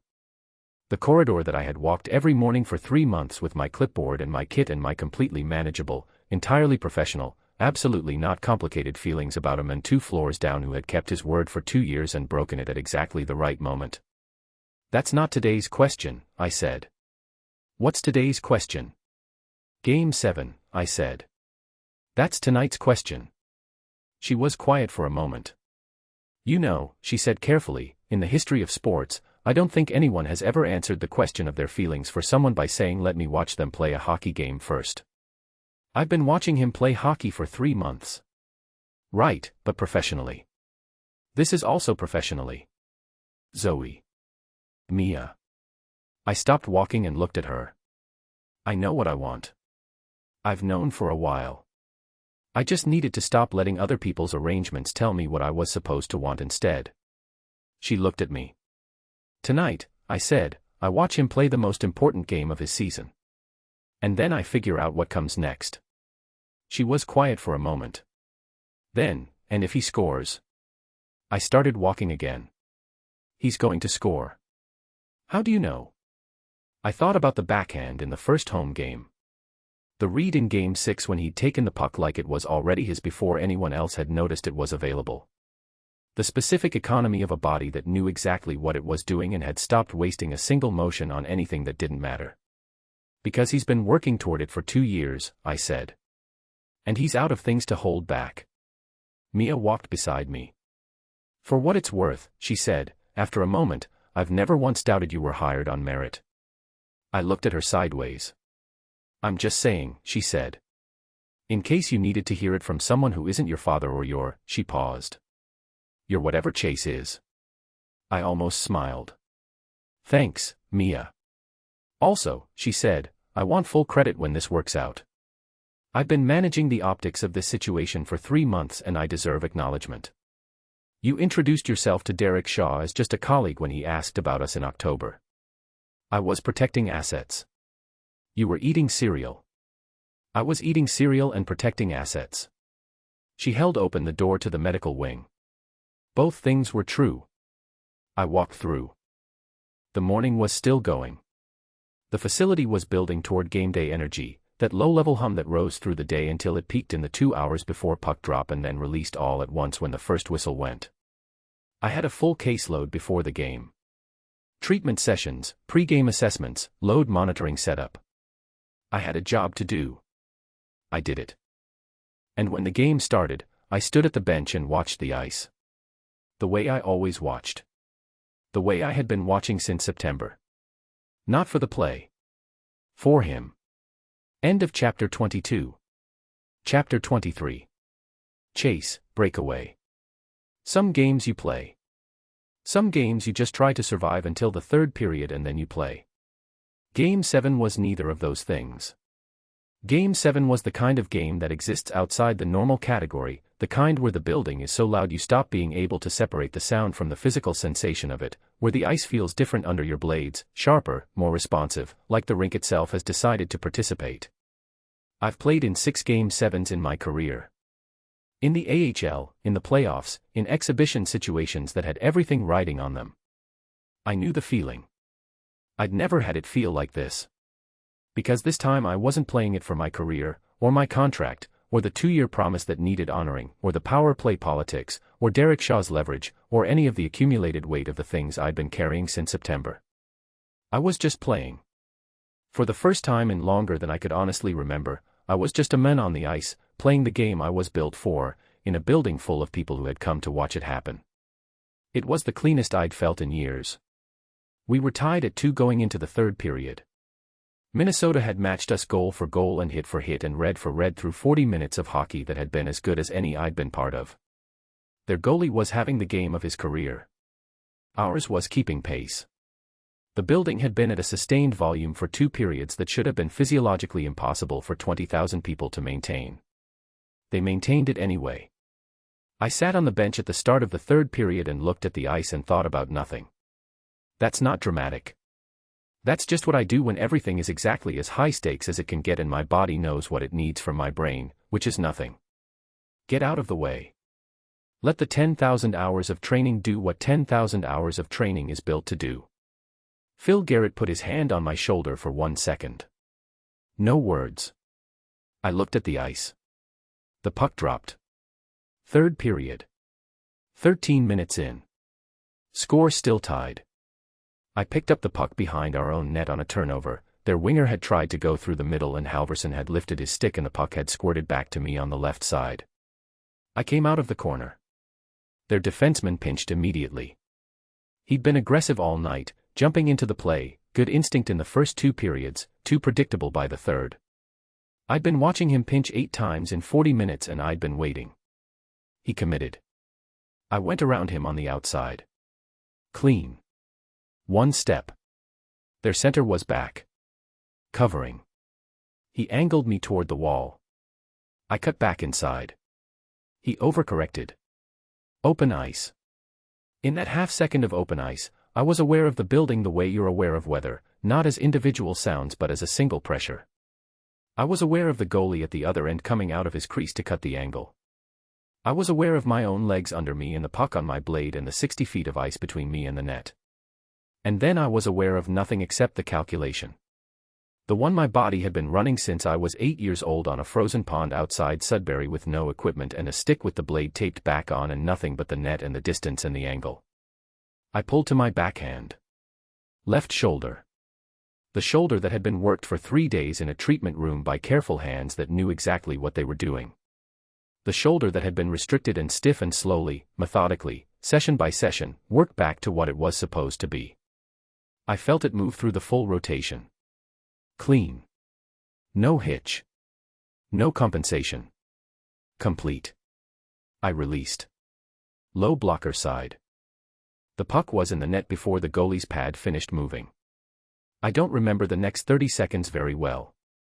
I know Luka hit me hard enough that we both went into the boards. I know someone was yelling directly into my ear and I know I was yelling back though I couldn't have told you what either of us said.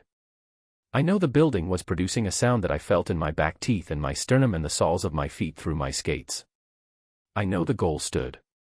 I know we held on for the final 7 minutes and I know when the final buzzer went the sound the building made was the kind you remember for the rest of your life and can't describe to anyone who wasn't in it. We'd won. The celebration on the ice was the kind that has no choreography.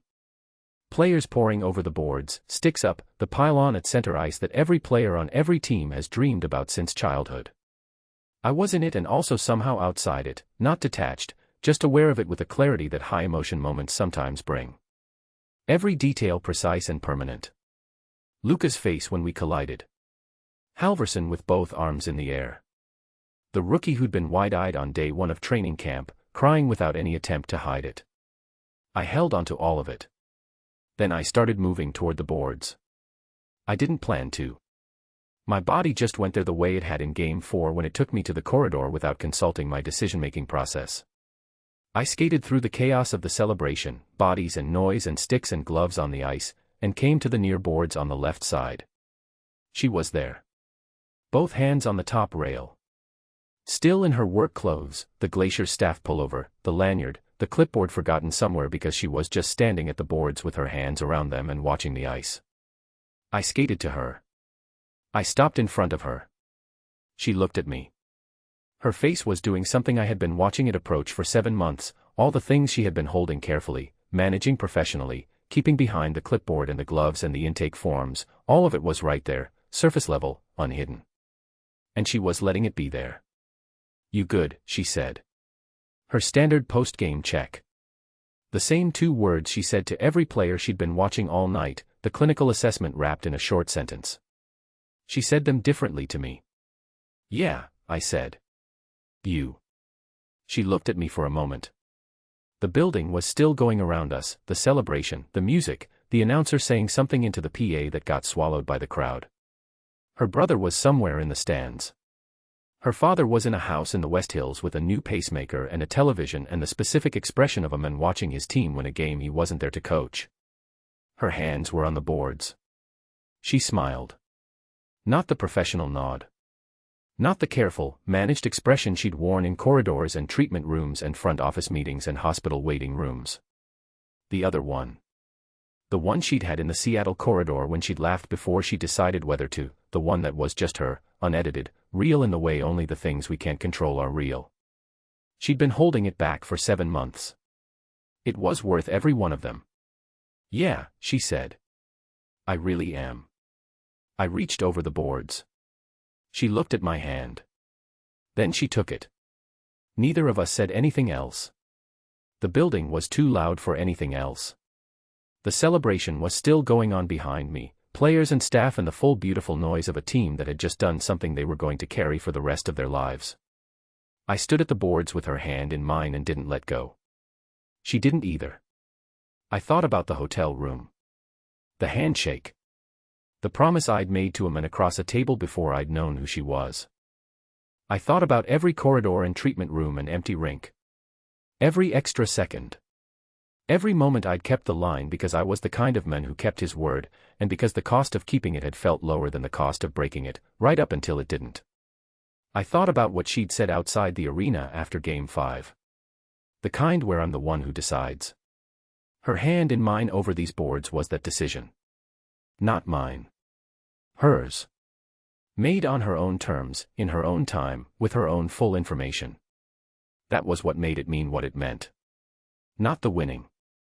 Not the goal. Not the 7 months. The fact that she had chosen it. The buzzer had long since gone. Somewhere behind me, Luca was doing something extremely Luca with a water bottle and a teammate. The ice was full. The building was full. Her hand was in mine and neither of us was letting go. "Hey," she said, over the noise. "Hey." She looked at me. That reading the room look, the one that caught everything, that I had been on the receiving end of since the first baseline assessment in September. "You skated to the boards," she said. "Yeah. I don't think that was standard post-game protocol." "No," I said. "It wasn't." She considered this. "You're going to have to stop doing everything by protocol at some point." "I know. Starting now would be good." I looked at her. She was still smiling. I was too, I realized. I could feel it, unfamiliar enough that I was aware of it the way you're aware of a muscle you'd forgotten you had. "Okay," I said. "Okay," she said. The ice around us was full of noise and people and the specific, irrepeatable quality of a moment that was only going to exist once. I held her hand over the boards and she held mine back and the building kept going and none of it was anything except exactly what it was. 2 years. 2 seconds in a lobby. 7 months of every extra second adding up to this one. Her hand in mine. Her choice. Worth every single thing it cost. End of chapter 23. Up next, chapter 24, Zoe/New Ice, 3 weeks later. Chase comes to dinner. Frank Calloway opens the door. The worst dinner of Chase's life. The beginning of something that matters more than any of it. And then, the epilogue, Chase/1 year later, the season opener. The tunnel. Everything he lost to keep a promise. Everything he found when he finally broke one. Chapter 24. Zoe, New Ice. My father came home on a Sunday. Bex drove him. I stood on the porch and watched the car pull into the driveway and watched my brother come around to the passenger side and open the door, and watched my father get out of the car the way he did everything, carefully, on his own terms, with the specific deliberateness of a man who was not going to be helped unless he decided to allow it. He looked up at the porch and saw me. "Don't," he said. "I'm not doing anything." "You're doing the face." "I don't have a face." "You have a face." He came up the porch steps at his own pace. "Your mother used to make the same one when I came home from a road trip looking like something the equipment truck ran over." He stopped at the top step. Looked at me. "I'm fine." "I know. I have a pacemaker and a cardiologist and a modified schedule that I am not happy about." He moved past me toward the door. "None of those things require a face." "Noted," I said.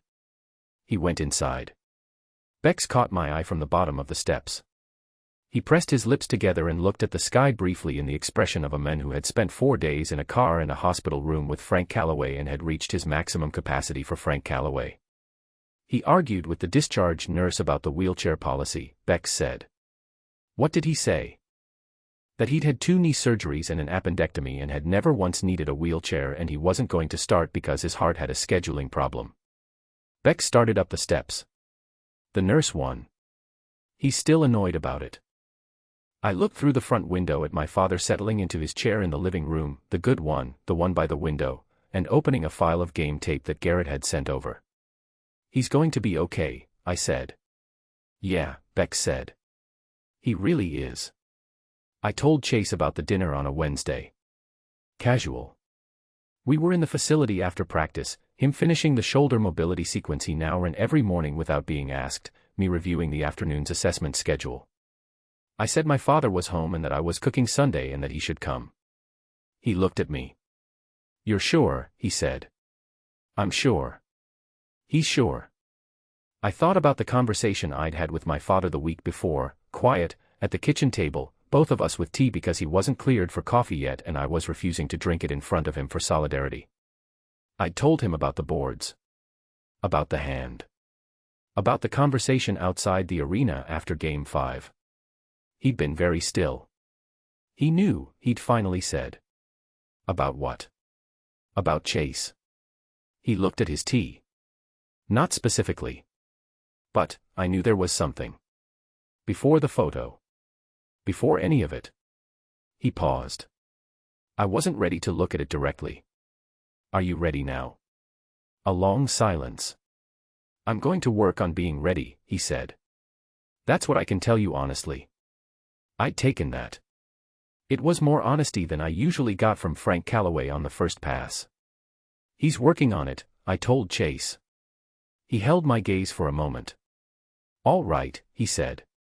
He arrived at 7:15 on Sunday. My father opened the door. I was in the kitchen. I could see the front door from where I was standing. The specific angle of the kitchen through the dining room gave me a clear line to it if I stayed near the counter. I had been staying near the counter. Chase stood on the porch. He'd come in his good jacket. He had a bottle of something in one hand, wine, I thought, which meant Luca had advised him because Chase didn't drink and therefore had no opinion about wine and would have needed a second opinion. My father stood in the doorway. Neither of them spoke for a moment. It was a moment that contained everything: 2 years of a hotel room promise, a handshake, a season's worth of corridors and treatment rooms, and one hand over the boards. It contained my father's pacemaker and his 8 months of silence and the thing he'd said on the stretcher. It contained Chase at 22 and Chase now and the specific complicated mathematics of two people who had tried to protect something and found out protection and love weren't always the same calculation.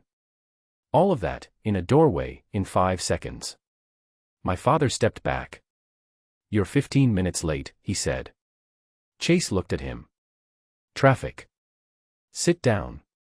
It was the worst dinner of Chase's life. I say that with complete confidence because I watched his face for the entire duration of it, and his face, which was normally one of the most controlled instruments I had ever worked in proximity to, went through approximately 47 internal adjustments over the course of 90 minutes. My father asked questions the way he watched game tape, systematically, with the purpose not of conversation but of information. What was Chase's conditioning plan for the off-season? What adjustments was he making to his defensive zone positioning? What did he think about the expanded schedule format for next year? Not one question about me. Not one question about us.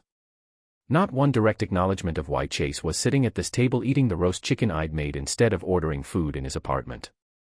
Just hockey. Chase answered everything directly. Short sentences. Accurate information. He ate everything I put in front of him, which was more than I expected given the circumstances, and he asked for the salt once, which required him to say excuse me and make eye contact with my father and receive a salt shaker handed over in silence. Bex, who had stayed because I had asked him to and because he had the self-preservation instincts to know I shouldn't be alone in this situation, attempted 3 times to shift the conversation toward something with a lower atmospheric pressure. Twice he tried sports that weren't hockey. Once he tried the renovation my father was apparently doing on the back fence. My father answered all 3 with 4 words or fewer and returned to Chase. At some point, somewhere in the 3rd quarter of the meal, something shifted. I didn't see it happen. I just became aware that the quality of the table had changed. The questions were the same but Chase had stopped answering them with the specific careful flatness of a man navigating a minefield and started answering them the way he answered everything, directly, with the precision of someone who had thought about the topic and had an actual opinion about it.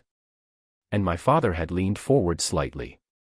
By the time I brought out dessert, they were arguing about neutral zone structure with the focus of 2 people who had forgotten to be adversaries and had become, briefly, 2 hockey people in a room.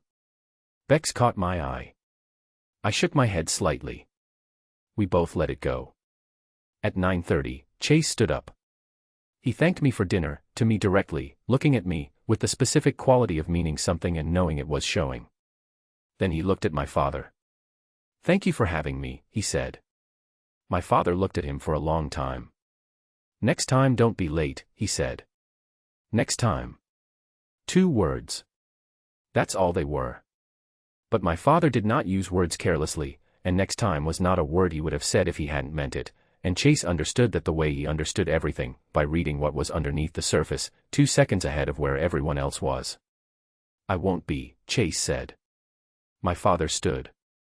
I'll walk you out. He did not look at me when he said it. He just picked up his glass and moved toward the front of the house, and Chase followed him. I stayed in the kitchen. Bex appeared at my elbow. He started clearing plates. Neither of us spoke. I could hear the low murmur of voices from the front of the house.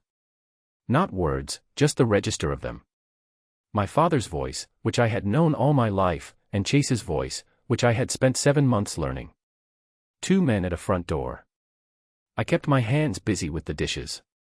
After a few minutes the murmur stopped. I looked up. Through the kitchen window, at the angle that let me see the front porch light and the edge of the driveway, I could see my father's hand on Chase's shoulder. Not a grip, not a shake. Just a hand, resting. Brief. The kind of gesture my father made when he had something to say and had decided to say it with his body because he was still working on being the kind of man who said things out loud. Chase stood still and let it be there. Then my father turned and came back inside. He walked past the kitchen without stopping. "Good night," he said, to the general direction of both of us. He went upstairs. I let out a breath I had been holding for approximately 3 hours. Beck set down the plate he was drying and looked at the ceiling. "Well," he said. "Yeah. That was. I know." He said next time. I heard. "That's Beck's." I looked at him. "I know." He smiled. He didn't do it often enough that I'd stopped noticing it when he did. "Okay," he said. He picked up his jacket from the chair. "I'm going to go before Dad comes back downstairs and wants to discuss power play structure for another hour." He kissed the top of my head. "You did good tonight." "I made chicken." "You made a lot of things tonight," he said. "The chicken was the least of it." He left. I stood in the kitchen. The house was quiet. The porch light was still on. I walked to the front door and opened it.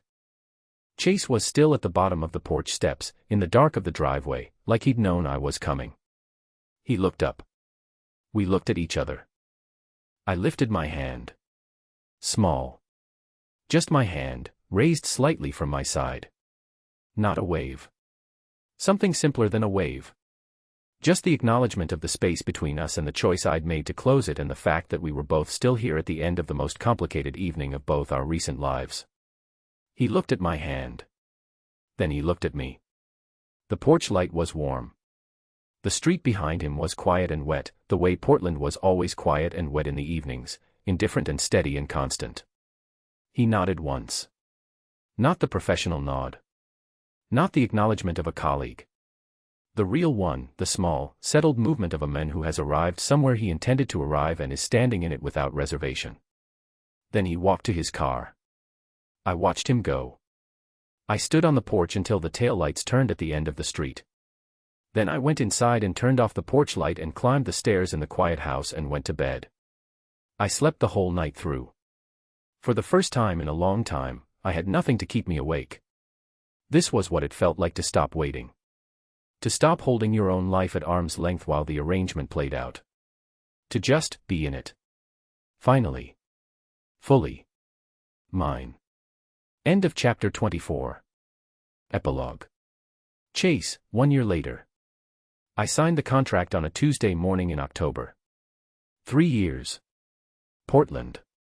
The number was right and the term was right and the building was right, and I sat across from the GM and the agent and the stack of 12 pages and thought about the last time I'd been in a room like this with a contract on the table between me and a man I respected. Different room. Different men. Different contract. Same building. I signed it. Shook the GM's hand. Walked out. The season opener was on a Friday night. I was in the tunnel at 6:40, 40 minutes before warm-ups, which was earlier than I needed to be and exactly when I wanted to be there. The tunnel under the arena has a specific quality before a game, the cold coming up from the ice through the gate, the low mechanical hum of the building waking up, the distant sound of the warm-up music in the early stages that hasn't reached full volume yet. I've stood in this tunnel 100 times and it still does the same thing to me every time. Gets everything quiet inside. Clears the furniture out. I stood there with my helmet in my hands and let it do that. Luca was behind me somewhere. I could hear him talking, which meant he was talking to someone he didn't know yet, which happened every season opener because Luka treated the first game like an occasion for meeting everyone. By the third period he'd know their names, their hometowns, and the name of at least one family member. He was unreasonable. I looked at the gate. The ice beyond it, fresh and clean, the way it looked before anyone had touched it. I thought about the hotel room. 2 years ago. Frank Callaway across the table. The contract. The talk that had felt like the most real conversation I'd had with a person in years, and then the one condition at the end of it that I'd agreed to without fully understanding what I was agreeing to. Stay away from Zoe. I'd meant to keep it. I'd meant to keep it the way I meant everything, completely and without loopholes and until I didn't have to anymore. I kept it for 2 years. I thought about what that cost me. The corridor math. The extra seconds. The treatment room and the empty rinks and the bar and all the moments where I was doing the second thing and calling it the first, lying to myself about what I was managing and why. It had cost me 2 years of being precisely, carefully, exactly somewhere else from where I actually wanted to be. Then I thought about what breaking it cost. 1 shift to Derek Shaw. A photo on a sports blog. A dinner where Frank Callaway asked me questions about neutral zone structure for 90 minutes as a substitute for the conversation he wasn't ready to have yet, and then put his hand on my shoulder at the door. 47 internal adjustments over a single dinner table. A hand raised from a porch. Everything I'd been doing the second thing to avoid had turned out to cost less than the doing of the second thing. That was something I was going to carry for a while. Worth it, I thought. Both things. For different reasons. Keeping the promise had cost me 2 years. But the 2 years had told me something. About who I was. About what kind of man I wanted to be. About whether the word I gave another person was a real thing or a performing of a real thing. The keeping was real. I needed to know that it was real. Breaking it was real too. I needed to know that too. That when the keeping of it became wrong, when it stopped being a promise and started being a cage I'd built around someone who had never consented to be caged, I could be the kind of man who changed. Both things were true. Both of them were mine. The warm-up music came up to full volume. Somewhere behind me, Luka finished his conversation and appeared at my elbow. Ready? Yeah. You look, he considered. You look like yourself. I looked at him. Different from last year, he said. Last year you looked like someone carrying something that didn't fit in the bag. This year you just look like yourself. He bumped my shoulder. It's good. The team photo is going to be much better. That's what I was thinking about, I said. The team photo. I know it wasn't.